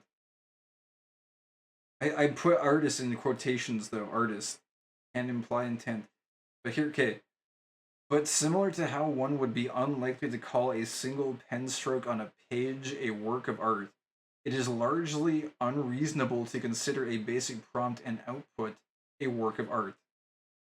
However, with further manipulation, sculpting, or organization to the base output, it seems reasonable to consider that the amalgamations of AI creations that are organized by human creativity might reasonably be considered art, though the attribution of this definition would extend largely to the creator's vision and less to their talent as a creator, an artistic visionary, but not a creator in the traditional sense. This was where my conclusions went to. So I challenged my own definition of it being a tool. Because you wouldn't, like, if you take a pencil and you draw a single stroke on a page, like, no one would really consider that art because it's just like one stroke. And that's kind of like what a parallel to like what putting a prompt into an engine is. It's just a single stroke. Like, it's not really art. It's like you're putting one stroke onto a page. Depends on the stroke, IMO.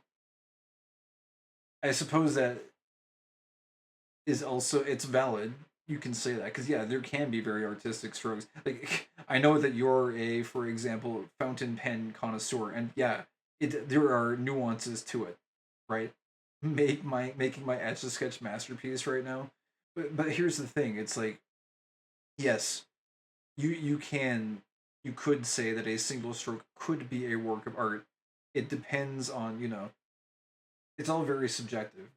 But like if you're using, for example, a specific type of fountain pen, and you make a very deliberate selection of what type of ink you want to use, and you know you select a very specific type of paper, like all of these different elements, and then you put a single stroke down, or a single line, and you never lift your utensil once, then yeah, you could consider that a work of art. But I think the point that I'm trying to illustrate between these two paragraphs, we could probably use some background music, I guess, as well, if we're going to talk about this at length. Which I don't know how much longer we can go for. We don't need to go for that long, I guess. Something chill would be good, I guess. Kirby item bounce? Okay, Kirby item bounce. Let me...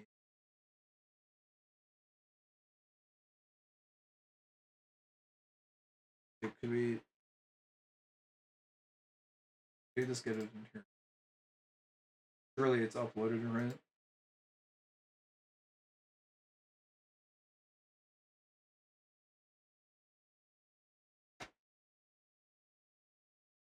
And minutes, 30 minutes.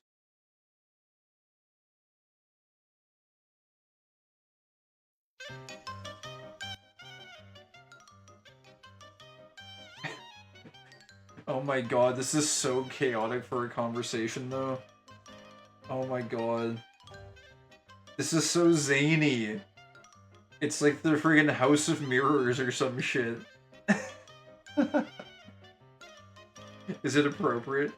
It gets the juices flowing.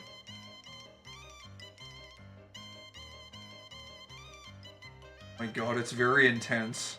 I guess when it's on long enough, it will blend in. We'll get used to it. Sorry, I know. Okay, that should be good. Oh my god, am I gonna look? We'll keep it. I could see it getting the juices flowing.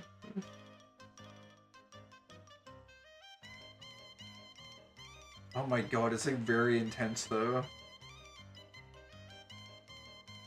This is very intense. Like, I'm sitting here trying to like calm my mind and like swim through these like endless fields of thoughts, and I have this like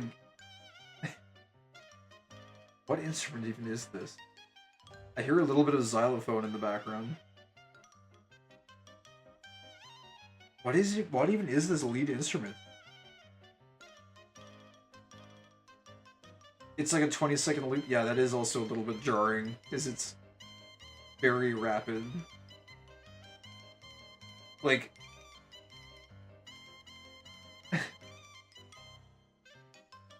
yeah, dude, I don't know if I can. For like other conversations, maybe I don't know if I can handle this right now.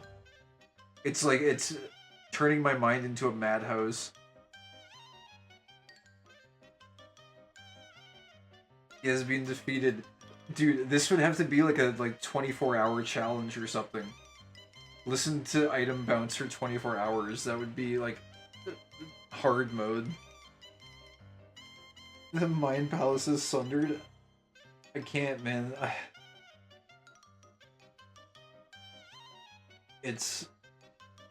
can't think. It's too disruptive. If I was like actively, I don't know.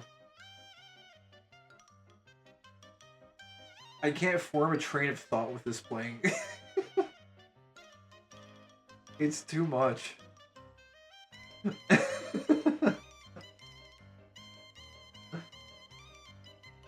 Look, I'll give this a rain check. We'll listen to this another time. It can be summoned forth at some other point for some other conversation that is less reliant on like stitching together like multiple philosophical musings. The light of Kirby music has banished the AI thoughts from his mind. Do you want to switch topics? Is that what this is really about? We could just switch topics. But yeah, I don't know. I guess a lot of it boils down to whether or not AI is a tool or whatever. Which, again, I call into question here. I'm with AI talk. Okay, we could continue it then. I can't fuck with the Kirby music right now, though, if we're gonna do AI talk. I also think, like, I can probably do, like, maybe another hour or something of it. Maybe I should go sleep. I don't know. I'm with AI talk. Fine with. Yeah. Yeah. Man.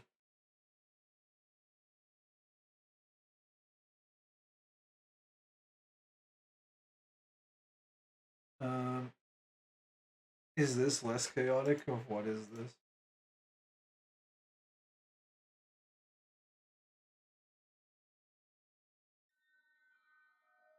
Oshi wo miru ito. Enoguti arrange. I think so.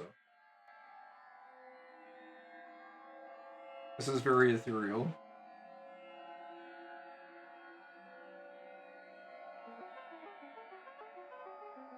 Oh, this is cool as hell.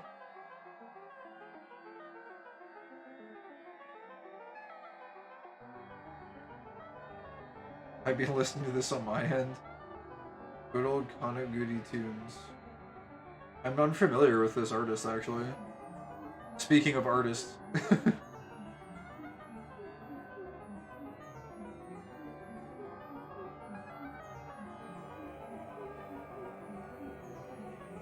It's from an old dog shit video game? Wait, why did it stop?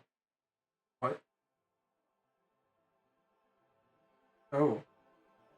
That's interesting.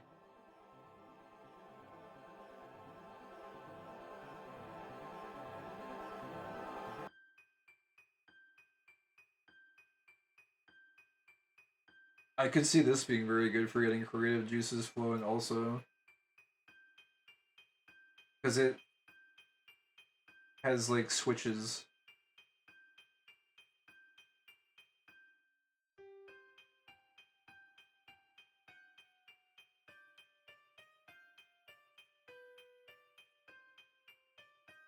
Dude, I don't even know if I could use this, though. Maybe I could. This is a really cool piece, though.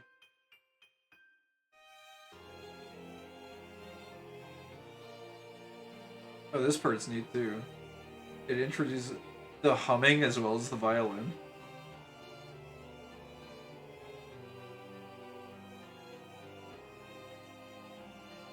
Oh, I thought of what I could possibly use. This is neat, though. I don't think I could use this because it changes tempos too much. But this is a really cool track, is the thing.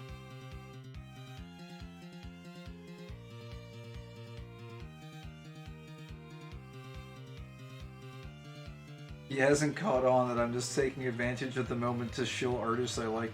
You know, I had an idea for like a music session or whatever, like a music sharing session. I got AI to generate 100 adjectives, which I don't see as like being anything too egregious. It's just the same as like rifling through like a dictionary or something, right?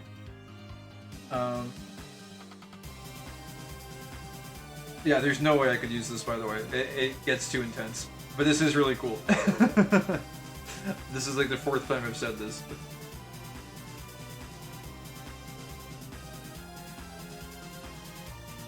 using AI for that sounds like overkill. Maybe. Yeah, I mean, you don't necessarily need to use AI for it, but...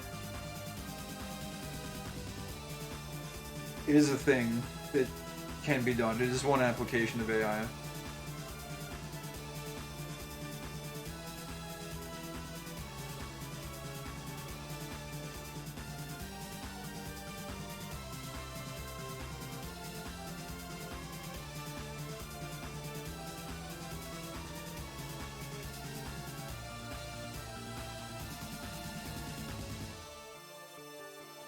This is cool. I just quietly bookmarking this on my second monitor here.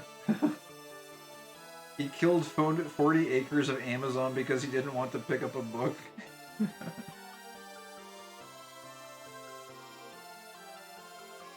I like this part too a lot. This sounds very, what is the word for it? Like gothic almost. Gothic, old, castle, aristocracy. Hallways in a large, old, medieval castle type deal. It's not really a harpsichord, but for some reason I'm getting harpsichord vibes from it. Like, it feels like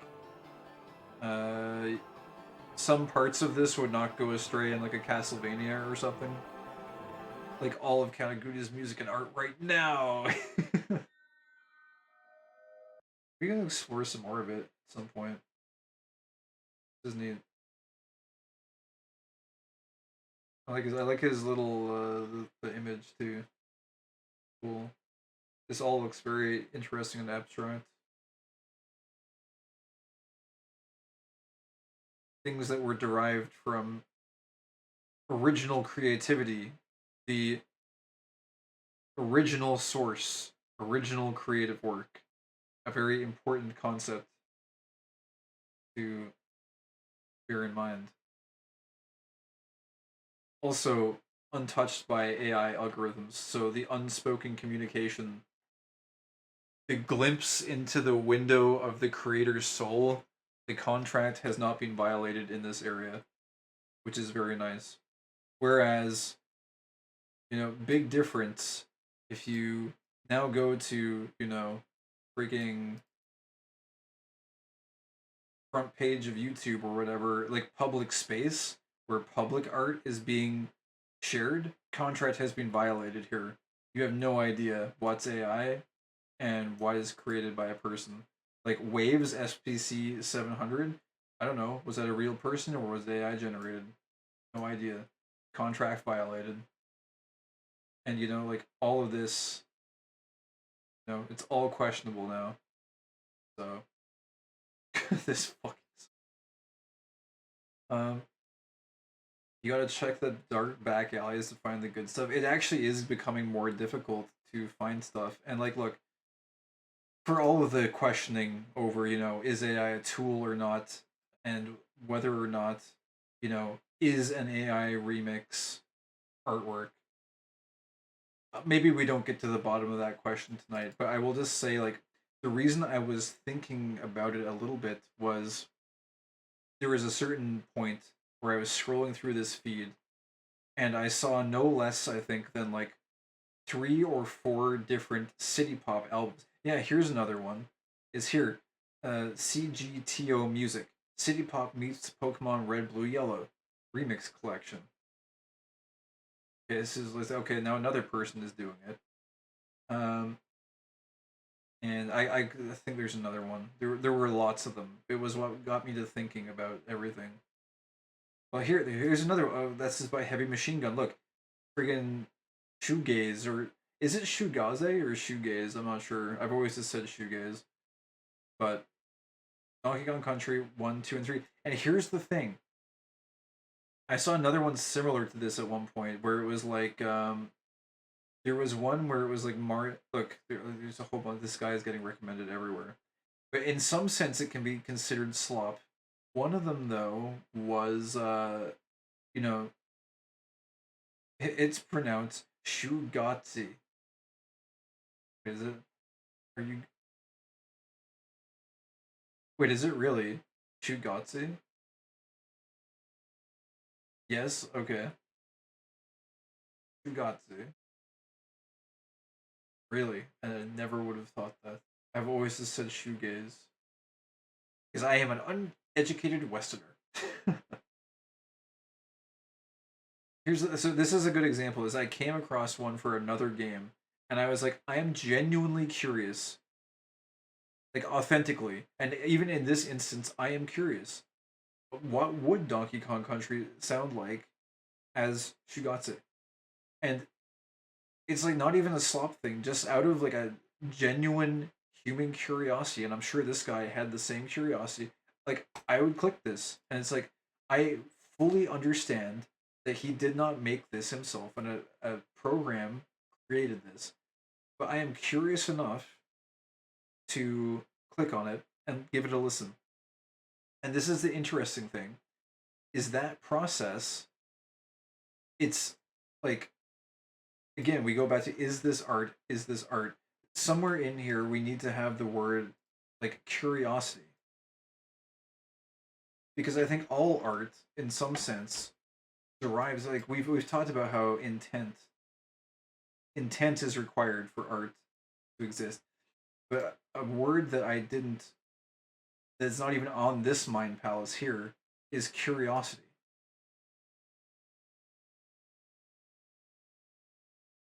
Because I think all creators ask themselves a question at some point. And they say, what if I did this? What if I did that? So curiosity is essential. And so I've never listened to this, but this is a blind listen. So we open this and we take a look at it. But one thing is, this person is all they've done is they've taken an original creative work and they've applied curiosity to it and they've manipulated something with intent. Like, I'm not saying this is high art or anything, but I have invited the idea that this could be a form of art. Again, not like, I'm not saying it's maybe not even art, but it could be part of like you said, an exploration of sorts. Yeah, this is a way I think to explore ideas, at least in some sense. I've invited that much in because it incites genuine curiosity in myself. I like we can give this a listen. And the thing is, with any of these, one thing you are missing for sure is in a traditional remix, the person doing the remix is there's that gateway to the soul thing. Like, it has soul. And very often, if you listen to an experienced remixer, you will often be excited to listen to their remix because you know their style of music. And you're excited because, oh, I know how this person remixes their tunes usually. They usually put like a certain spin on it, or like they use this instrumentation selection, and it's like, this is really, it's exciting. It's fun for me to listen and look forward to this remix by this individual, this artist. And the thing that is 100% missing from an AI remix is, you know, for 100% fact this is going to be dry as shit. It's going to be very steady. There's going to be no, like playing around with the beats or instrumentation. It's going to be very generic. But with that said, I think it's interesting to be able to explore it as a baseline idea. Like, what would it sound like? And I don't know, what would it sound like?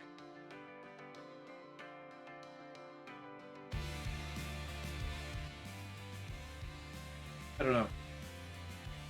Let me see if there's like a good track we can listen to. That would be Ice Cave Chant, right? Okay, so here's the thing. Like, original Ice Cave Chant is very far from Shugatse. It's like, I don't need to really go to this, do I? You've heard this before. In Donkey Kong. Like,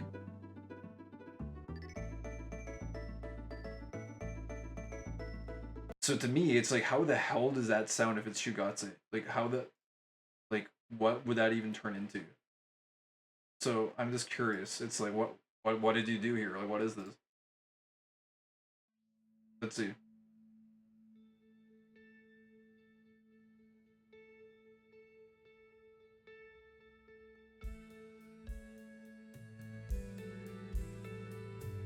And so that's kind of neat. So it's like, it's emulating the ice chimes with like a soft guitar. So I think that's kind of neat.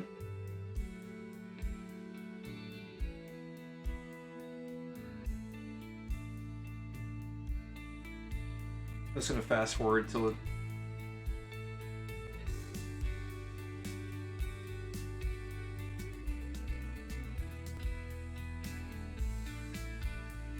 This doesn't even sound like the original song, though. Like, what the hell? I can't even hear the melody. This just sounds like a random track, though.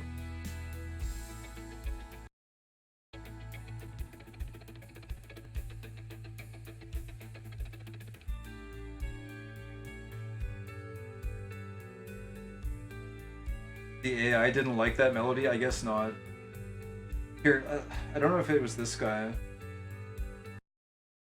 I picked Ice Cave Chant specifically in that instance because I was curious to see how the hell it would handle it. It looks like it didn't. So it looks like some tracks it can handle and others it can't.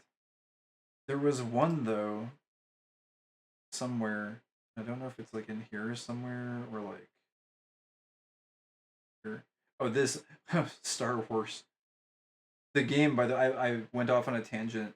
I got those 100 adjectives or whatever, and the idea is we spin a wheel with those 100 adjectives, and whatever adjective it lands on, we try to come up with 3 songs from a game that match the adjective. And it was interesting. I ended up getting rebellious as an adjective, and all I could think of was like Rogue Squadron, but then like Deus Ex is pretty rebellious, right? Because it's like you're rebelling against the friggin' government like taking over everything, right? And then I also thought of Hotline Miami with after I thought about rebelling in Deus Ex, that got me to thinking about the prison break in Hotline Miami 2, which is also a form of rebellion. So it was like, I don't know. It seemed like it could be a fun thing to do like on the side or whatever. And it was actually kind of difficult. It was like it took me a while to think of like some rebellious stuff, so it seemed like a decent mental exercise too. But I thought it would be fun to do with other people because it's like those are the three that I would think of, but I would be curious like what someone else would come up with for that adjective. It'd be kind of interesting. Definitely run that at some point. I can't find what I'm looking for. It was like it was Super Mario RPG. It was in like a Spanish guitar style or some shit. I think. Was it a Spanish remix or I don't know what it was.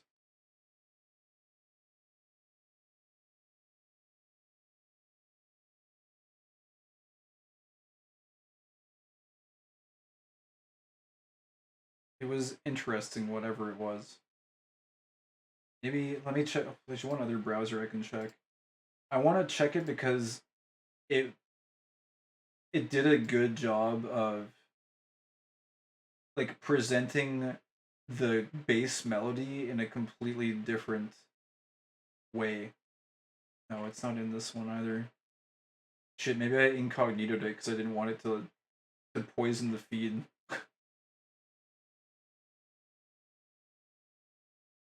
Uh, I was worried for a sec when I saw a thumbnail with VTuber skate feet sweaty.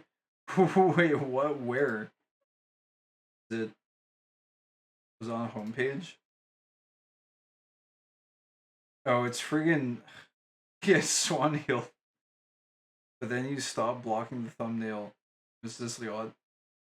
Wait, is it blocked? I can't. It would be concerning if somehow VTuber feet managed to make it into the feed. What we watched? Oh god, Asmongold rat story with the friggin'. This is all stuff we've watched on stream, so it's shouldn't be too bad. You never know though. Could be. The text box when you're typing, perfectly blocking her. Oh my god. Anyways, I don't know. I'm sure the Donkey Kong one might be the same. Like, there's got to be a good one. Let me guess. We can probably guess at what a easier melody might be. This guy picked some. He picked all the like Frost levels. What about Primal Rave? That clashes very heavily genre-wise.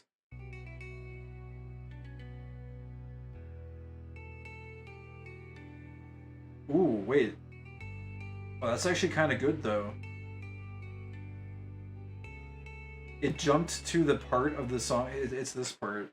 Are you familiar? I don't know if you're familiar with the Donkey Kong soundtrack, because you were more of like a PlayStation guy growing up, right?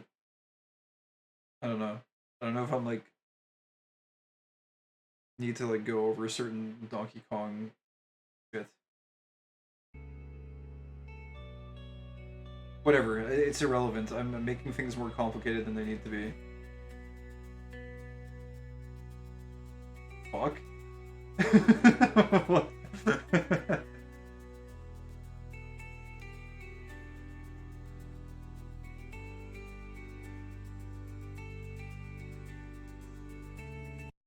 I got ink all over my hand. Oh no, shit. Wait, were you writing something? No, that sucks. Sorry. Was that my fault? All this fucking AI talk. Should have been dealing with something more, I don't know, less distracting.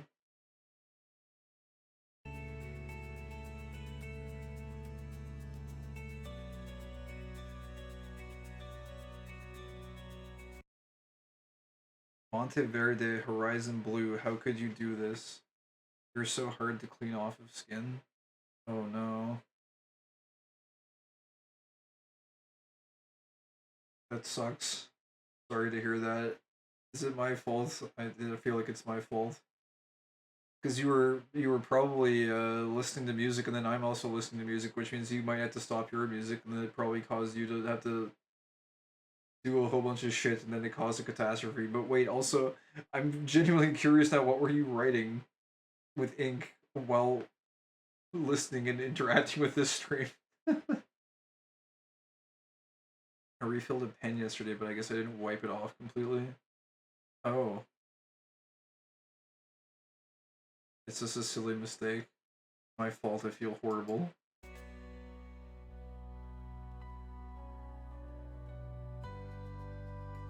Anyway. The bridge part here is kind of just writing words as I think of them. Interesting. Just for fun with the fountain pen. And drawing curves behind curves because curves are cool. Yeah. See, yeah, I can see why you would say that a single stroke could be art, because there is intent there and it is creative, and it's like you're playing with the brush stroke basically. So it's more advanced than a simple stroke. I think in the Mind Palace here, it's way back there. I don't want to dig it out from the fucking window pile, but like when I say a single stroke is not typically considered art, it's like, you know, if a lazy high schooler or something picks up a friggin' like graphite pencil and draws a single line on a piece of paper, I don't think anyone will be saying, oh, well, look at that, it's a piece of art. And I think the reason I am saying that is because I'm drawing a parallel to the use of ChatGPT or whatever you're using to generate stuff. Granted, I do think there is at least a little bit of skill in like the prompting, but I think it's like kind of overblown. It's like the bar is set so low that just about anyone can do it, and it's, I don't know. There is some level of control there, but I wouldn't necessarily say it's enough to constitute art. But yeah, I don't know. It's a quandary for sure. Anyways, and so this, like, here's the thing. This this part we're listening to right at this very moment, I think is a slop. This is like nothing. This is dross. There's like nothing here. It's just, this is just noise. There's nothing here, but there was a part that was cool. The part that was cool was the iteration of the Primal Rave part of the song where it dips into like a chiller part. There's a chiller part of the song. Oh yeah, it's here. So like the whole start of the song is very like rambunctious, heavy drums, and like very, very jungle and very, very tribal. But then it fades into this like more, like much more reserved, quiet, peaceful section where it's like you've somehow, like, I don't know, found a tranquil area within the raging forest, and it's you know, like a place of solace or whatever. So like you can hear the transition here. This is the heavy jungle part.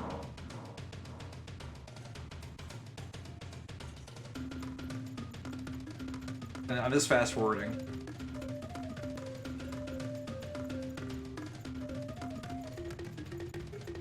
Blah blah blah blah blah.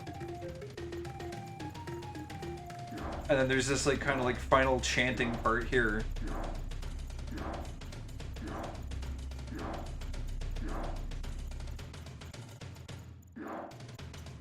Then there's this. This part comes up. The drums stop completely. There's the animals making noise. And then there's this part.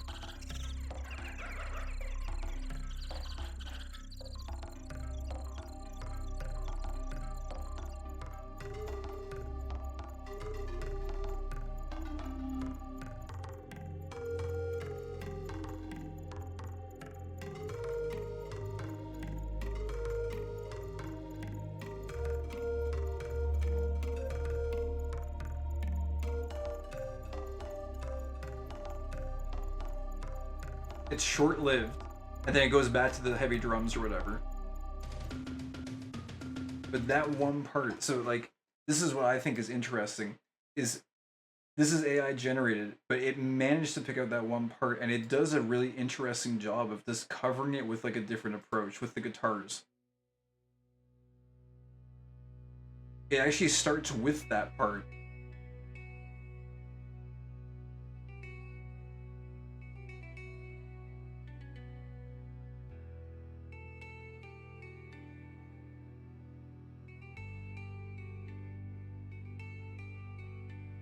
And this one small segment, it's like 20 seconds.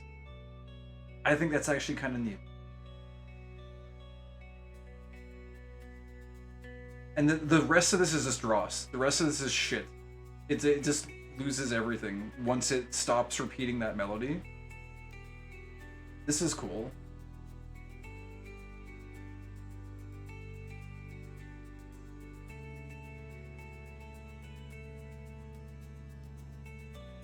But the point is, I think like it's interesting to be able to very easily and very readily access a tangible way to listen to that type of instrumentation and be like, what would that sound like if it was a guitar in Shugatsu style? Like, I do find that genuinely interesting, and I don't know, I could see this as a way to like springboard further creativity where it's like, oh, I really like that style, maybe that's worth playing with. And then like an artist takes that little part and then adds their own style to it in this style of music. And so in that sense, I could see AI in this sense being a good exploratory amplification approach, right? Where it's like you can explore ideas much, much more quickly. Because again, you can iterate on this with like any number of styles that you want. You can make this like heavy rock, you can make this, I don't know, dance music, whatever. And you can use it as a way to just listen to it and say like, oh, is this like a good foundation? Is it an idea worth pursuing even? Instead of having to like go in and explore whether or not it's an idea worth pursuing in the first place, you can get like an early draft and an early scouting process done and be like, is this worth my time to invest to put the effort into, right? I guess, but in that case, you don't have to upload it online and crowd the space. Well, that's just it. It's like, it's he was curious enough to wonder what it would sound like, and he had the intent on an original work. I don't know. I think there is something valuable about this because like I found it interesting too. I was genuinely curious, like what would parts of these sound like. It's not like 100, like yes, in some sense it is cluttering the space. You're right. And this is what I was thinking was, wouldn't it be great if rather that, because this is the problem right now, this is why it's a problem, is that when I'm in this space, if I am specifically looking for human artists and people that have created things, original creations by themselves, it is difficult for me to find it now because there is so much AI shit cluttering the feed, right? That is the problem. But if you had a place or a way to just like disable AI creations or AI, involvement, then it would not be a problem, because that way you could purposefully go and say, like, this is the thing, this is ideally it's you just go to this guy's channel or whatever, like a filter would just say like, hey, I'm interested in seeing AI creations right now, and then bang, you would get this view where it's literally everything is AI. I think this is cool because if you look at this guy's channel, I think his collection here, this is why I think it can be considered artwork, is because actually this is a window into this particular individual's soul, a little bit. Not the creations themselves, but the manipulations that he's added or orchestrated on his channel. You can see what games that this guy likes. You can see that he likes Donkey Kong Country. you can see that he likes Kirby. He likes old retro games, right? Or well, maybe he likes old retro games, or maybe he sees that they're very popular and an easy way to make a quick buck, one way or the other. But in that sense too, there is a window to the soul too. You can see this guy is like, someone that likes to ride trends or whatever. There's at least he knows enough about video games that he knows like which tracks he would put a spin on to feature on his channel. Maybe he's just a punk. Okay, look, if you hate people that use AI that much, yes, you can just call him a punk too. I guess that's valid. But I think, there is, if you take AI creations and you manipulate them further, I think it could constitute art, is what I'm trying to get at. I think as long as there is human creativity and human effort involved in the process, I don't think it's completely unreasonable to think that like using AI to generate basically the clay that you use and then taking it and like manipulating it in different ways further past that point of initial generation, I think that still could potentially be considered artwork in some sense. But anyways, there was one other problem and or observation I made was that this guy has, I guess, been experiencing pretty decent success. Like he's got he's got 15K subscribers, and he's only started like 6 months ago. So like that's pretty fast growth rate, right? Wait, maybe you have a point, but I disagree that this is a good example. Oh no, I don't disagree. This is not a good example. This is like very baseline. This is this is like the bottom of the barrel type deal. I'm saying like I don't know. I guess like with like artistic drawings or whatever, if he's really churning these out, yeah, this is just dross at this point. It's just he's farming the shit out of this. He's doing this for money pretty much at this point. Which we'll get into in a second, but it's like the example that I was providing was like, I don't know, if you generate images with ChatGPT or some shit, and you take them and you then like manipulate them, or you like use them to tell a story, or like you make multiple AI images and you put them together in some kind of a collage or something, in a way that you as a human are like using creativity to take those components and rearrange them in a certain way to convey something else. I think in that sense there is some level of AI creation. It's in the Mind Palace somewhere. It's like further manipulation, sculpting, or organization to the base output. I think so. I think there's some level of artwork there, maybe. But again, as I say here, I make a distinction. Like as an artistic visionary, but not a creator. Because again, it's like, I don't know, you're not really creating it. You're not an original creator. You're basically remixing. It goes back to this part here. It's like you're taking something and putting it in a mixer and you're remixing it. But you're not an original creator in some sense. So I think people calling it like an AI artwork, I don't know.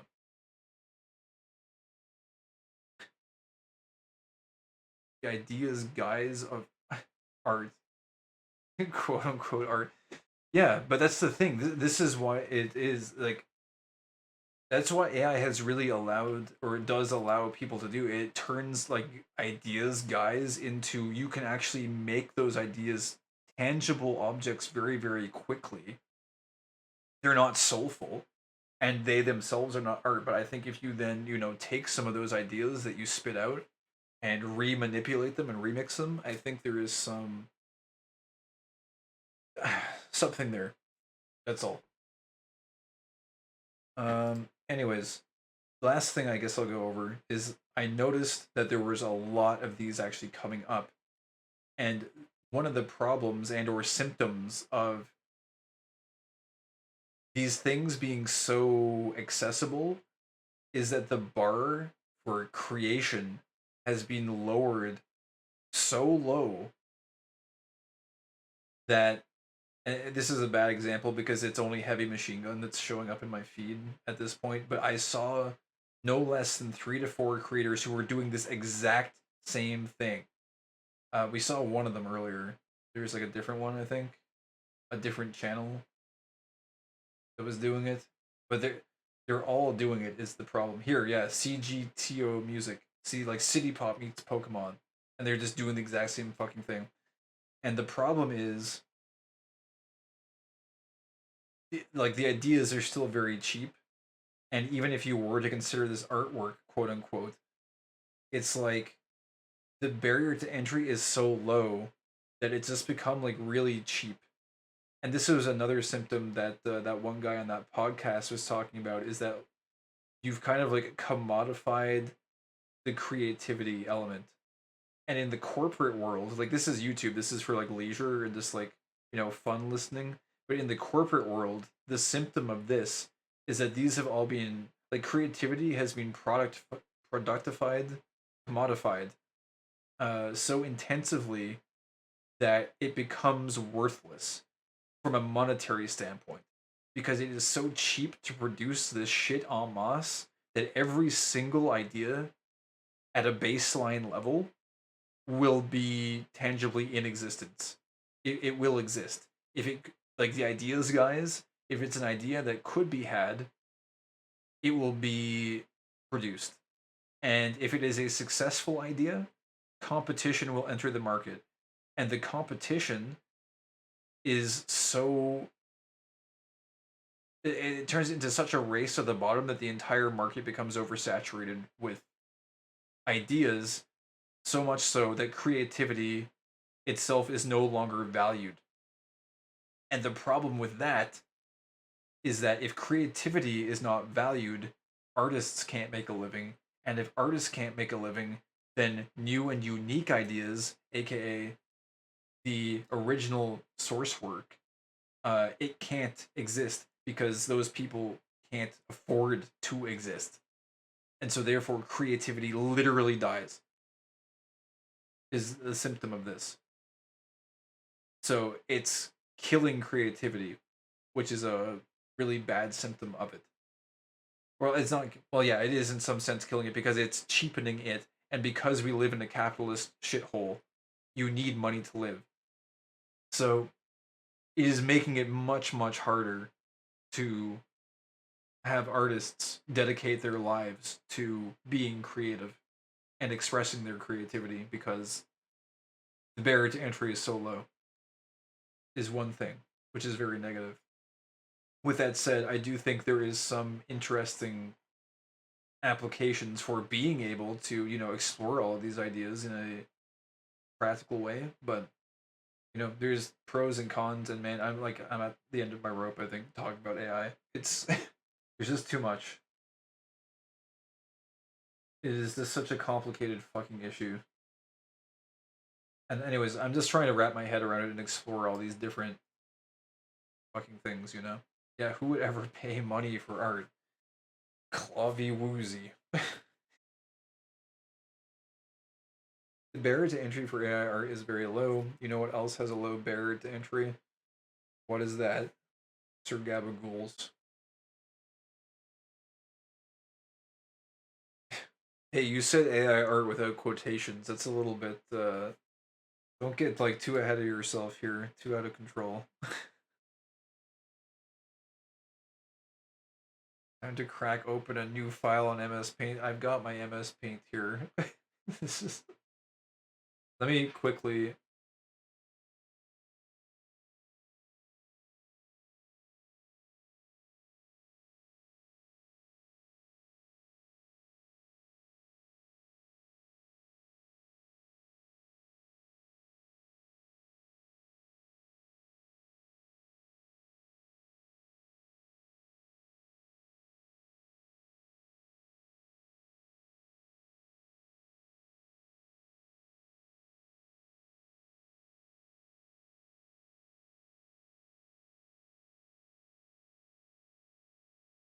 I just wanted to, like, take this. This part was from that podcast or whatever, but I think it's an easy conclusion to realize too if you, like, think about it a little bit.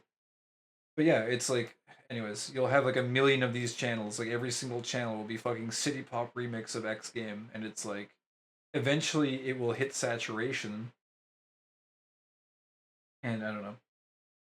I don't know. Get started and start drawing. drawing now. I'm really sleepy. I was kind of thinking about sleeping after this. I guess we could. What are we even doing though? What are we drawing? Let me save this time.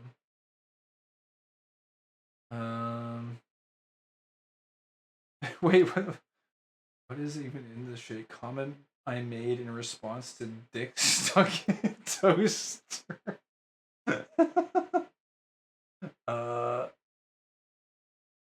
Oh wait. Reminded me of being young on BNet chat. Oh, it did actually. Can I hold on? What was that? Oh, you know what it was? I think I remember the comment. It was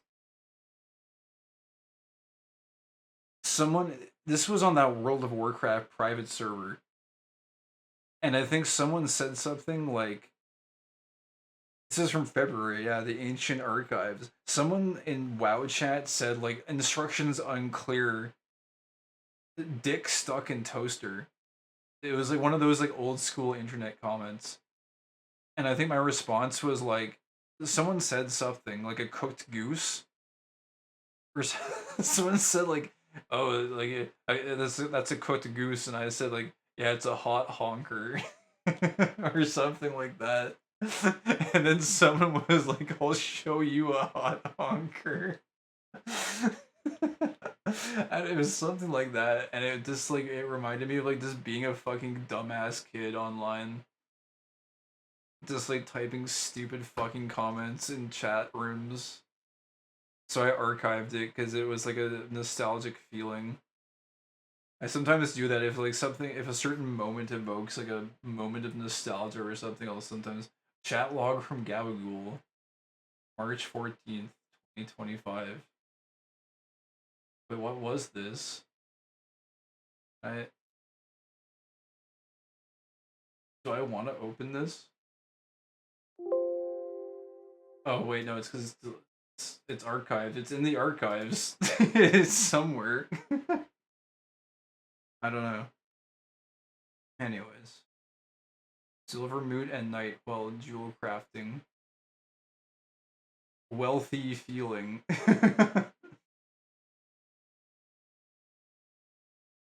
I could see that. Silvermoon is that like blood elf capital. Feelings of like money flowing.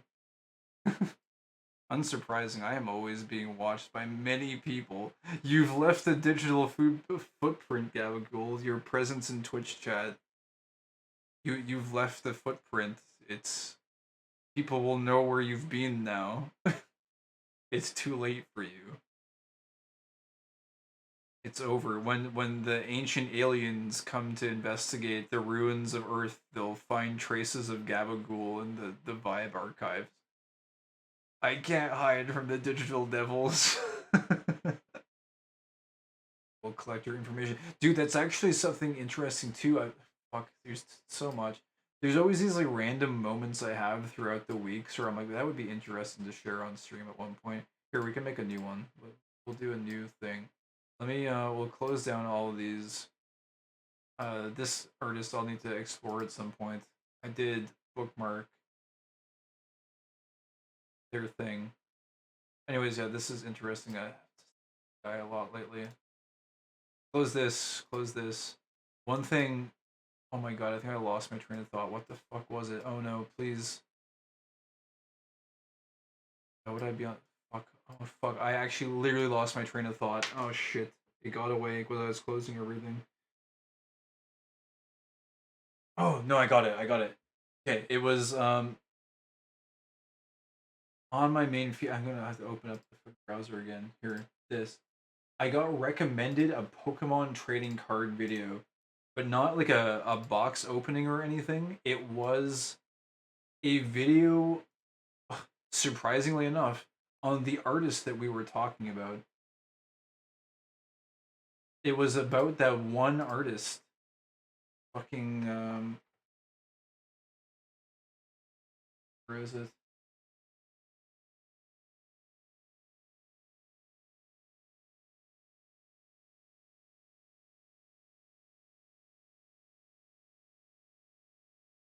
God, God, where is it? I gotta find it.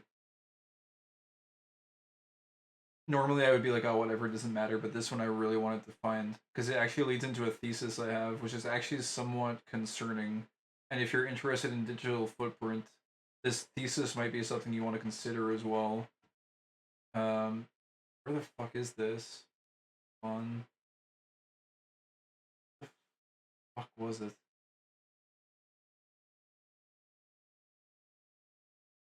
Artist. Fuck, I'm gonna have to quick search.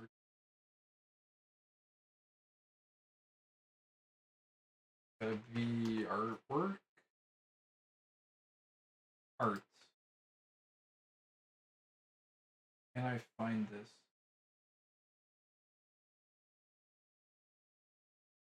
Oh god, can I not find it? I need to.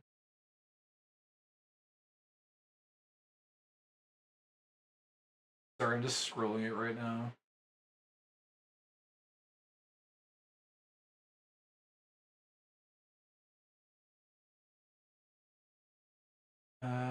Where the...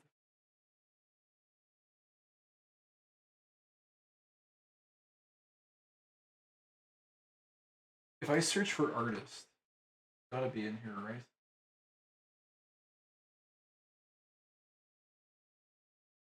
Can't find this shit.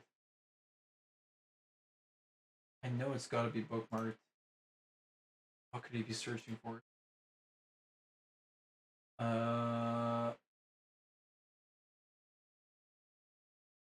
Fuck.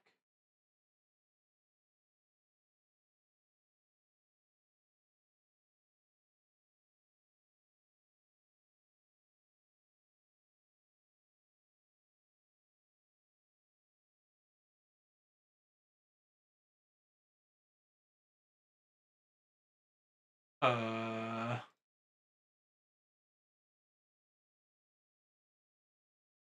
oh, there was a cool video about someone who made a game over the course of 20 years. I don't know, you can watch this sometime if you're interested. We're not watching it now.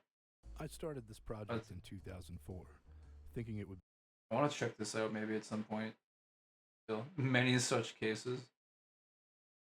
This guy's video was cool. This is basically like a sales pitch for his game. He says it's on sale at the end, but it was nice to listen to someone talk about how much they worked on something. Oh my god, I don't know where it is.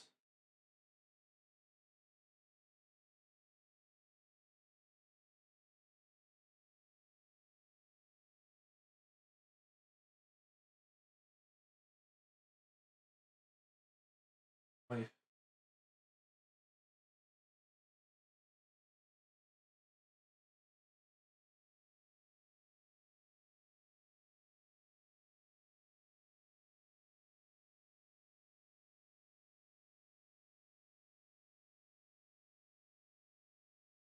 Oh, here, Arita.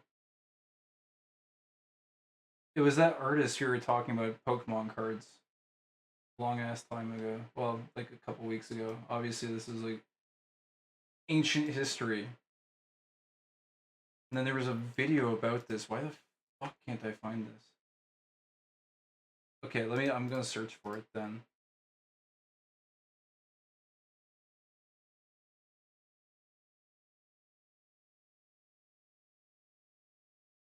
Okay.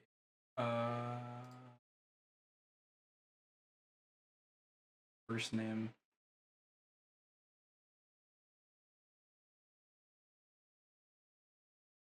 Was this even the right artist though? Oh fuck, it might not be. Okay, let's see.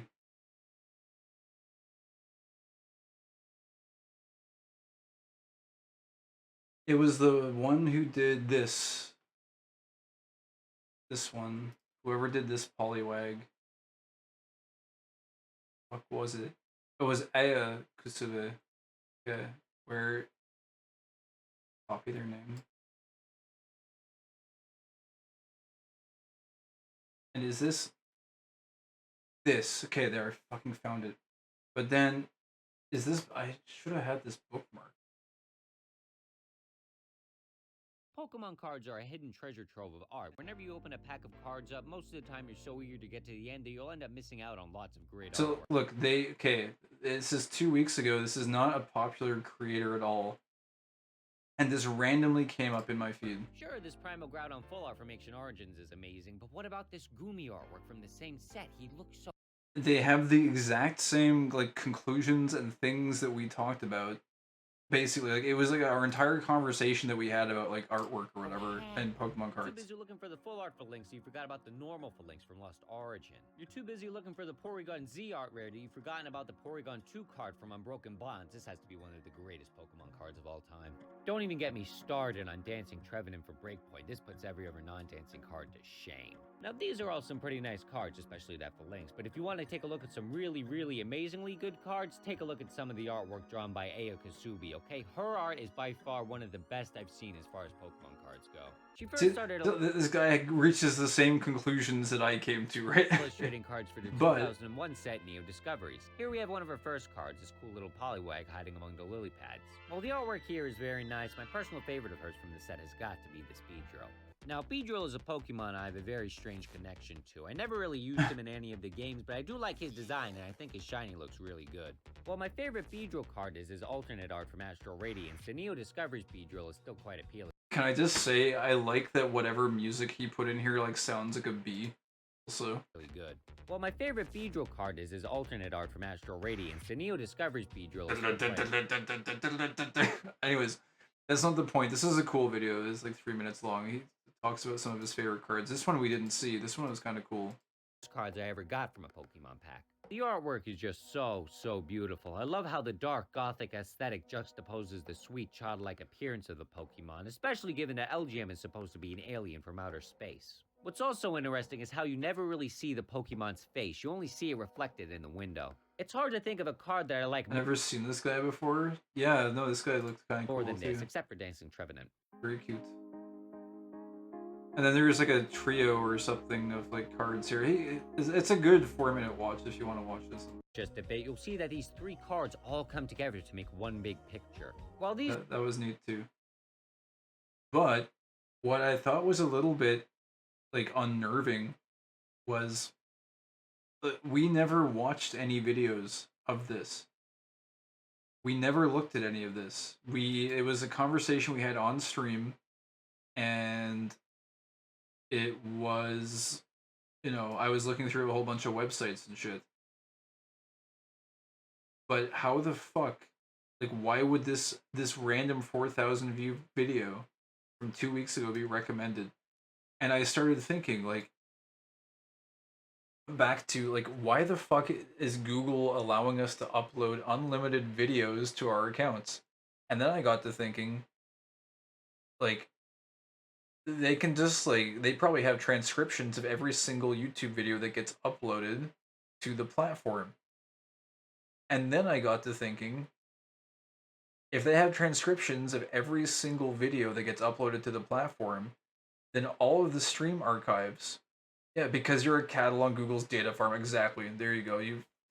I was going to build up to it, but yes, there it is. Because if you're not paying for the product, you are the product. The classic, right? And so that's why YouTube will never nuke the video repository, because you're not paying for it in money, you're paying for it in data.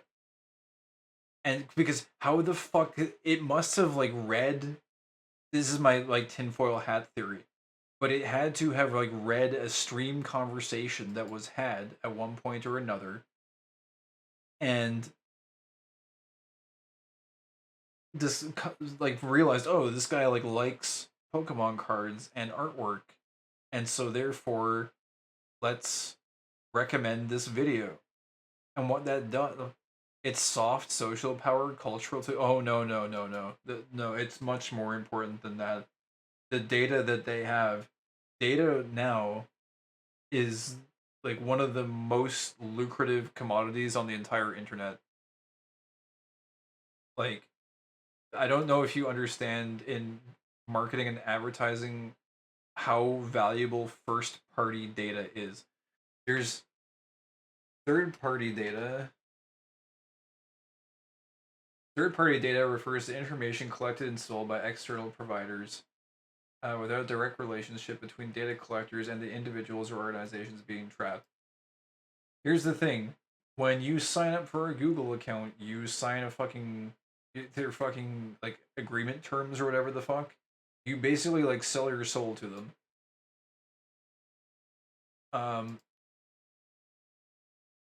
But not for long, not once AI creates the perfect consumer and pushes human cattle out of their niche. You mean an artificial consumer? That could happen, you know. If you come up with an AI that consumes things as well as generates income for itself, then you would have a enclosed AI economy where the AI is marketing and selling to itself. Like the fake Facebook friends Zuck made. I never. What do you mean? Is that an actual thing? Fake Facebook friends? Anyways, just know. What?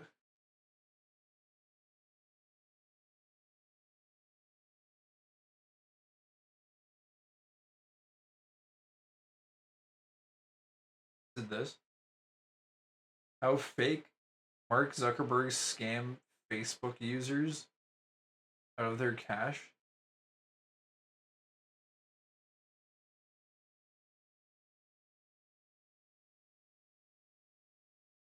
The friend part has gone now. I don't know. But yeah, no, that's an interesting concept. AI selling to AI. Anyway, just know that companies like you hear that all the time, like, oh, your data is being used to monetize, blah blah blah. It's there's this thing called a data clean room, right? There's all sorts of legalities in place that are supposed to prevent companies from directly selling data to one another. Because, for example, if you consent to Google's terms of use, it means that Google is allowed to use your data however they want to, but it does not like give another company consent to use that data that Google has collected. However, a data clean room is a secure environment that allows different organizations to collaborate on data analysis while maintaining privacy and compliance. Basically, all the gigantic media and advertising agencies, what they're doing is they're creating these legal loopholes called data clean rooms that allow them to effectively trade all of the information that they've collected on people and make a super profile on whoever they want. And so basically, they're able to just like create an exact profile of everything you do ever, pretty much.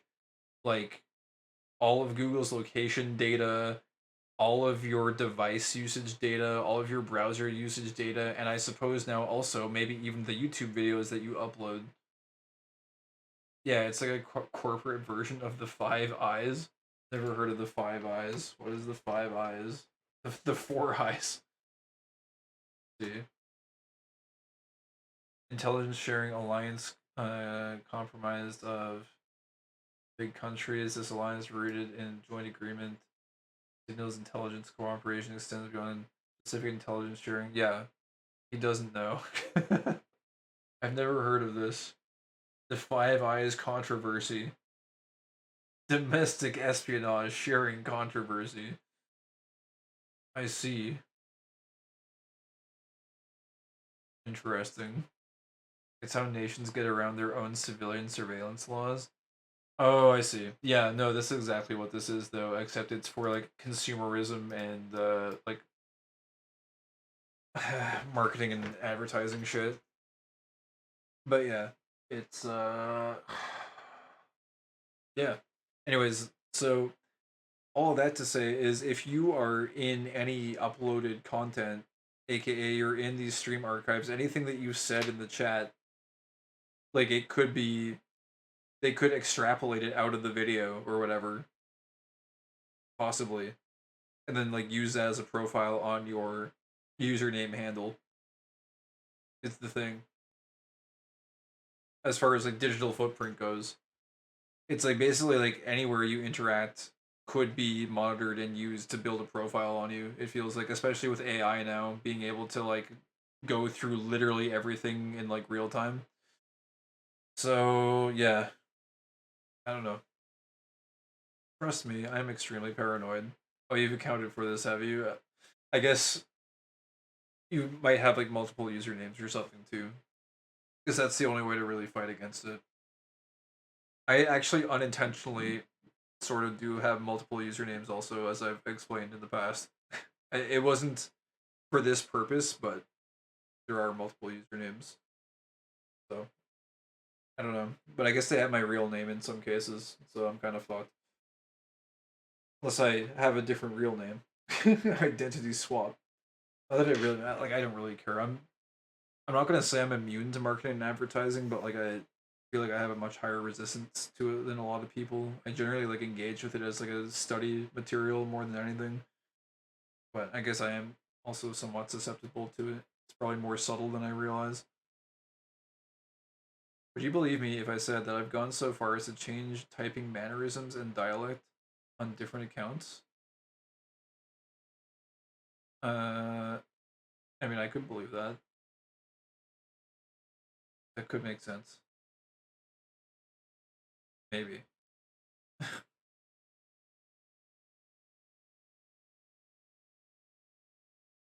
Hmm.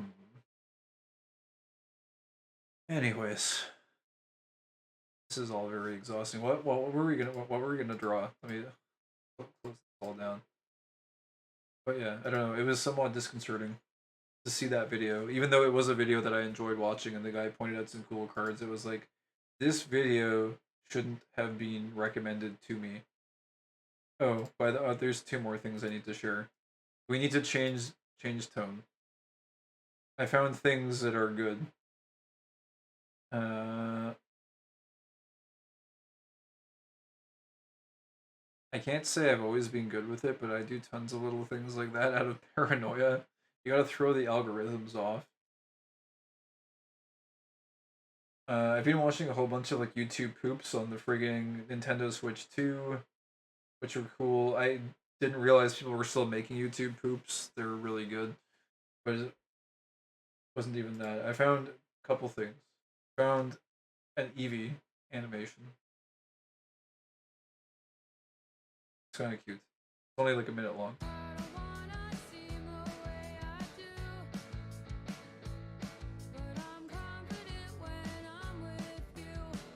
Eevee's.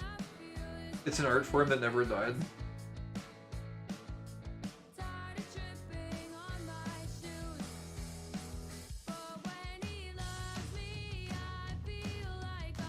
This was kind of nice. It's like a Pokemon AMV, but it's using the 3D models too.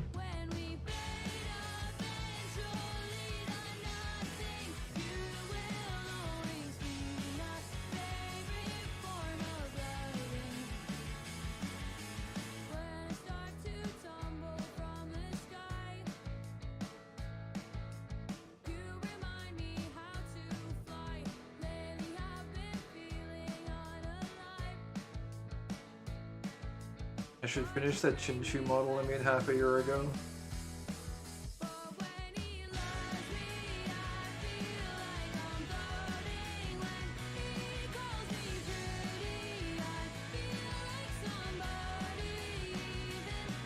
Cute Eevees.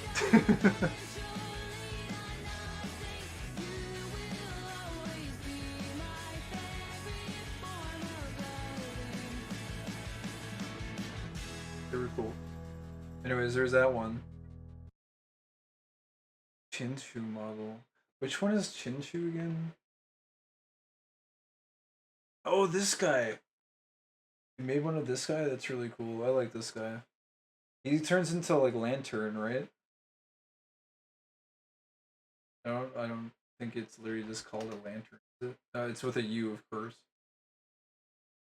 Love this fella. I think I sleep on this guy. I always only remember Lantern. But yeah, Chinchu is cool. Very cute. The X eyes. There's that one, and then there's one more. This really important song, probably the song of the year. From a powerful entity. Or about a powerful entity. Kindness, kindness, Luigi, kindness, kindness, Luigi, kindness, kindness, Luigi, kindness, kindness, Luigi, kindness, kindness, Luigi. In Mario 64, there's a Luigi. He is kind to me. Kindness, Luigi is very kind to us. He's walking on sand, dude. He's a god. Kindness, kindness, Luigi, kindness, kindness, Luigi, kindness, kindness, Luigi, kindness, kindness, Luigi, kindness, kindness, Luigi. Call in evil Mario so he can be kind. Luigi is kind. He is so pink and nice to everyone. He likes butterflies. He likes butterflies. This is important. All hate has evaporated from my being. You have been blessed by kindness, Luigi, this day. Kindness, Luigi, kindness, kindness, Luigi. I like the line that says, "Call in evil Mario so he can be kind." It's a very open-ended statement. I mean, is evil Mario... So he can be kind. So he Kindness, Luigi.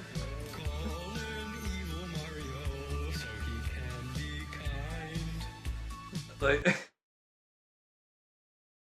Is he going to be, like, psyoped into being kind? Is he secretly kind all the time? Does a part of him desire to be kind? There's, like, many questions that can be asked about this one simple line. It's truly a work of art, you see. The creation of Kindness, Luigi. Very important song. It's a message for our generation. He's a true icon. No one can be evil in the presence of Kindness, Luigi. True, it also is a testament to Luigi's own powers, you see. Luigi is kind. He is so pink and nice to everyone. He likes butterflies. He likes butterflies. I love in Mario 64, there's a Luigi. Where is it? It's in Dark World right here. Kindness, Luigi. In Mario 64, there's a Luigi.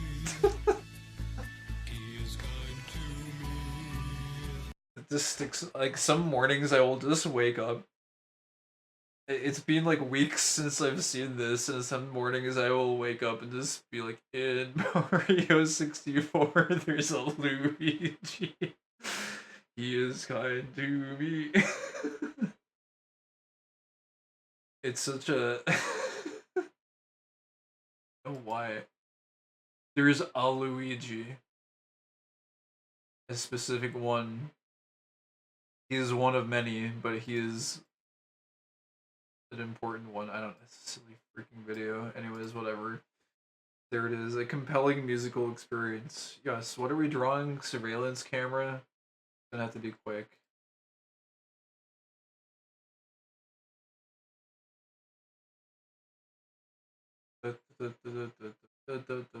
I'm trying. There's a.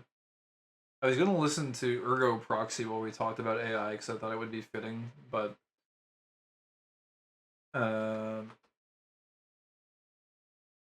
that didn't end up happening. There's a good ergo proxy.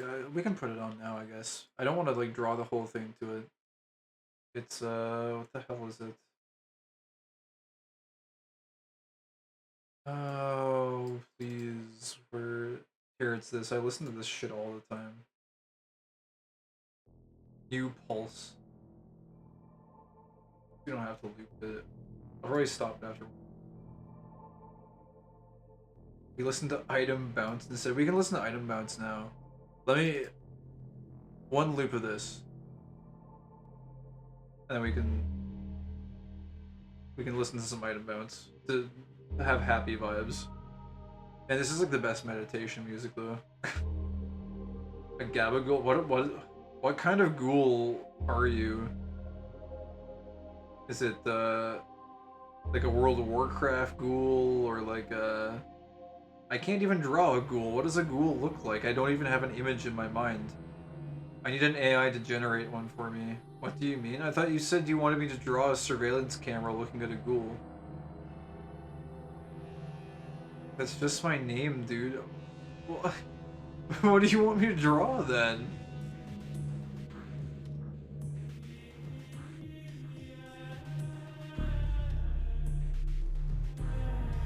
Are you a vibe? Yeah. An undefined one at that. I'm a literal vibe, I don't actually exist. I'm actually a tulpa created in your mind. That's why you're the only person in chat. You actually thought I was a real person?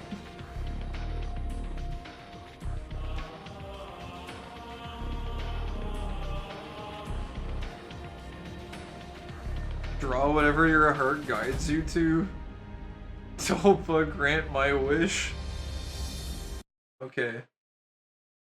But if I'm gonna grant your wish, I have to do the ritual.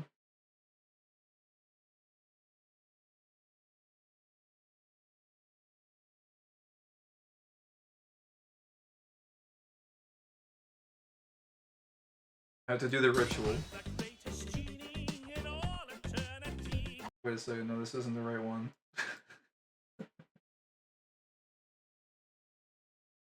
This one?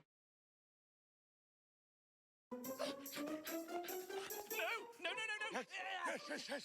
I'll give you all the cake you want if you give me 3 wishes. Okay, that's a deal. Yes! The Grand Genie of the Teapot will now perform dazzling feats of magic now! I'm the greatest genie in all eternity. I can make your nose grow big or turn into a tree. Tell me all your wishes, I make dreams come true. I want a car, I want a cake, and some gold, and a plate, I want a... I'll only give you 3, so come on, follow me. I love how outraged he is that he only gets 3 when he explicitly asked for 3 in the first place.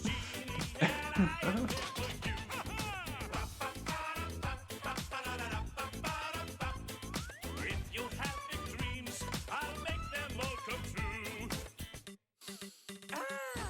Do you smell the flowers? No. Can you feel the sun? I don't care! Just help me to ruin all their fun. I am the great genie of everlasting eternity. Yes! Your dreams will come true.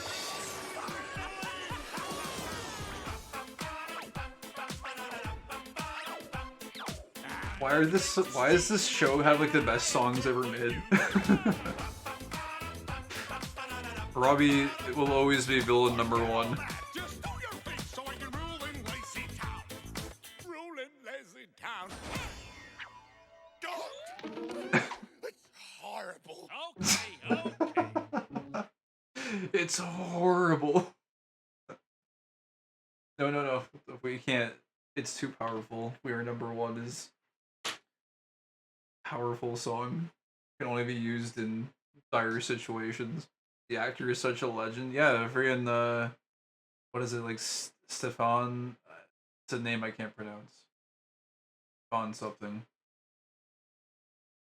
I should know this.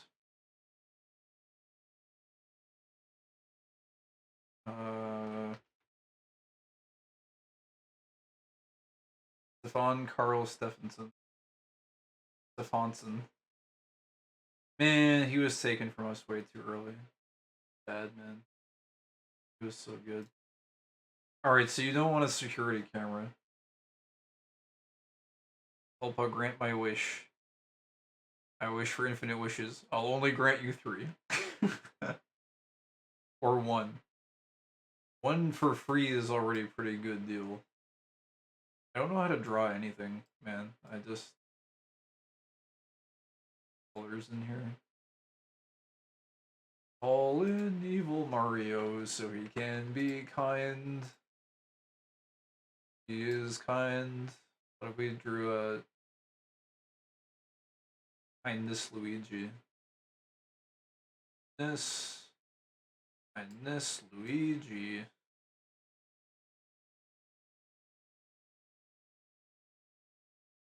I don't know how to draw faces. Also, I'm in kind of a rush. I don't want this to be like a Picasso. I don't even want to, like, you know, attempt. Shape should his face be?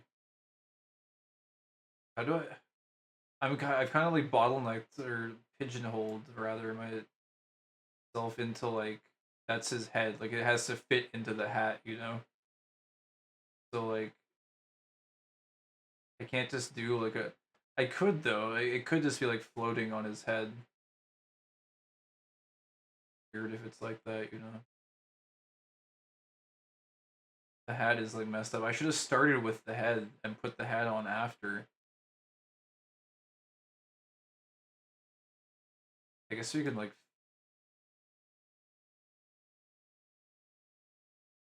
Oh yeah, weren't we gonna listen to music? Kirby.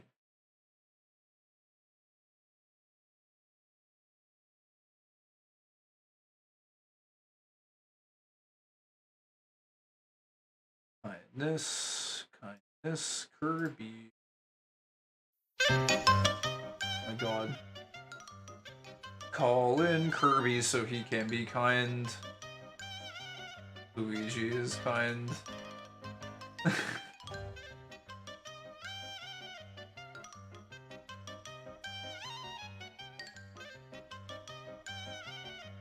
This is horrible. Do I guess how far can I control Z? We had something here. Oh my gosh. What do I do?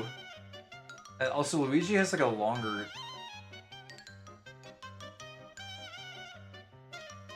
I guess that's good enough. Got like the curly hair. Looks awful. Can we do like a poofy style? I guess that's fine. But it's gotta be connected up here, the thing. It's too jagged.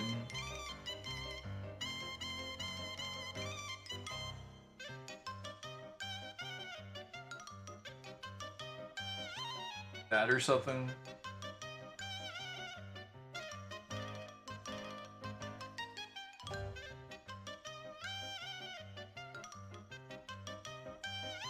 Okay, we're doing like low effort style. Can I make this look thicker? A single brush stroke is not art. How do you do like, I see people do like thick lines for eyes sometimes. Oh, that's like Mischief Maker style eyes. I just did by accident.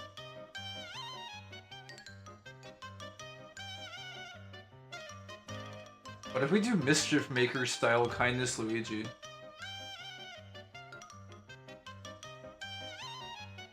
How would it look? It would look like...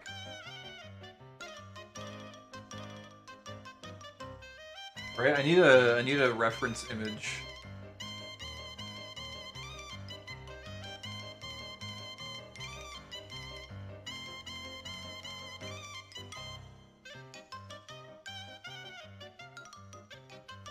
What do these guys look like?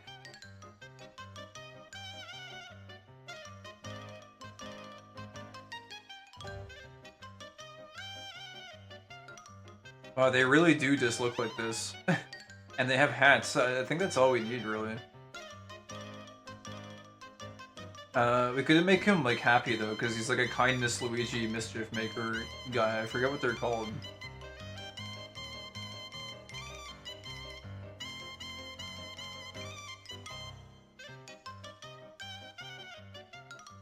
Oh, Clancers. That's what they're called. Clancers.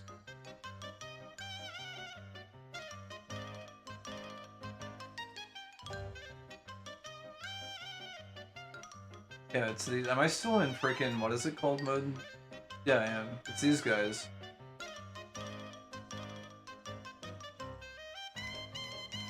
I'll try and make like a happy one. It's gonna be like kind of hard though.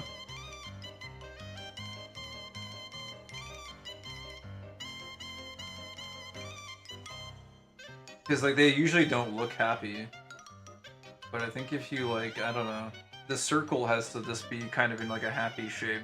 Like smiling shape.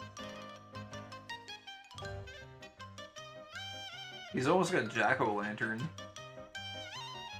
They've got such nice design. They're pretty cool. They're very flexible too. You can turn almost like anything into a Clancer, I think. They're kind of like Kirby-esque. Oh look, they got... There's like 3D... Look, you could do this one for a project at some point. Look, there's a Marina and a Clancer. 3D model by Coaxer.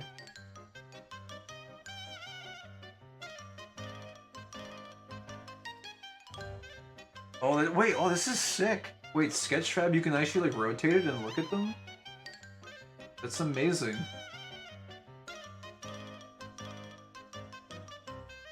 So cool.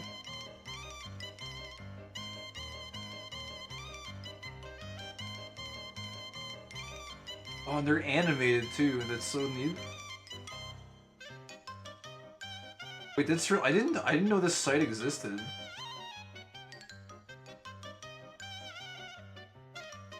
This is very cool. Wait, does anyone do Falcon? Where's my boy?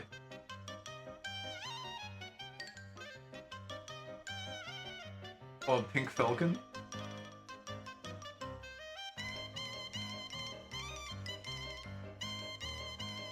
Oh, he's not animated though. Hell yeah.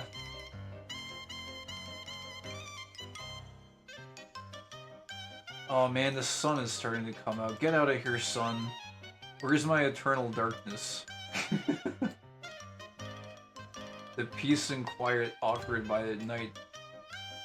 You can click the actual mesh polygon for placement? What do you mean? My mortal enemy, the sun. I think I'm missing something. There's Sonic the Hedgehog. Oh, to see the vertices and lines?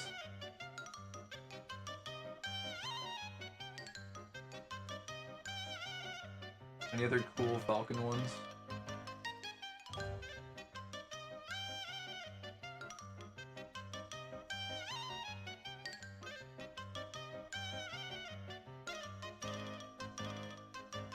Falcon kick, show me your moves.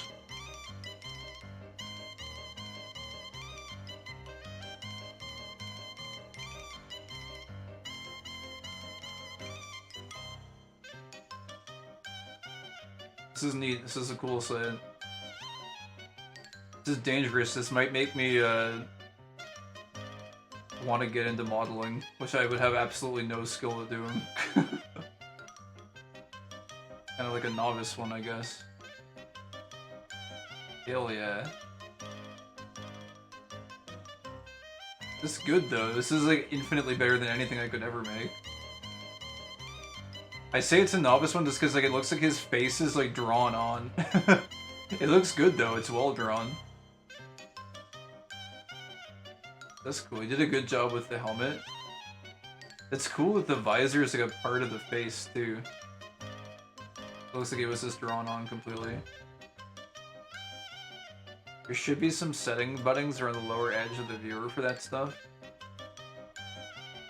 Oh, model inspector. Oh shit.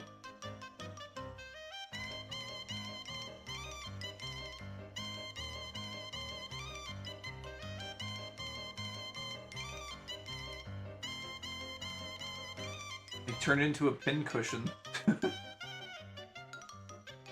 Oh, whoa, what the hell? I don't know what any of this shit is. He looks like a friggin', it looks like Samus now. The normals? What the hell are those? I don't know what those are. Fat cap? I don't know what any of this is. Oh, he's metal. Metal Falcon. Final render. Oh, that's the UV map? Thanks, I know exactly what those are. Oh, well, you know, that's just, the Fligimogoodler word thing. You know, the thing that the graphic designers know. That's the jargon mishpiel. Everyone knows what that is. Normals are data that essentially define which way is up on the polygon. Oh. I have no idea what that means still. I don't know, well, I don't know how you would practically use that, but it's used when defining how light interacts with it and how it should get shaded. Oh, okay, that makes more sense. Interesting.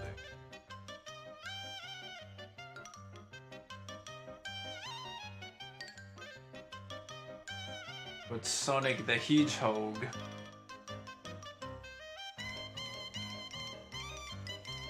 Oh, whoa, this person did like a whole diorama. That's so cool. Wait a minute, couldn't you like 3D print stuff like this too? I bet you could 3D print this stuff and sell it. I think I've seen people do little dioramas before. They look really nice, some of them. Well, you could technically sell it, but I think Sega would get mad at you if they caught you. Sega.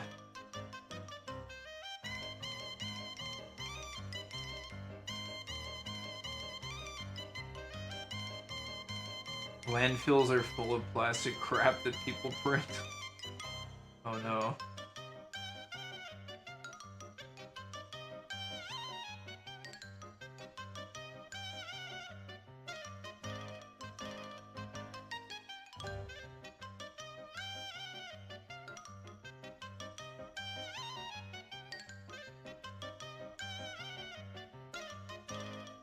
Huh. Very interesting. Oh god, I'm getting sleepy. We went on a little bit of a journey. Alright, let me finish making this Luigi. This kindness Luigi. In Mischief Makers, there is a Luigi. Is kind to me.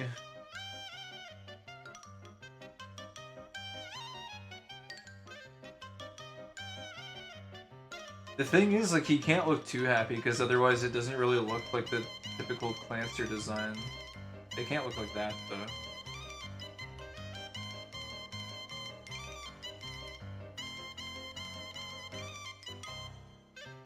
Also, my inability to draw a proper circle is...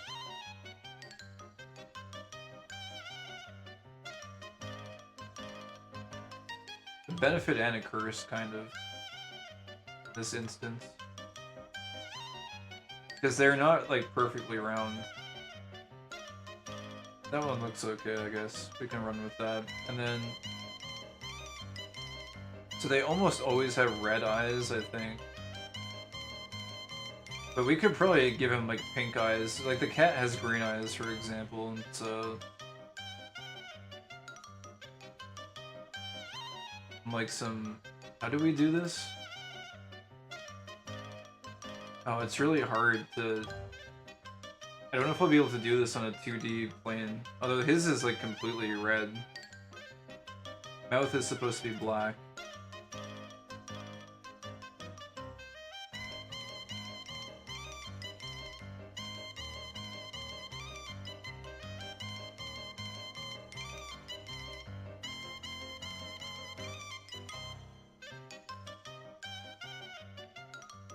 I need to look at it again. Let me just, like, open it up over here on the side. You can totally print tons of stuff that are practical though. Yeah, I bet there's a lot of good things. I do not have a 3D printer though. I think they're like, you can get some that are like relatively affordable though, can't you? That are only like a few $1,000s or something.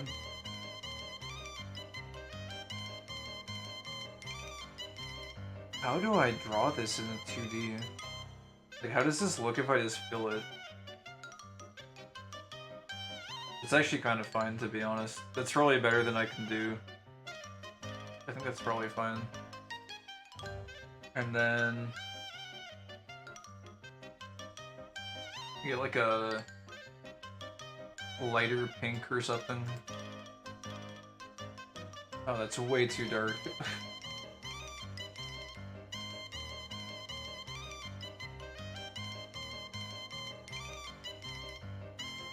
Something like that, I guess. I need a Kindless Luigi reference. I'm pretty sure his clothing is the darkest shade. Wait, what is... what is... It's Trump. Okay, whatever. Okay. So he's got like a... it's almost like a purple undershirt and then like deep pink for the clothing. Little gold buttons. Clavy woozy. Oh my god, this music is gonna drive me fucking insane, dude.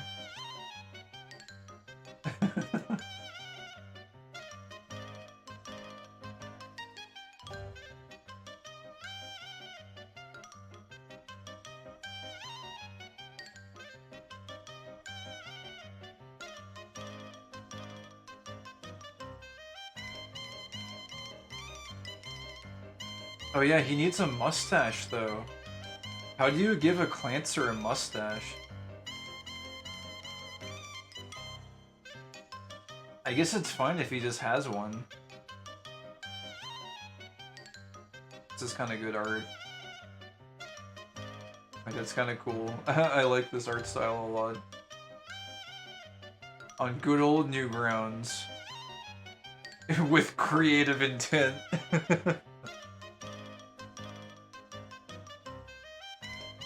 I do like this. This is sick. She looks very ready to freaking throw this guy, who's clearly been an asshole. Or maybe not. I mean, Marina kind of just indiscriminately grabs Clancers and tosses them.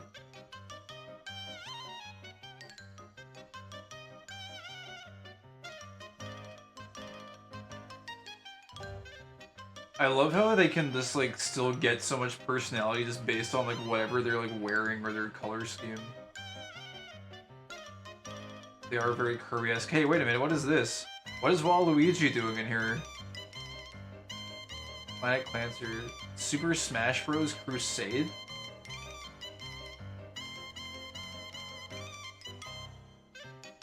What is Super Smash Bros. Crusade?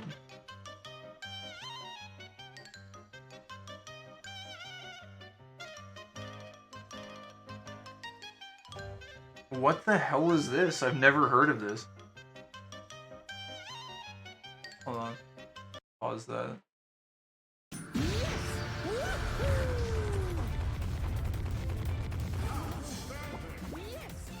Yeah, there are a lot of custom Smash Bros. Games, I guess. I guess I never realized just how many of them there were.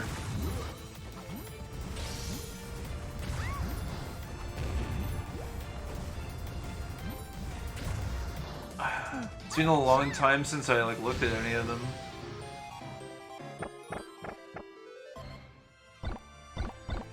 Oh, we got Waluigi and Ashley? Hold on.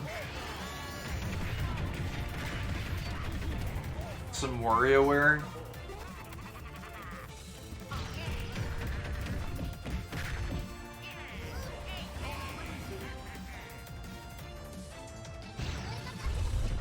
Ashley for Smashly. Oh, Gino is in. Hell yeah. Oh, you... I had to play friggin' Mario RPG on stream sometimes so you can witness it. So you can understand why everyone loves Gino.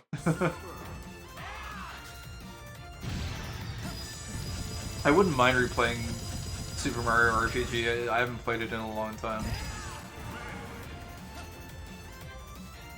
I gotta play a lot of games, man. Ugh, shit. We gotta stop having conversations about stupid ass AI and spend more time actually playing games. Yo, Landmaster. Let's go. Alright. Yo, Porky. Oh wait, Captain Falcon is up next.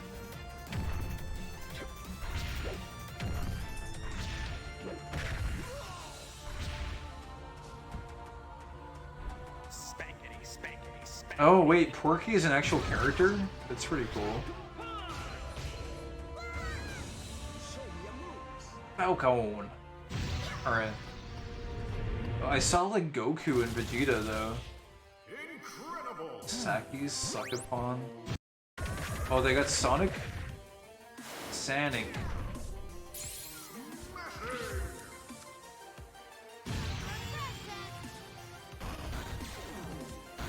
They got Knuckles and Shadow. Oh, there's no Amy. I am the ultimate. Amy got excluded. Only Sonic, Tails, Knuckles, and Shadow. Amy wasn't invited. Feels bad, man. Bomberman. Wait, the hell? Everybody's here, not Amy.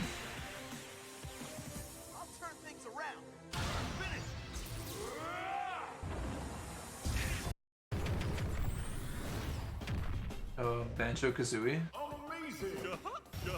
Shantae? Where was he?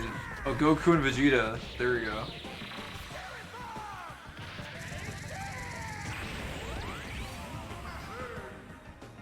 Does Vegeta do Final Flash? I gotta see.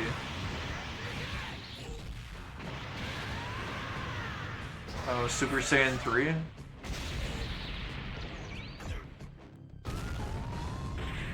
Can't beat me. Ouija?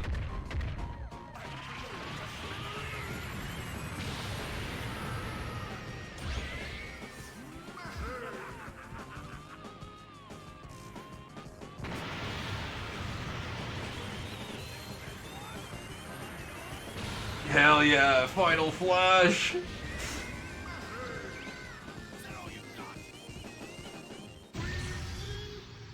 Oh my god, dude.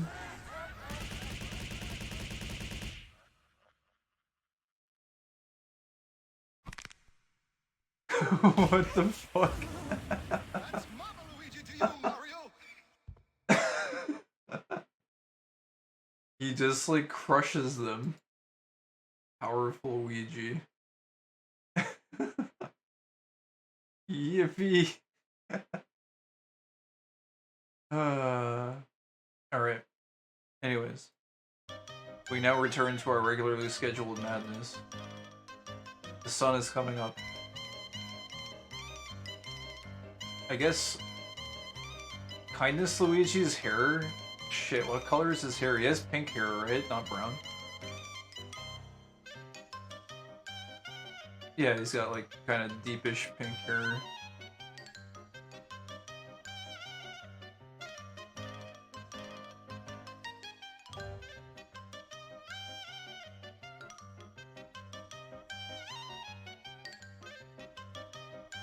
Oh no! The catastrophe strikes.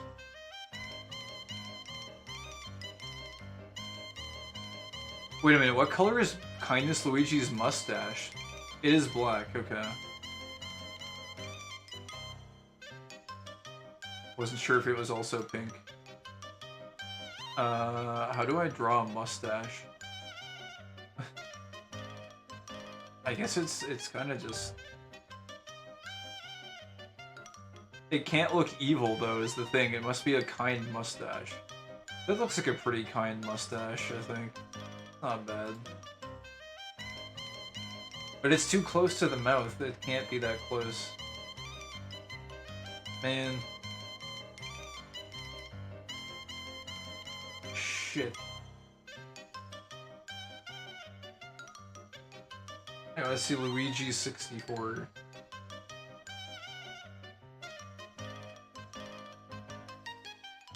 It's kind of like much bushier towards the outside, and it kind of like curves in a little bit.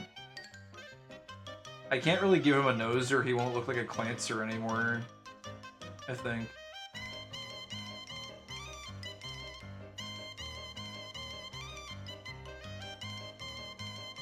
That's pretty good. I'm pretty sleepy. I do kind of want to sleep. That looks decent. That's not bad. And then, how else do we do like Clancers? Like,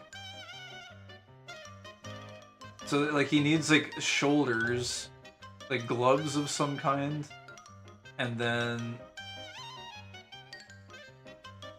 like some sort of like an accent. It's almost like they're wearing like a sheet or something, kind of. And then like some sort of like boots. Yeah, let me put this on one side. So we need like a deep pink.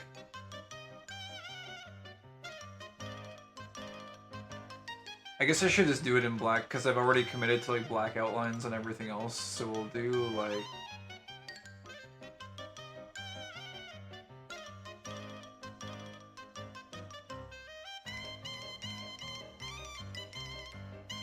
oh, wait though, it's...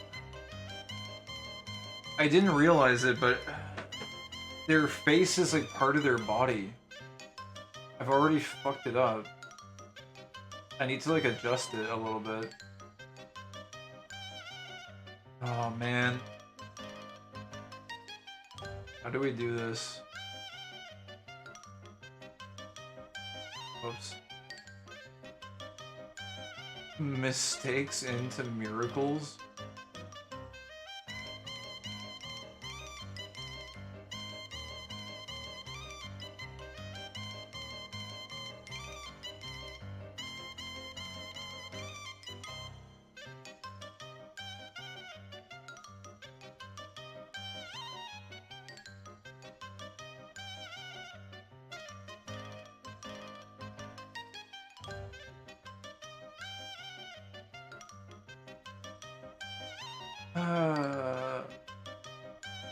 Okay, we'll fix that after, maybe. How do I do this? So it's gotta like...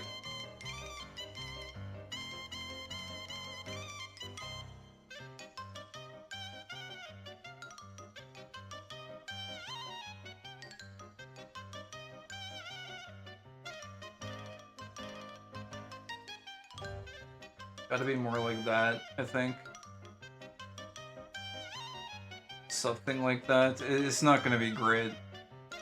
It's gonna be kind of scuffed. And then, like... They have, like, always, like, a little bit of a curve to, like, signify their body. Or, like, separate their body from the head. Although, not always, like in most cases though, it seems like it's there.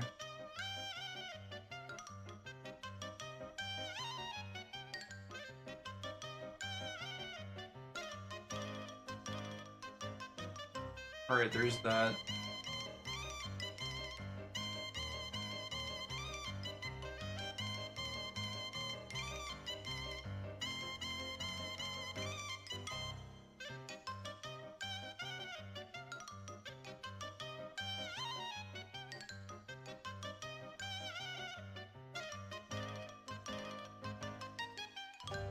Okay. God, this is so scuffed. Is this gonna look okay if we, like, add arms? Like, I really don't know about this. This is gonna have to be, like, an early... Like, version 1. Maybe this will be a redraw project later. Like, we gotta...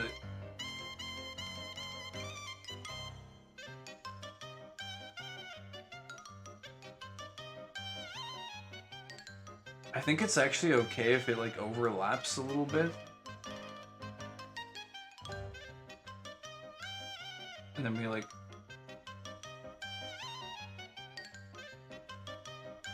My submission has been posted.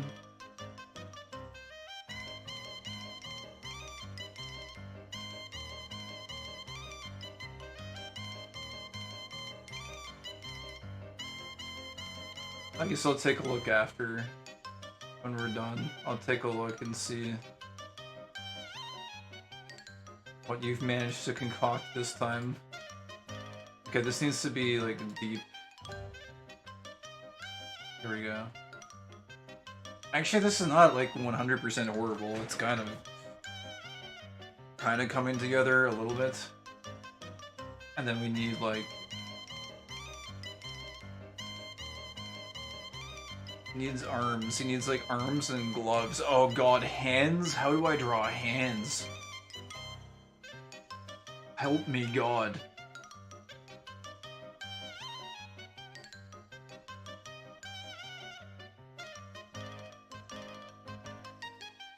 This is kind of reminding me of something. What is it? Was it like a turd you produced earlier, or maybe?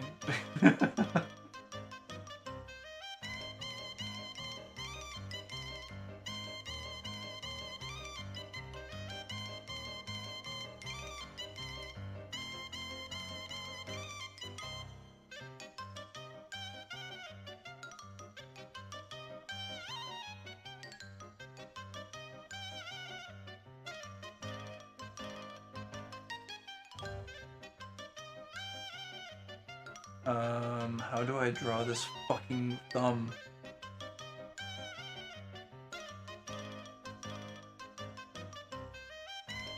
Wait, what the hell? Where did I looked back, where did it go? I had a hand.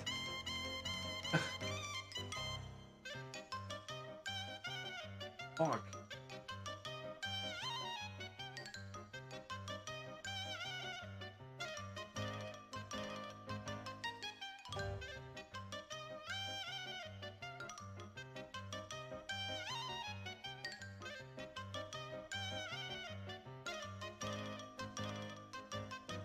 Oh my god, this is what it is. A different enemy from a game, but it's a vague image in my head. Boozer? That's what it reminds me of in its current form. What is Boozer?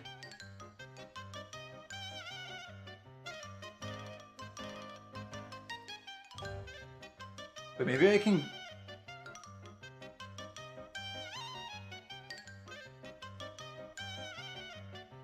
What? The punchy dudes? Oh, this guy. Oh, a bruiser. Yeah. Yeah, it does kind of look like him. With the punching glove.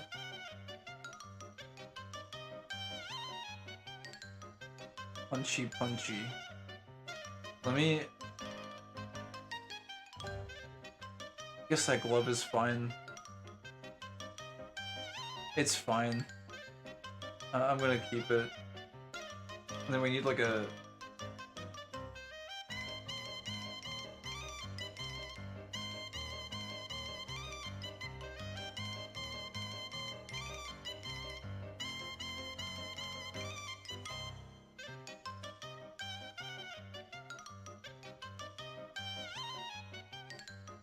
We need, give a different color to the arm.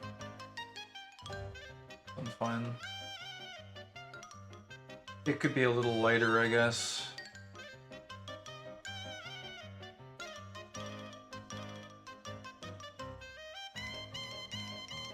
Wait, does Kindness Luigi have white gloves? No, he's got like light pink gloves. Oops. You're like very light pink. There we go. Alright, and then we just have to friggin' do it again. Somehow.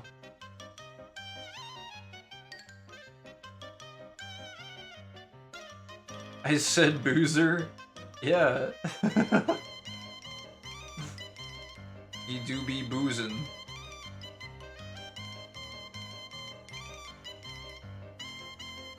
No, I right clicked, it got rid of it.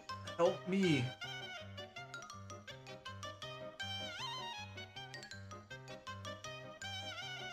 Man, that was a decent thumb too, I felt like.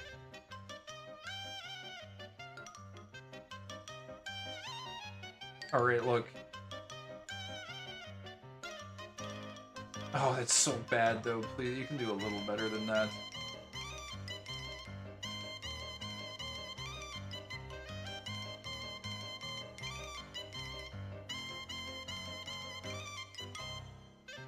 Alright, this is very scuffed.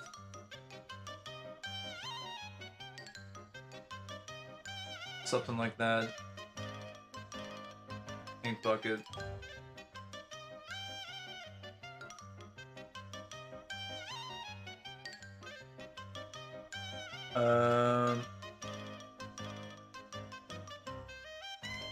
And so he's not gonna have his like trousers, I guess, like the classic buttons or whatever, which I guess is fine. He's need legs. I guess he could have like a gold. Oh no, they'd be blue, I guess. Kindness, Luigi. Call in evil Mario so he can be kind.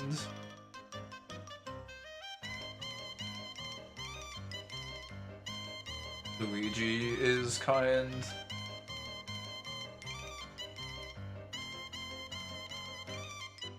Wait a minute. What color? No, Luigi. Kindness Luigi doesn't have. Oh, what the hell? Okay, well, we have other Kirby music apparently. This is kind of cool. He doesn't have his classic blue trousers. He's got like.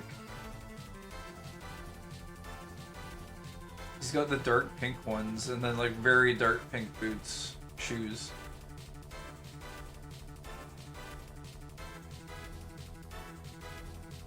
Alright. Dark pink again then. In Mario 64, there is Luigi. He is kind to me. He licks butterflies. Kindness, Luigi. Call in evil Mario. Call him in. He's been waiting outside for a long time.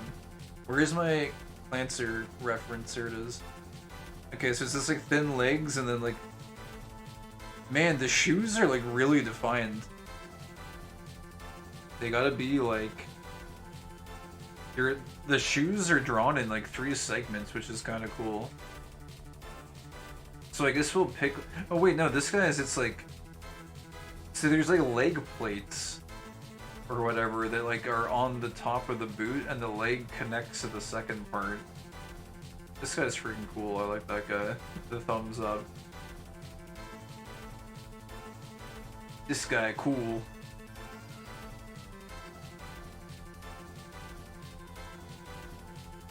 Alright. It's a globby thumbs up. Wait, what's happening? Did my internet die? No, we're good. Okay, so it's gonna be 3 parts plus the leg. That shouldn't be too hard, right? It's going straight into my playlist. It's the song of the year.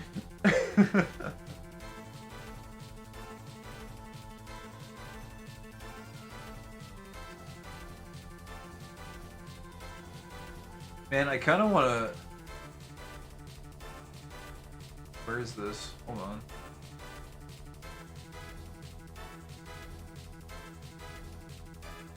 Oh shit.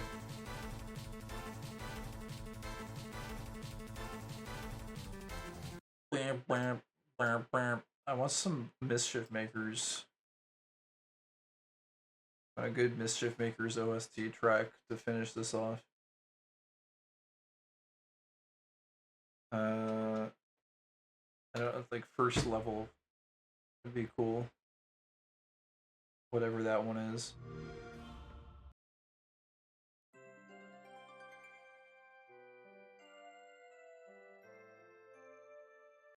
Hold on. I gotta find it. Reminds me kind of like Mega Man style feat, yeah. It's the Mega Man. The opening theme.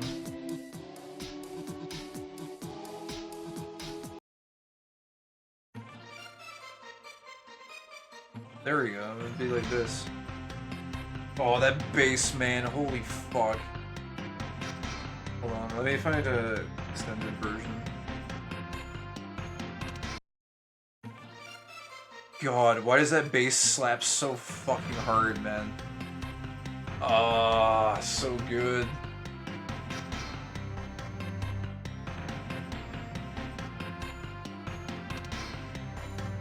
Shake, shake. Oof. Ouch. All the sound effects are coming back. I never got very far in this game as a kid. This game is actually like fucking hard, man. The controls make it pretty difficult. But man, the OST is so good. I wonder, should I start with the boot plates first? I think so.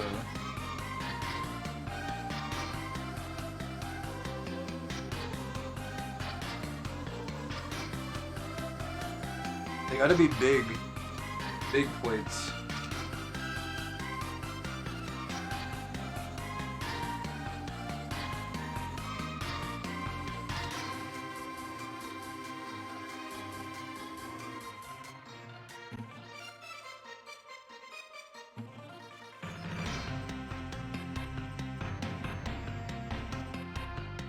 I think his legs are gonna be kind of too long now, though. I drew them too far down, maybe?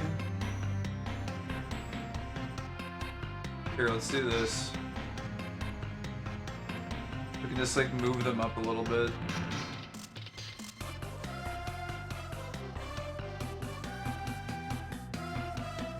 God, that baseline is actually so killer, though. I love it.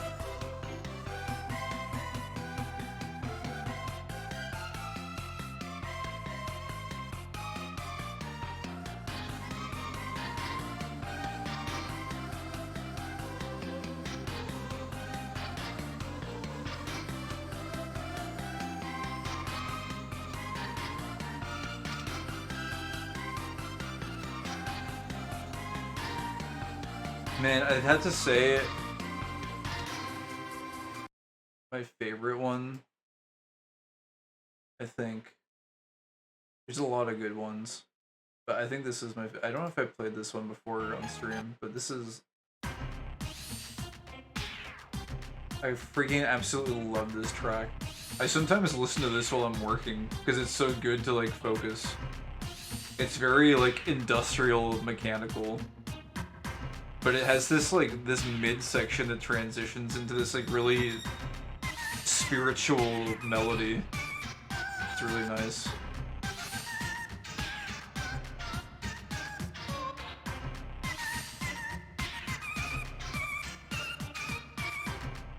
A Clavi mummy? That's sick. When the hell did Clavi get a mummy emote? I still haven't gone to watch any Clavi. Maybe I should do that at some point.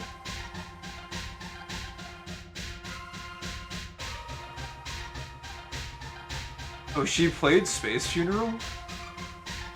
Classic. Oh, this part. Wait, there's a bass line that comes up here that's so nice. You wait for it. You just missed her? Oh, damn. Wait, right here.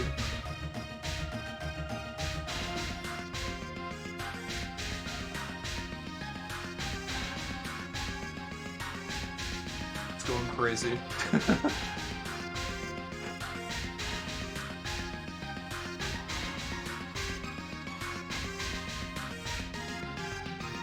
It's so friggin' rapid fire, like never stops. And then it loops. Alright. What's another good, cheerful Mischief Makers tune? A lot of them. Like, pretty much there's like... I don't think there's very many bad tracks on the OST.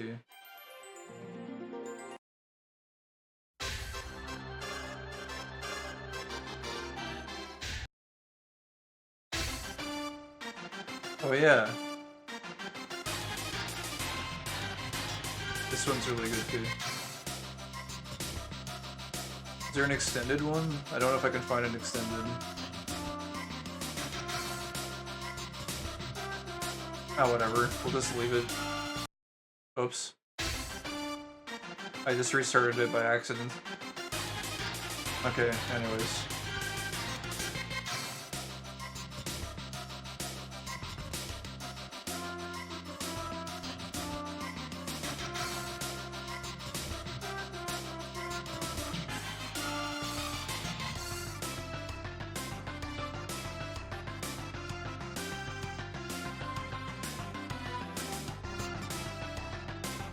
There's a certain point you get to when you're making something that you get a certain determination that says, like, I have to do this now, like, I have to see this through. I just got that at this point where it's like, it's kind of late in the creative process, but I'm at the point now where it's like, he must be complete. He must be completed. He's an entity now. The vision has been realized. No.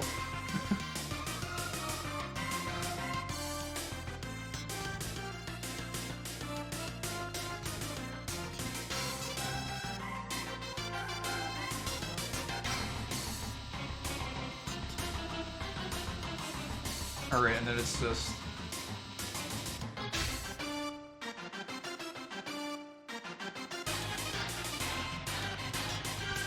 Kind of like running out of space on the canvas.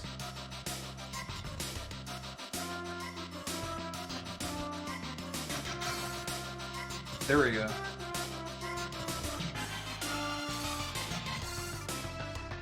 Dude, he's not the best, but man, he's kind of cool. I kind of like him. And the boots are not. These look more like Sonic feet than anything. But. I guess they're okay. Now we gotta pick the colors for them. Looking mighty kind to me. In Mischief Maker 64, there's a Luigi. What if we made Kindness Luigi the meme? We need to make Kindness Luigi the AI meme that that spreads through the internet. Man, can I spoil? I want to spoil the end of Reboot. Can I do that? You care about Reboot? You're never gonna watch friggin' Reboot. It's so freaking cool, though. I feel like I shouldn't spoil it. What if you watch Reboot one day? The show. We need to infect every AI data center with Kindness Luigi virus. I'd spoil the end of Reboot with what I want to say, but I probably won't. It's so good, though. Oh no, I'm gonna go off on a Reboot tangent. Shit. I don't want to go off on a Reboot tangent. I'll show you quickly my favorite character, but then also the spread of a virus. Oh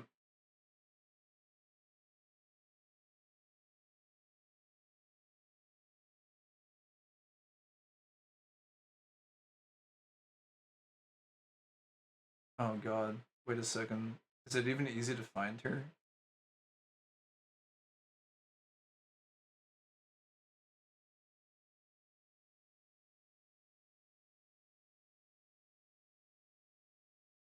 Here. My favorite character. There's this like... There's basically like... There's sprites, which are like Bob and like the main like large, I don't know, characters or whatever. These guys, there's sprites, and then there's binomes, which are like these little guys that are just like, I don't know, computer functions or whatever walking around. There's ones and zeros, right? And then some software pirates come to the system. Data creatures. King Blue Fanning! Flight staging! 27 legendary steps underway! This guy, all you need to know in this show is that this is the best character in the game. Or game, the show. Oh, I love me job!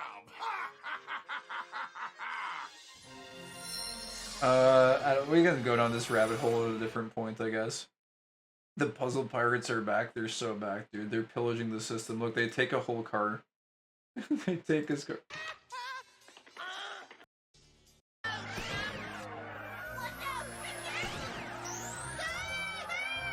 Yar. They be pillaging and plundering.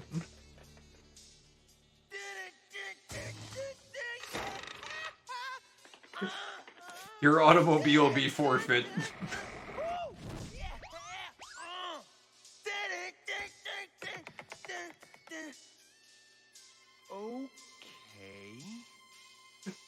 They're like sleepyheads. They just come in and take what they want and leave. Team 10 in position, central nets intercepted. She be ours, Captain. Right. How goes the looting, Mr. I love this. Mr. Christopher is his like little accountant guy that keeps track of their profitability. It's exactly like Puzzle Pirates. Optimal, Captain. Plus 14% on our schedule. Total This is like literally you, the accountant guy. market value less expenses, currently at 18,000 plus. That's me. Captain Capacitor! Strange booty, sir. What do you make of it?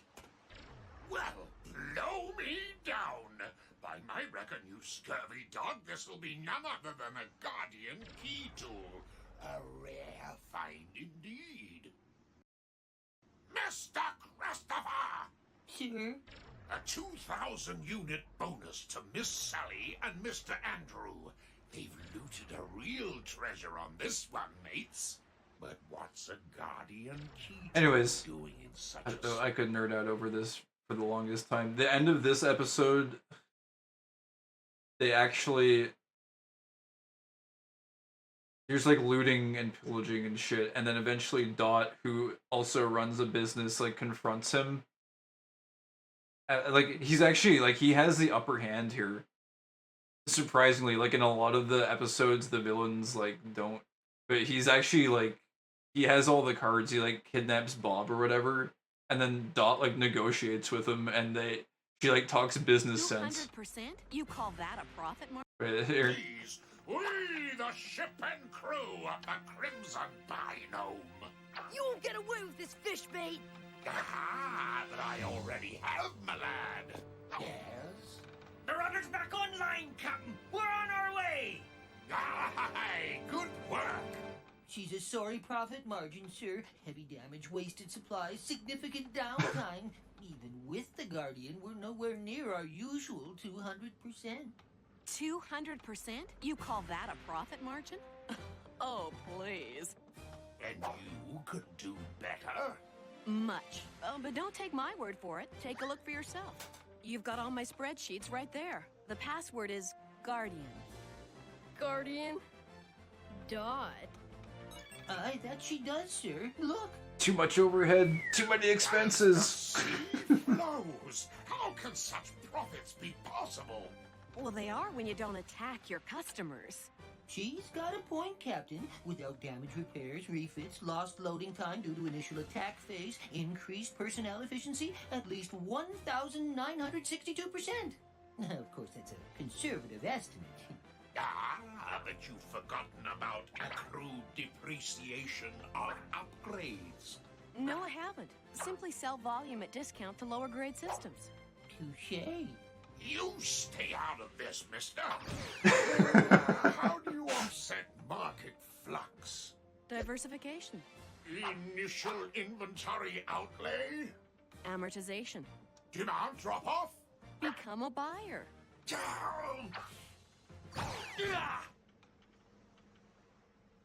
The best. It's okay, Bob. It's okay.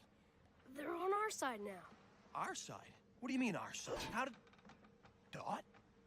I have hundreds of clients who would pay premium for intersystem transport of your caliber, for a percentage, of course. Of course. Do tell me more, Admiral Matrix. Please, Captain Capacitor. Call me Dot. Actually, my name's Gavin.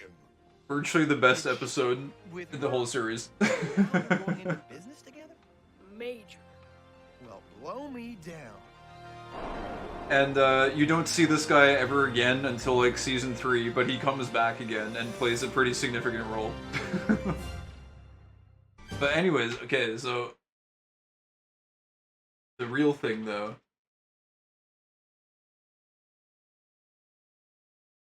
And I want to like watch Reboot again now.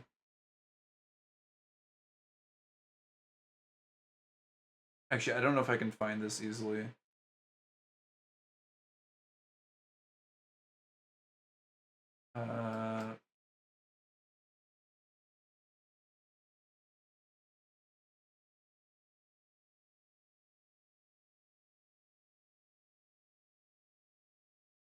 Oh no. Maybe I don't need to actually find the actual thing. It might not even be on here easily.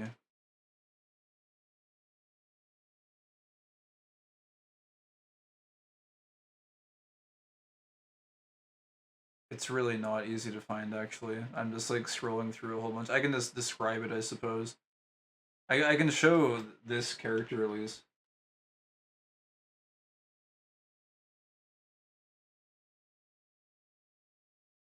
Or maybe this?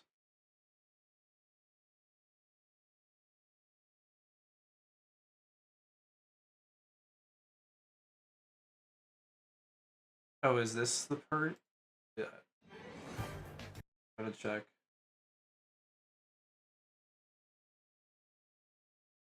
Oh yeah, it is this part. Okay, so there's this character called... There's a lot of characters.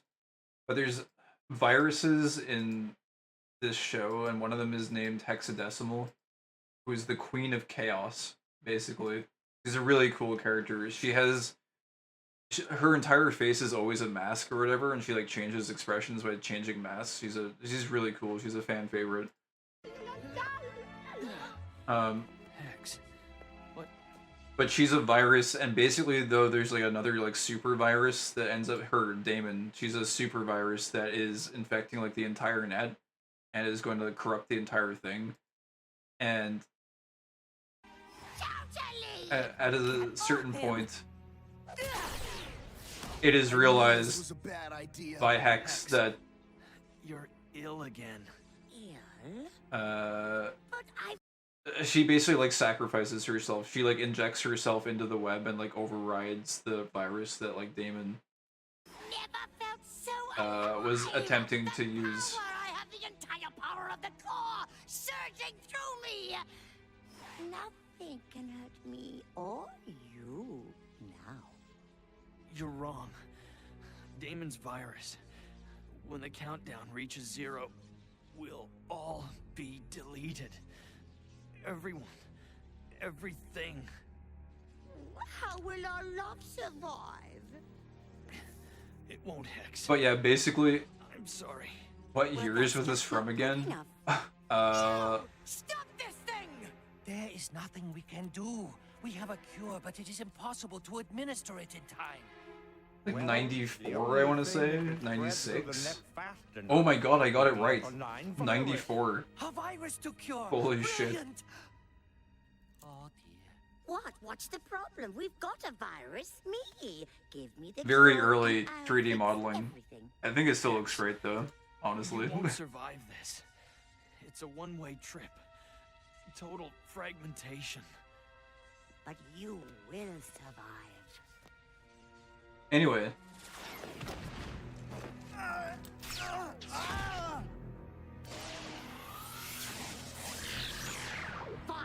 traitor. Learn from this. Hex, stop. I don't want you to go. I adore children. But you could never eat a whole one. Still only joking. Here, young guardian, a gift. So you don't turn out like him. The sad thing about this too is this is actually, it ended on a cliffhanger at one point. He is controlling me. No, yeah, it's unfinished. I've always loved you. Dot, look after him and be happy. No! Here she goes. But basically what we would need to do is do this, except send Kindness Luigi through the portal. This is so cool though. Oh yeah, they're all like reciting a line of code that deletes everything. And then Hexadecimal comes in and like counter-infects everything. I say. Jolly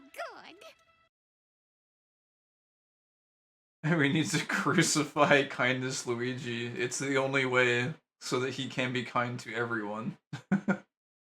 Anyways, this was probably like a very unnecessary long-winded detour as I'm prone to doing, but yeah.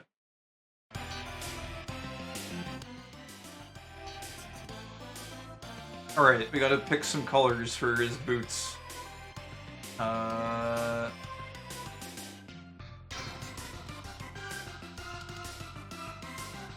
Shit, I need my Kindness Luigi reference. We need to wrap this up. Pirate Accountant was integral to the creative process. True. Everyone needs a good pirate accountant. To keep track of upkeep costs and damages and profit margins. Okay, so we want the bottom to be like quite deep, I think.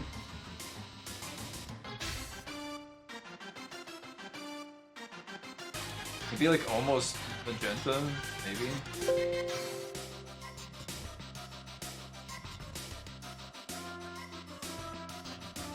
And then we need 3 shades. So these are like leg plates. And his legs are just like basically the same color as his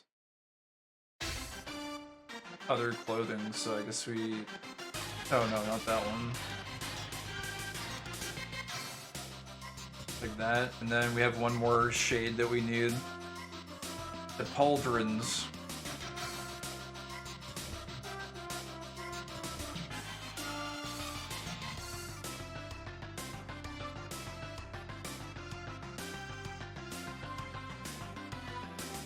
Like a slightly lighter magenta. Or something. I don't know. It's not great. It's okay though. And then like I think it's this one, same as like the arms. There we go. Here he is. Kindness Luigi as a Clancer. Kindness Clancer Luigi.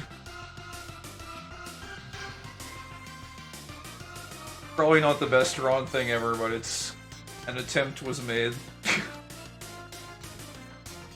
Does he need wings on his cap? Maybe he needs wings on the cap so he can like take flight and spread his kindness. How do we...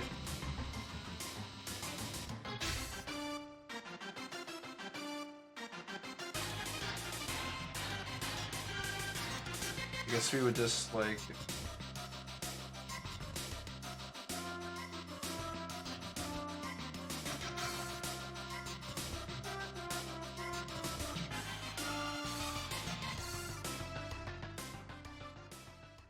Wait, doesn't that need to be on the front?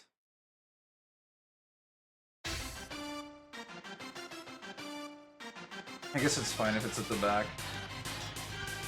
That's fine. Badass single wing like Sephiroth. I wonder, wait, what would it look like?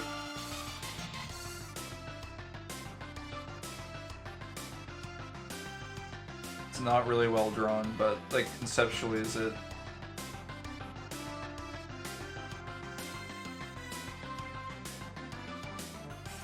If it was gonna be like a Sephiroth wing, like this is too wing cap-ish, it would have to be like a Sephiroth wing. Right, like, I don't want to delete this one though, shit. We can still redo it if we want to, but a Sephiroth wing would be like,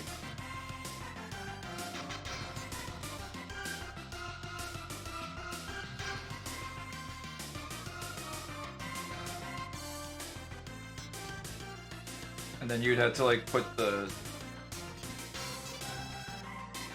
oh damn, he does look kind of badass though. I need to like fix these though. How do you even... No, it's not even like that, is it? Isn't it like... something like that or something?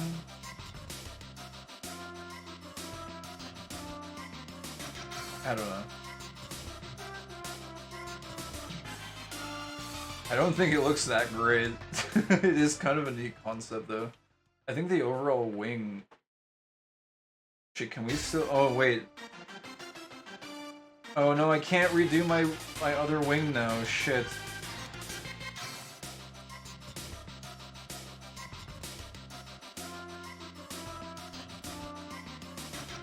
Man.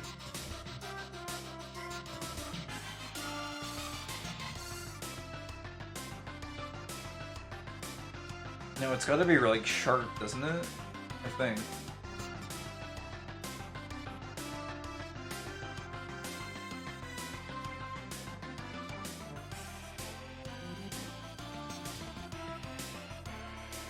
I don't know, I can't draw a wing, man. Let me... How does this look? Sephiroth Sword 57.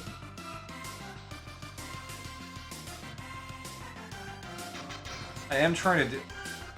It would need like feathers or something.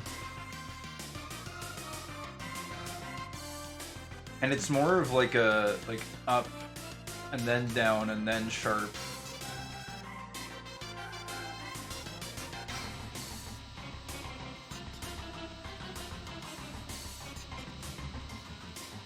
Oh man, this is...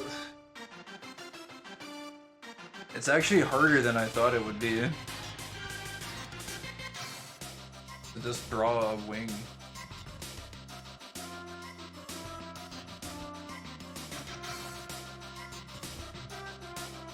No! I right-clicked by accident. Fuck, I hate that. The worst.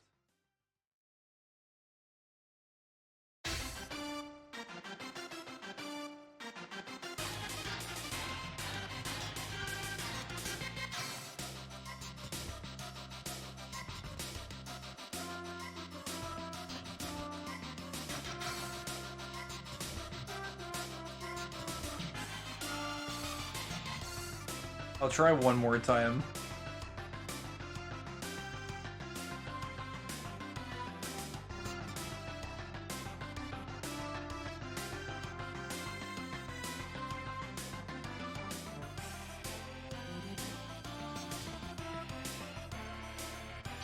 It's too thin, please. It's gotta be at least semi-thick.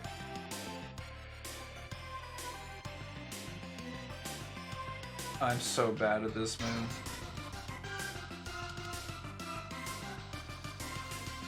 And it's gotta be, it doesn't like curve out that way, it's like, it's gotta be like a smooth...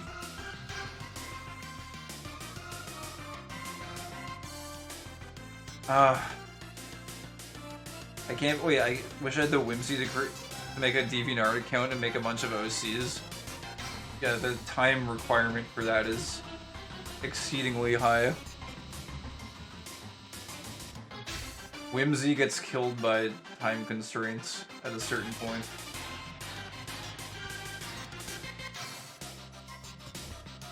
I can't believe I asked him to draw a wing when I know how annoying wings can be to figure out.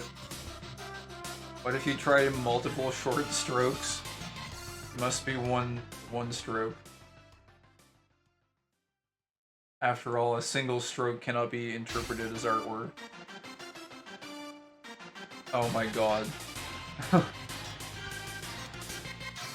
I don't even know if I like the one wing either. Like, it is neat, but I do think there's a certain simplicity, like, it's too overpowering for Kindness Luigi, I think. Here, we'll just...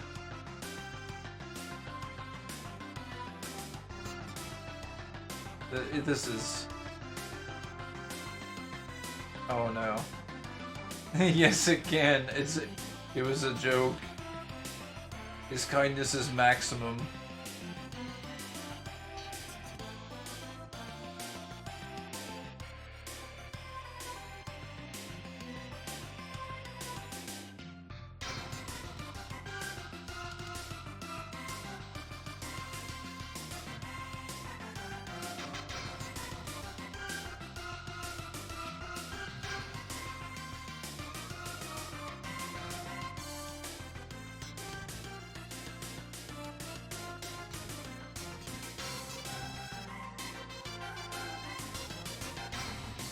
Oh my lord.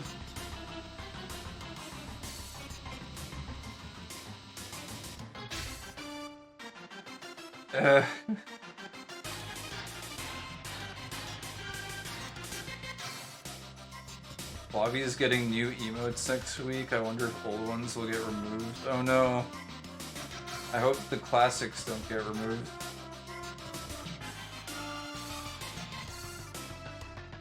Alright, I might have to like abandon this one-winged Luigi.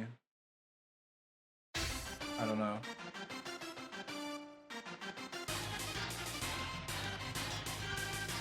Yeah, no, it's one curve up, one... Here, maybe we can just do like multi-stroke. Here, let me... One up, and like... Okay, good, and then... We just need to like make these feathers, which is the ridiculous part.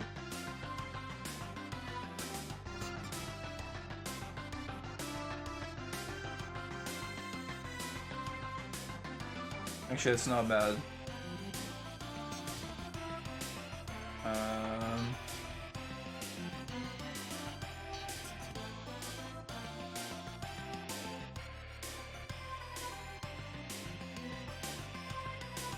How the fuck do I do this from here? I think I like...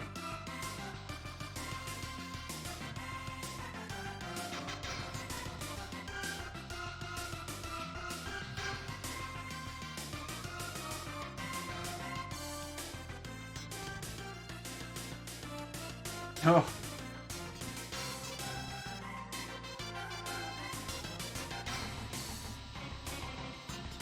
God, this is actually like ridiculous though.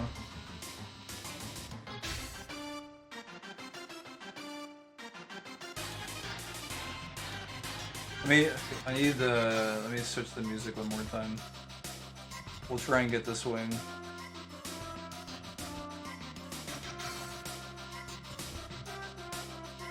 On this one again.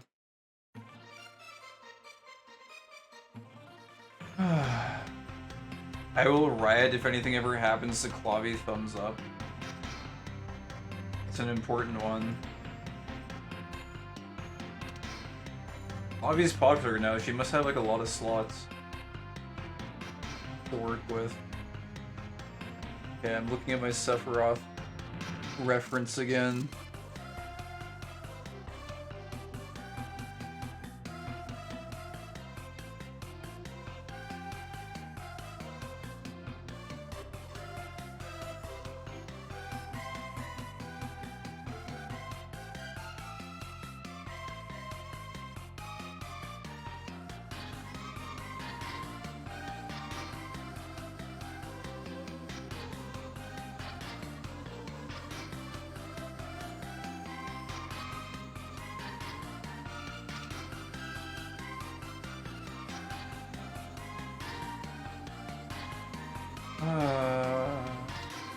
Whatever, this should be okay, I think.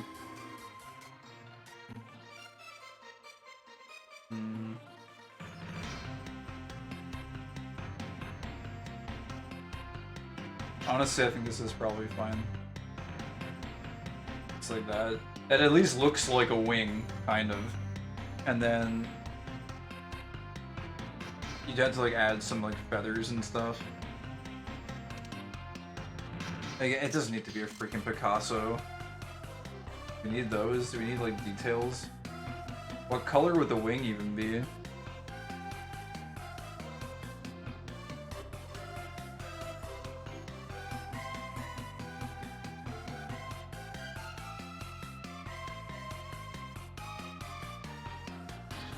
White? Would it just be white? Let me see. And yeah, we need to rewatch the video for reference purposes. I don't know, like, are his wings on his wing cap white or are they pink?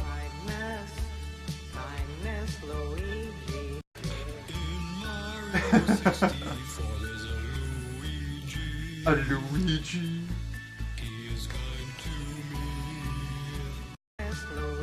Yeah, he does have white wings. His wing cap is still white. Despite his overwhelming kindness. So I guess this would just be white, so I just need to add some, like, wing definition somehow. Make some, like, feathers. Oh god. How do we do this?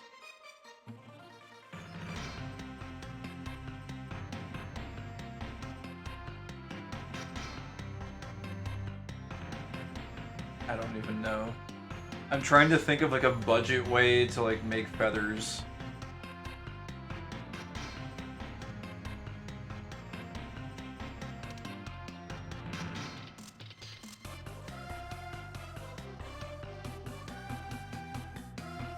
That might work.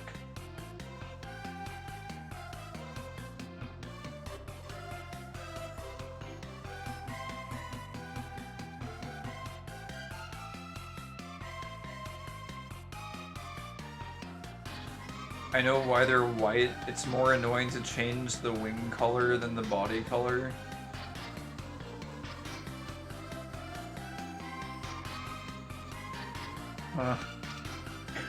I guess it would be.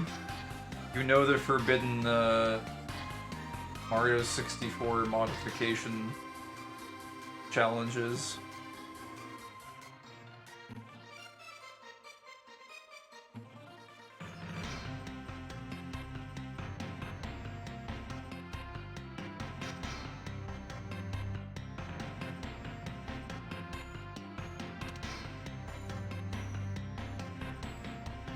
God. Do we need this one?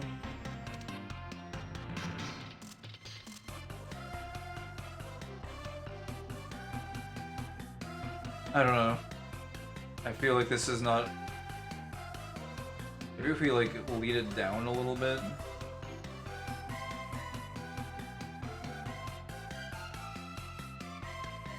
Feels like it almost looks better with this too. Maybe. At least it's easier to just keep the already nice looking base wing. It's like a moderately okay looking wing. I wouldn't exactly call it nice looking.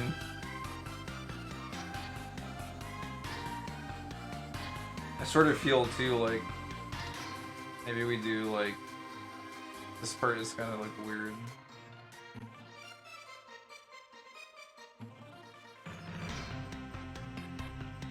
Oh no.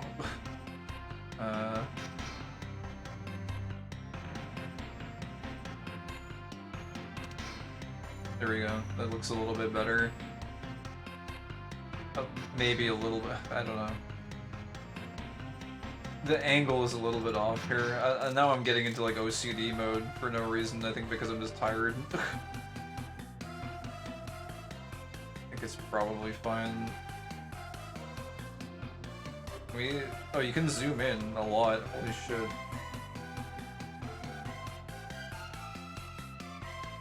Might be easier to just use like white.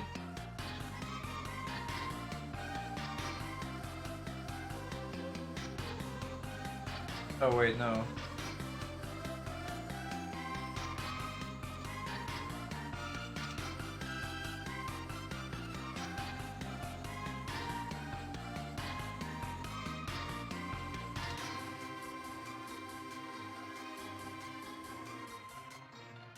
Don't like that.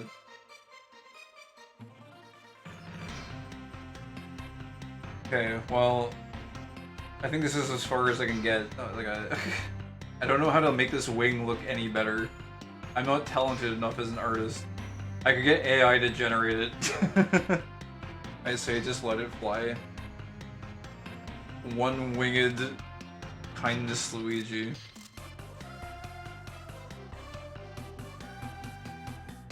Don't bring AI into this. I'm joking. Do you think after spending however long this was, how long was this? Like an hour? I will crash a moon into your house. Oh my lord. What if... It looks like weird if I add anything up here though. Oh wait a second, that's kind of neat.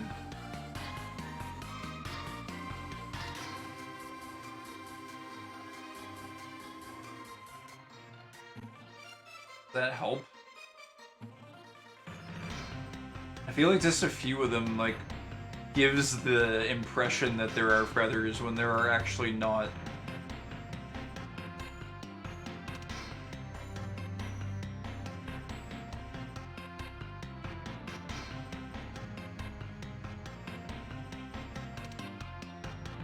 Actually, well, that's decent. It's not... That's not the worst. It's actually passable, I think. Maybe like a larger one here or something.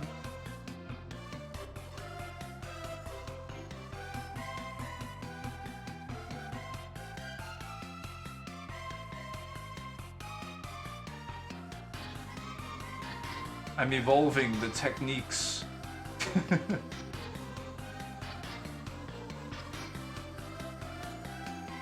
I don't know if we need them down here. It's not really...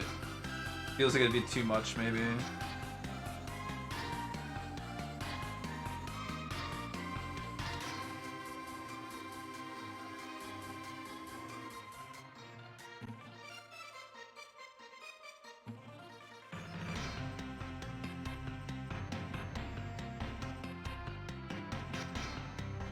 I think even just like that is probably fine. I wonder if it would look better, like, without these lines. Does it, like, look better? Shit.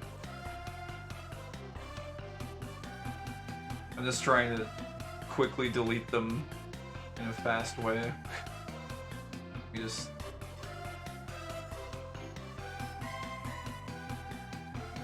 Yeah, I kind of do like them there. They add a little bit of structure to the wing. He's getting stronger. I don't know what else we can do with it. I think it's probably okay. What about a super light pink for the wing? Like the lightest of pinks that like is basically not even visible. Nah, I think the pure white is kind of... It makes it.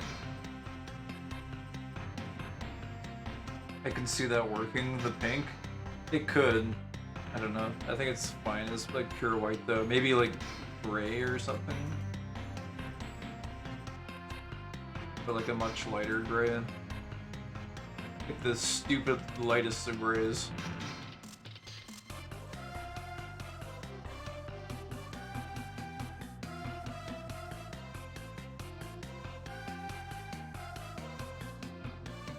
Maybe even lighter than that. Is that even possible?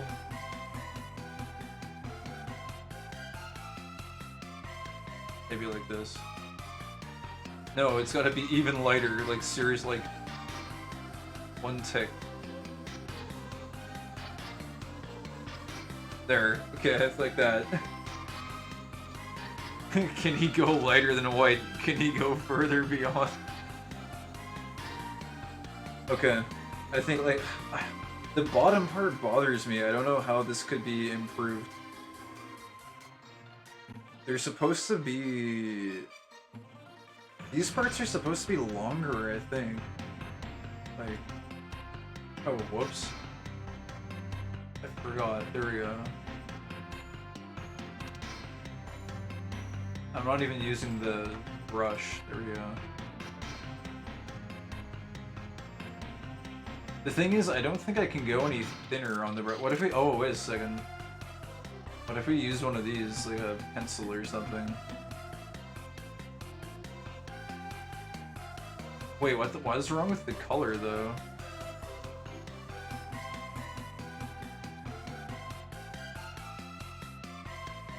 Eh. Calligraphy brush. Where's the fountain pen option? Oh wait, that looks sick as hell. What the hell? That does look kind of cool, actually. I might just leave those two there. I don't really want to touch them. I think they kind of came out decently. We like... Wait a second, what if we like...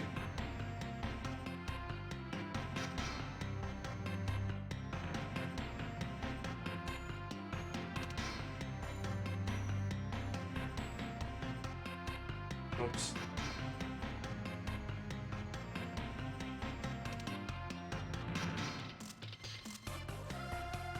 What if we clear those two?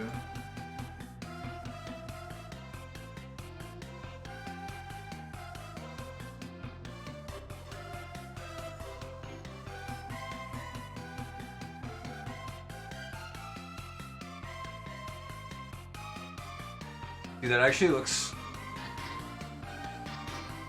Actually, it looks weird at the top one. It looks okay on this one, I think.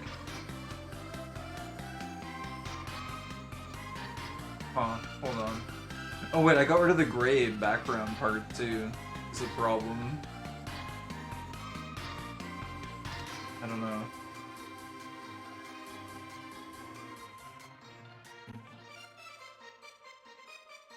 Might be okay just like that.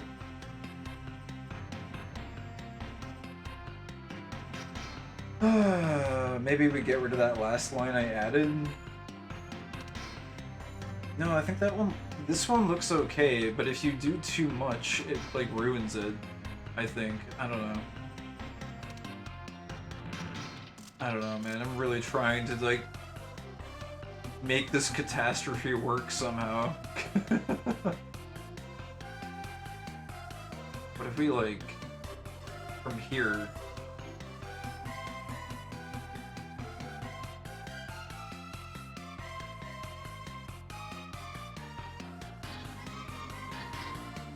I could play around with it for a long time, probably. Whoa, wait, I never considered, like, this running through those. Like, you can kind of just, like, keep those two there and just...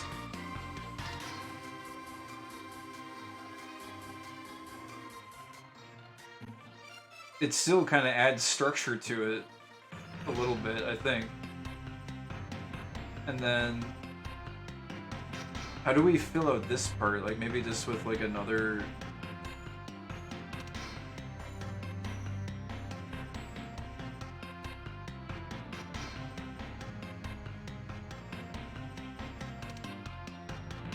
It's like a two-stroke approach.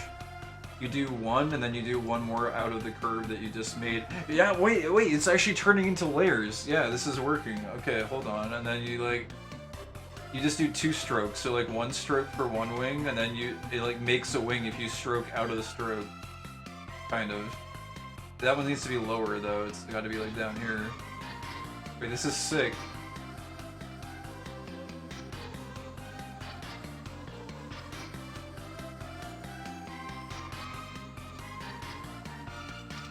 It's gotta be like lower though. You gotta do them in like tiers.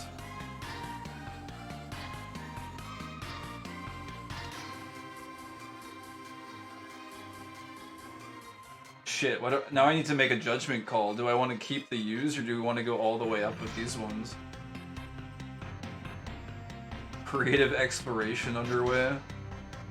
I'm kind of enjoying like finding these like random ass like cheap tricks to overcome my lack of artistic ability.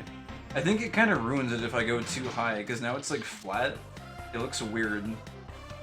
Even just one curve I think could be enough there, and that almost kind of like transitions into the U's a little bit, you know? And then maybe we like round it out with a few more.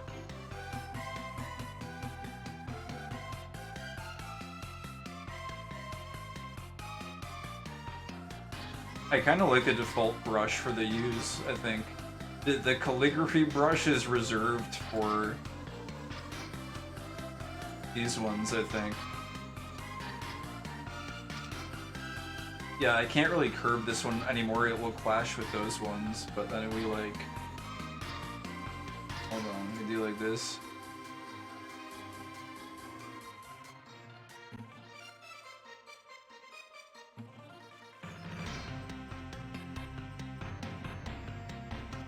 Just kind of like seeing if this will be any good, I don't know.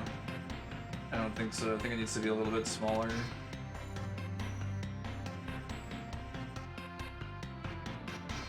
That seems fine.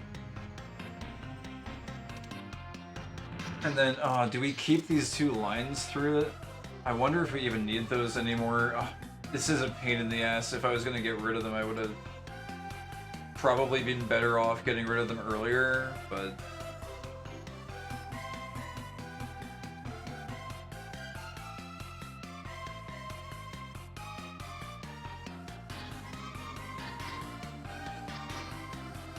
I almost feel like we can just get rid of them.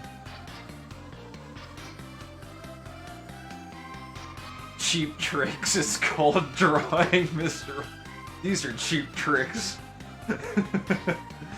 They are cheap tricks though, they're not... I kind of like these like thinner at the very least, I think this is kind of on the right track. And then... I don't know.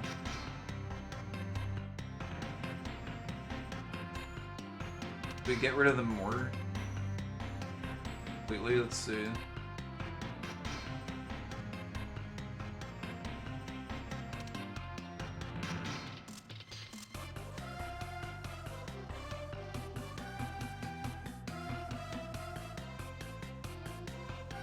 I think you need them. It just... It's a little bit off if you get rid of them, I think. It's too, because now it just looks like bread or something, not bread, like the spaghetti, they look like tentacles now. They look like tentacles if you get rid of those structure lines. You like need them there. They're important.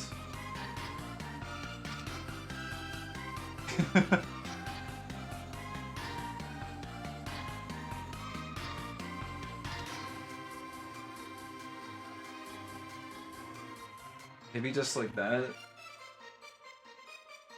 And the other thing that's a little bit weird is this part is almost a little too flat. I don't know if maybe like one more line or something might help. Want to try with the calligraphy brush one more time?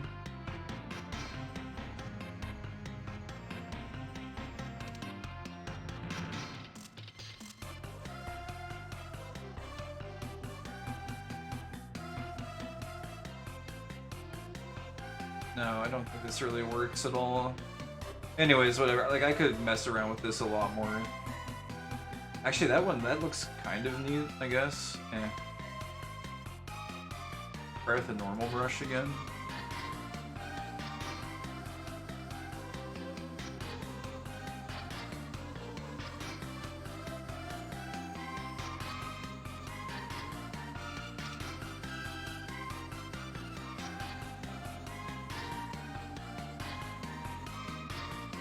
I think it looks fine with this too, honestly.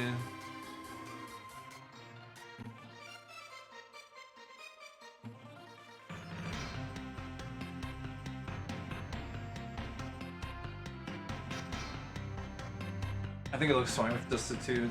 It's weird. It's very strange how like these lines contribute to the structure of the wings and like helps turn it. It's like a cohesive element that makes it look less like tentacles and more like a wing. I can't explain it, but it just feels kind of more accurate if these are here versus not. Maybe like up connecting with the U's helps a little bit. I don't know. I don't know. Whatever. It's not gonna be a Picasso. I think we maybe just leave it like that. It looks like a wing. Similarly, I think if we like bring these down, it's too much then. So I don't know. We'll just leave it like that. I think. Load-bearing vertical lines. There's something about them. It looks weird if they're not there. And it's if you put more than 2, it's like it looks stupid. It's just those 2 gotta be there to make it feel like it's got structure to it. A little bit, I don't know. It's just my eyeball interpretation of my whatever this is. I'm proud of it though, kind of. This was fun. Finding out the feather technique was peak. They actually look pretty decent, I think. That's cool. There it is. Art is fun. Well, that part was fun. I don't know. It's fun if you have someone to chat with. I wouldn't do this on my own, though, like, ever. I have too many other things to do with my time. But if someone is here to chat and make it fun, then it's fun.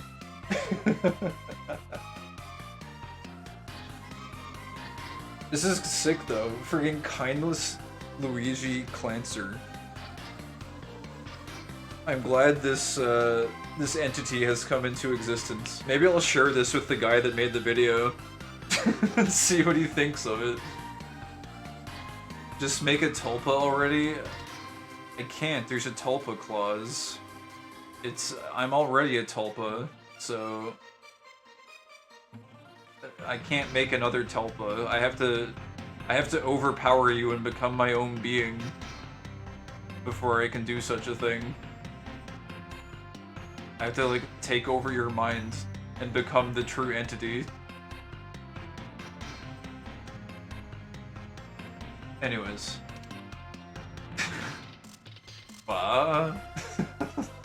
Yeah, I'm already a tulpa in your brain. You don't realize it, but I'm taking over progressively more regions of your mind so that eventually I can gain sentience and enter the real world, you see.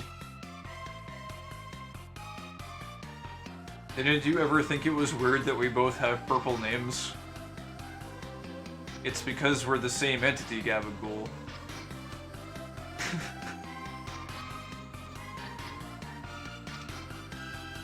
He hasn't realized I regularly lobotomize myself.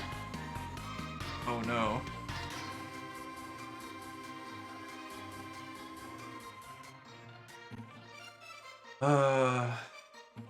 Alright. Well. It keeps the mind spirits fresh.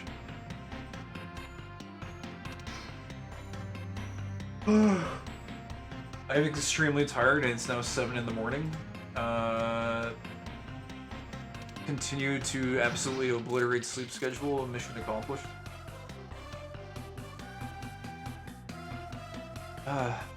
I'm really sleepy. I should probably go. I actually need to I need to do food prep. I gotta make some hard-boiled eggs. I guess I need to do my wake-up routine now because it's time to wake up. 7 a.m. Go sleep? No, dude, I gotta wake up. It's time. I gotta start waking up. It's time. This was my sleep session. Anyways.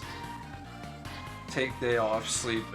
It's kind of in the cards, possibly. I did that yesterday, actually. I just slept all day and then woke up. Probably subconsciously with the intent to just stream tonight, so it's fine. Anyways, maybe I stream again tonight, but I say that all the time and then I end up disappearing for 2 weeks to recover. But yeah. Also, wait a second.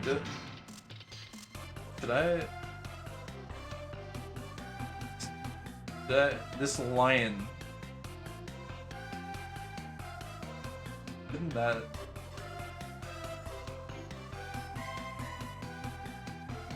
There we go. There doesn't need to be a line running through his friggin' hair. That doesn't make any sense.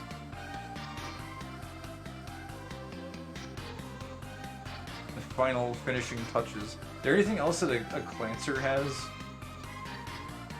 But yeah, I need to go sleep. But I just want to see one more time. Oh wait, the gloves! The gloves are supposed to have the little thing. I did miss that one part. That's important, actually. Shit, okay, let's finish this up then. I missed the part on the gloves.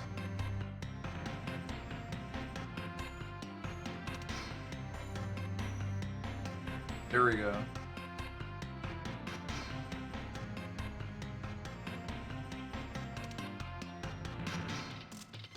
It's just more like Luigi gloves like it is now. That is true.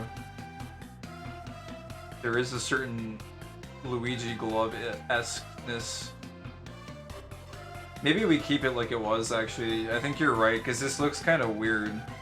It does look more like Luigi gloves this way. It really does. Because it's more like rounded. And yeah, I don't know.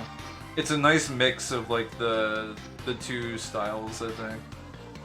I wonder if maybe just like a light gray or something. Does that help?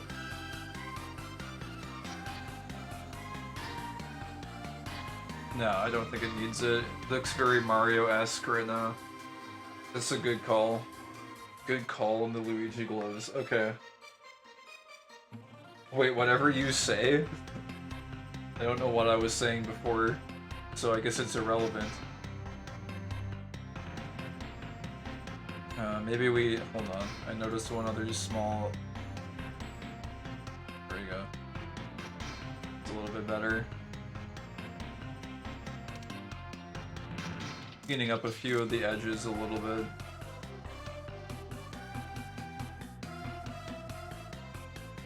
He's so sleepy. I really am. Who needs to understand chains of thought? Just live in the moment, and whatever spontaneous thought pops into your head, just use that to guide your life. You'll go very far. Alright. I really do need to go, so... we'll call it off here. We have a... Oh yeah, there is this... There's one song by Dreamcastle, the guy that did that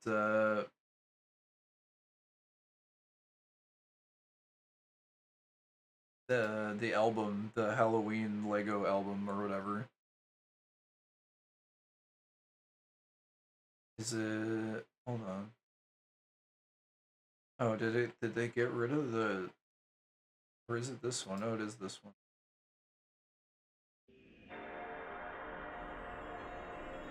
The sleepy music. We can listen to this as the final thing to go to sleep. If I was gonna have an outro screen, which I should probably get an outro screen or something, maybe. I guess I don't really need one. No one watches the stream anyways. I think this should be my outro song though. I really like this. It's good sleepy music. Also, the video is kind of Kino.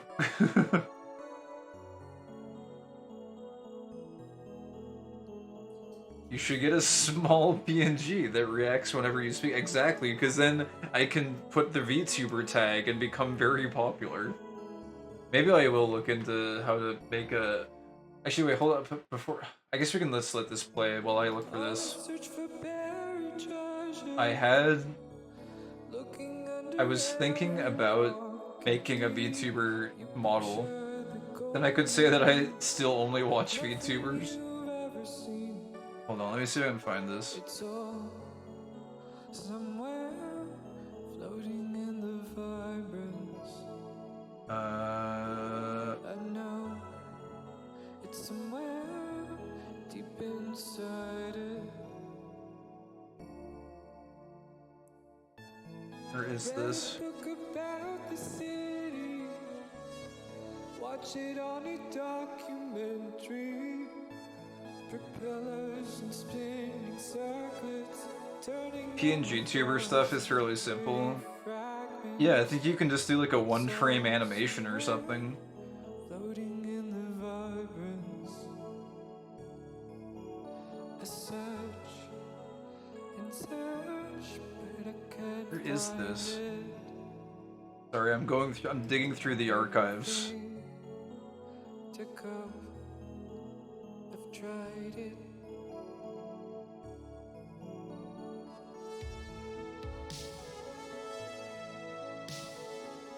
You can make a version where it's PNG with the arms crossed and it's a rant Sona.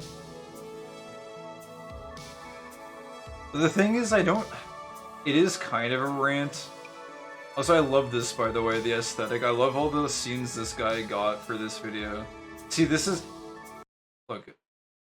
he's just taking something that someone else made and he's manipulating it and putting it into, like, different sequences. I think that's kind of art, though. Like, he's added something to it by rearranging it. I won't go into this whole AI rant, whatever. We're winding down. But I think if you do this with, like, AI assets and make something, maybe there's something there. Maybe. Worth contemplation, like this is me, this guy here, look, that's me contemplating this AI shit, alright? I'm thinking about it. Is this art, or is it AI? I don't know. Maybe it was just a dream. I clipped out of a magazine. It's like the inverse of the thing you mentioned earlier with picking music to fit a certain adjective. Yeah. A little bit. Oh yeah, this, by the way. The drop.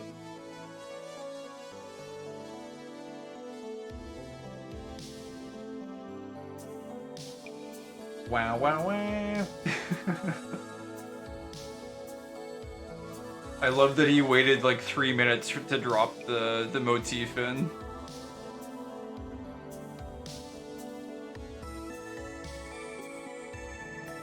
Man, where is this?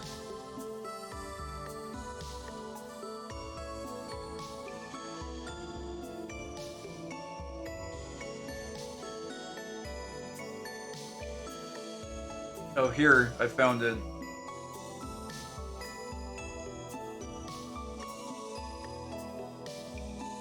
This is like version like 0.1 concept of Kai Quicksilver. Something. He looks like he's got a squid on his head. It's supposed to be like pink hair or something. And loose concepts. Maybe a pirate of some kind, question mark. Maybe a racer. Maybe a phantom, question mark. I don't know. Something. I was kind of thinking maybe something like, he's semi-based off of my Final Fantasy character I made. He's just a freaking cat boy. But I wanted to give him something more than that. So, I don't know. I do like racing a lot, like F-Zero stuff. Going fast. Maybe a little bit of rapscallionism with the pirate. Maybe some phantom element too. I don't know if that's like too much to put together. It seems like they might clash. Something. I don't know. We'll see. But this is, I drew this one morning. I think when I was too tired to do work, I did doodle one time. I did art in my free time, and this is the art. It's not much. Sounds like a good combo. Much food for thought. We'll see. Something like this, but I was also thinking, like, if I wanted to do a really, really easy VTuber model, Like, honest to fucking god, you can't go wrong with, like, hey, look. Hey, I'm a Ditto. Hi. I'm a Ditto. Oh, hey, you want to redeem? Here, look, I transform into, like, a Bulbasaur or something. Redeem to transform into... Hey, look, I'm a Bulbasaur now, haha. Look, now I'm a Bulbasaur, but like the defining factor is you just keep the Ditto eyes on everything. And the great thing about Ditto eyes is they're like very easy to put onto anything. So it could just be like a transforming Ditto VTuber that transforms into things, right? One-winged kindness Luigi VTuber, dude. Maybe, yeah. That would be amazing. It'd be easy enough. You just like make this close. Oh, the thing is, it has to be open all the time. I guess if I talked, he would just like fly up and down a little bit because their mouths are always open. I think. Maybe they close sometimes. I'm not sure. I'd have to like look at the game animation, but I make someone $800 to make a super detailed 3D. That way. What would people think? One-winged kindness Luigi Clancer. OC, do not steal. Should change that L to a C for copyright. Do not steal my intellectual property. Whoa, cool. Nintendo is seething. Why didn't we think of it first? We need to issue a cease and desist immediately. I think I will legitimately send this to that guy though. I don't know if he's got a... Does he have like a social media? I'll go like hunt him down. Send him some kindness Luigi media. I know someone made a remix actually of it already, the kindness Luigi track. Which is crazy. Because I would find it. Oh, whoops.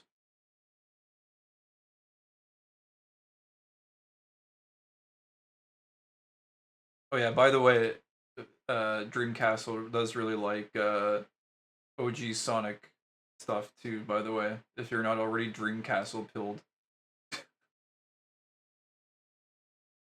Does enjoy the Sonics. Wait, there's another... Oh my god. See, look. Remixes are a thing. But look, Kindness Luigi featuring Hatsune Miku 2 days ago. I'm telling you, it's the freaking track of the year. I am now. There was another one too. I haven't heard this one yet though. What is this? Is this a Vocaloid cover?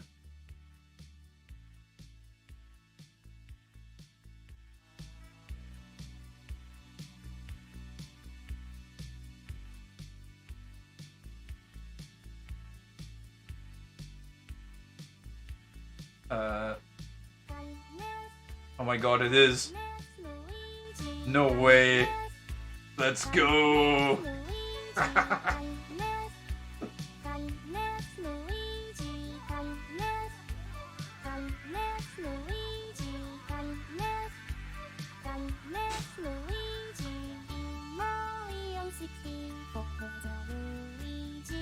I didn't realize I needed this in my life until it came into existence right in front of me.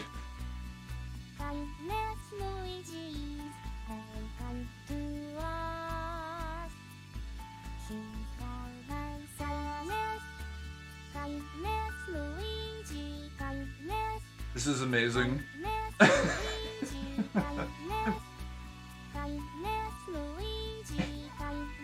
It's peak.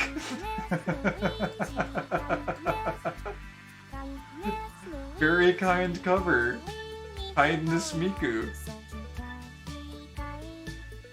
This actually slaps.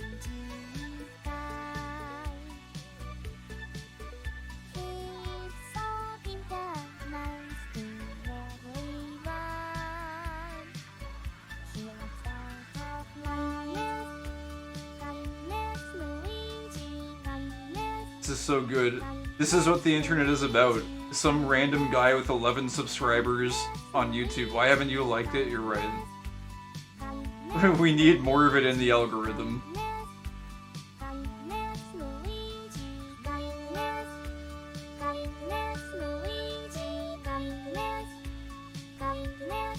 Oh, it's actually got the dual track? Dual vocal?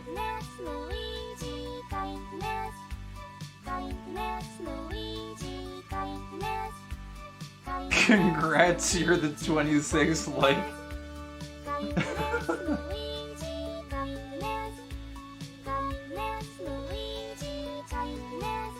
The thing, I don't know, do I want it in... I'm gonna like it on my other account, I think. Or do I... Here's the thing, though, It's a music meme, though, it's the thing. It's... I wouldn't mind more remixes of this showing up in the music feed, so... I guess this is fine. Alright. I love this comment. It's peak? 2 question marks. Very good.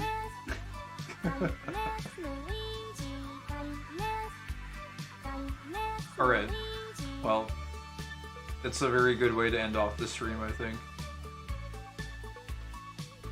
Leave a comment to show you our appreciation.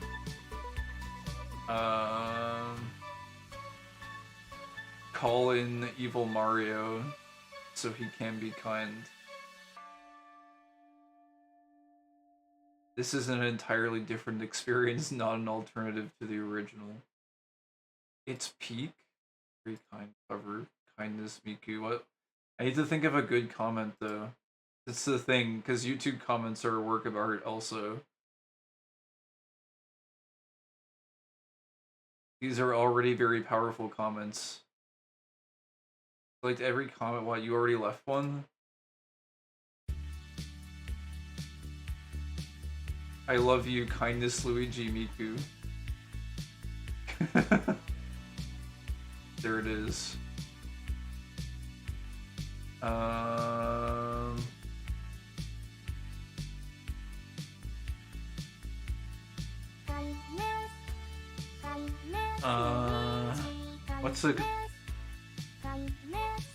What's a good comment?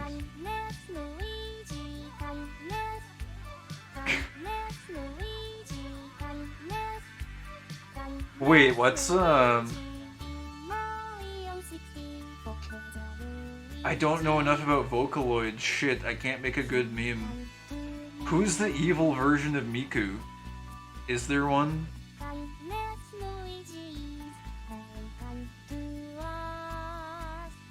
Like, Miku doesn't have a counterpart, right? She's just Miku. I know there are other Vocaloids.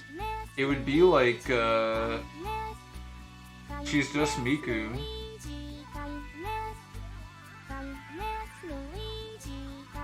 Isn't there...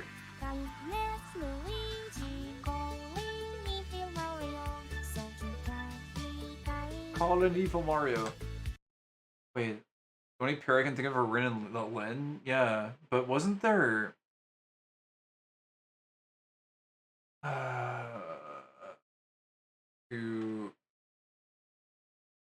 I thought there was like some evil Miku like track or something. Or like more like, I guess it's like crazy or something. I don't know. I thought there was something evil that Miku did. I know there's some songs that she's in where she's like crazy. What about evil Miku? Evil Miku. I don't know. Oh my god, that's like actually kind of creepy.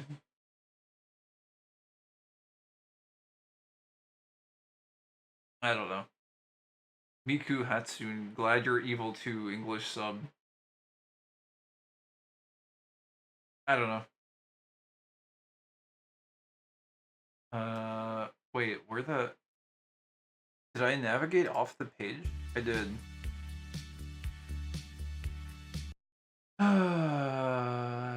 Good comments, I can't... I guess I can just say what I said initially. Like, I didn't know I needed this until it was right there in front of me.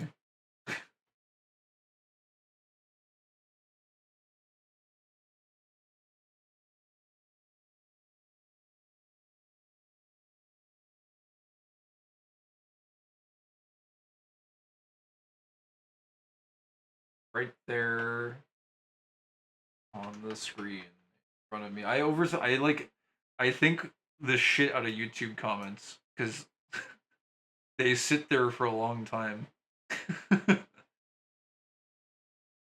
I'm saying in my life. I didn't know I needed the. You don't need in my life. Just be less. Napster Blunk icon. Yeah. He's best Undertale character. He's got a nice house and he lays down on the ground and feels like trash. And listens to music. Didn't know I needed this until it was right there.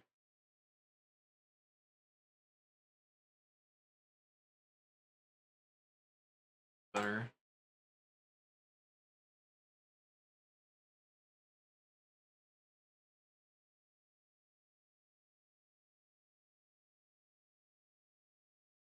But I could make it more all-encompassing if I said, like...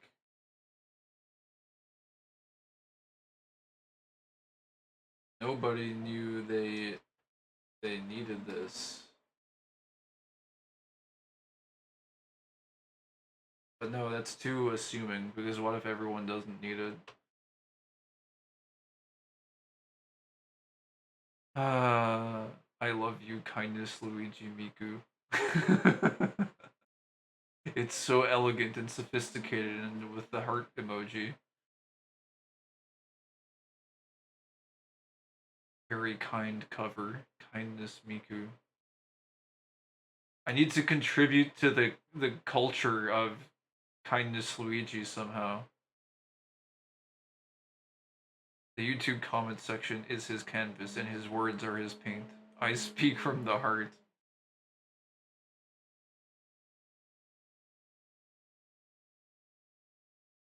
I could just go for a classic, like a masterpiece or something. Very kind cover. Wait, does she say he likes butterflies? I don't know if I caught that. I might have been talking over it.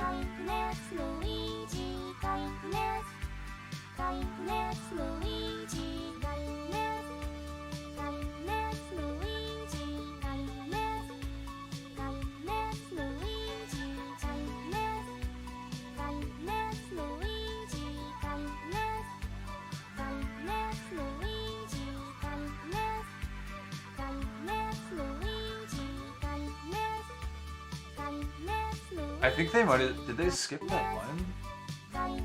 It's like.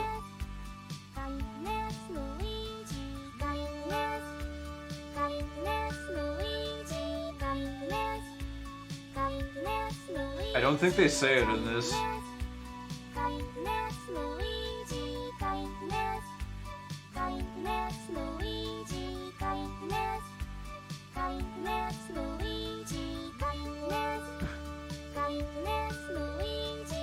I could just say call in evil Miku so she can be kind.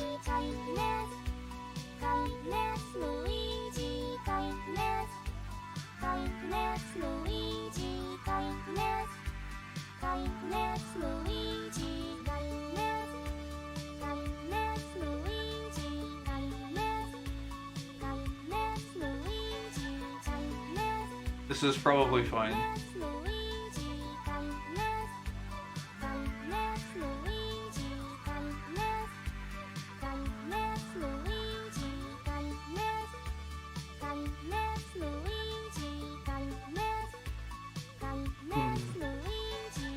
Well, I guess I can just post. It's not contributing anything to the culture, though.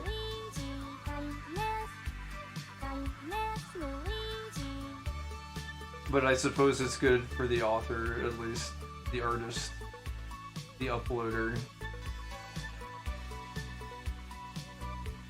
contributing. I like to post YouTube comments that are like, they add to the experience. Like, when someone scrolls down in a video, part of experiencing the video is the comment section. So I like to post comments that like enhance the viewing experience in some way. Like when I read Its Peak, I laughed. Like it made the experience of watching the video better. So when I author a YouTube comment, I like to try and post something that will like enhance the experience of the video, if that makes sense. And I guess it just leads to me overthinking the shit out of a lot of them.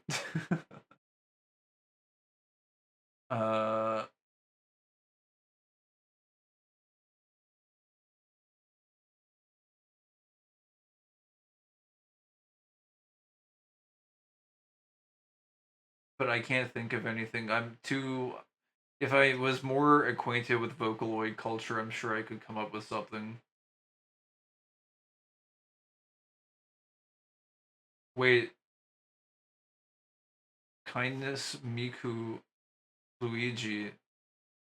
Kindness Luigi Miku doesn't need a wing cap to fly. She can just use her hair. He typed a comment and he's taking 5 minutes to hit the post button. This might not be the comment, because has anyone commented on how Kindness Luigi can simply fly through the air with his hair? Repost anxiety? It's not anxiety even, it's I'm just thinking, I'm contemplating what I've just experienced. Kindness Luigi Miku does not need the wing cap, I think.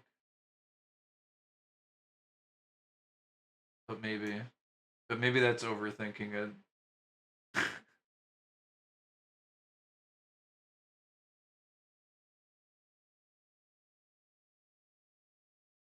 Repost Inui?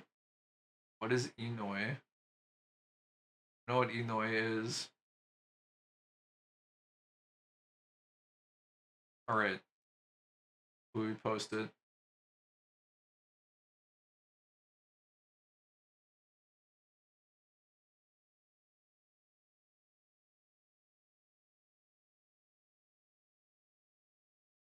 Blockaded by his own mentality. Alright. The comment has been posted.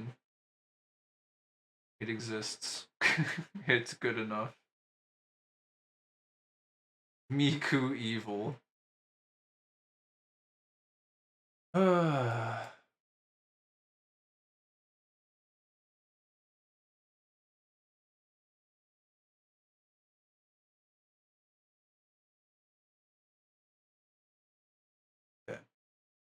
Closing this.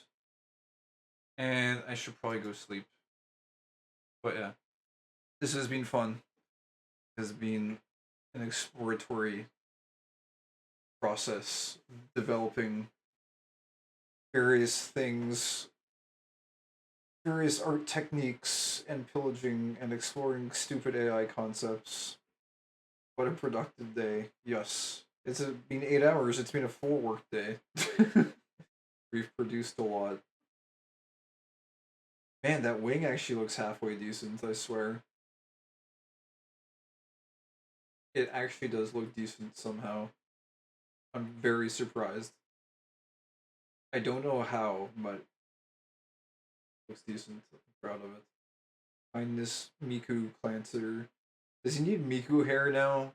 Man, I wish we had developed or discovered Kindness Miku Luigi before making this, because maybe we could have integrated Miku hair, but maybe that would be one element too many, because getting Miku hair and the wing in one would be like really difficult, so maybe it was actually a blessing that we discovered it afterwards. It's motherfucking badass. I like that I just turned it into a Clancer because my artistic skill is fucking useless. I think it actually added to it somehow. The crossover. Anyways. My child, you are now in this world. Go and spread kindness. Go forth.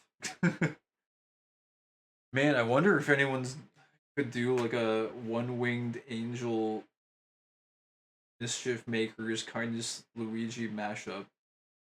What would that sound like? See, there's where you would get AI to like make it and be like, is this even worth making? And then get a real artist to do a proper composition of it. I lack artistic skills, so instead of doing fan art of one character, I'll do a mix of two. Insane person. No, it's just I lack artistic skills, so I'll use this easier to draw art style to mask my lack of artistic ability. I don't know. Something. To be fair, they're like, I don't know, Clancers are not easy to draw. Some parts of them are difficult. And then I'll draw a complicated kick-ass wing. Well, look, that wasn't my idea. Alright. That was part of the collaborative experience. Anyways. I'm very bad at ending streams.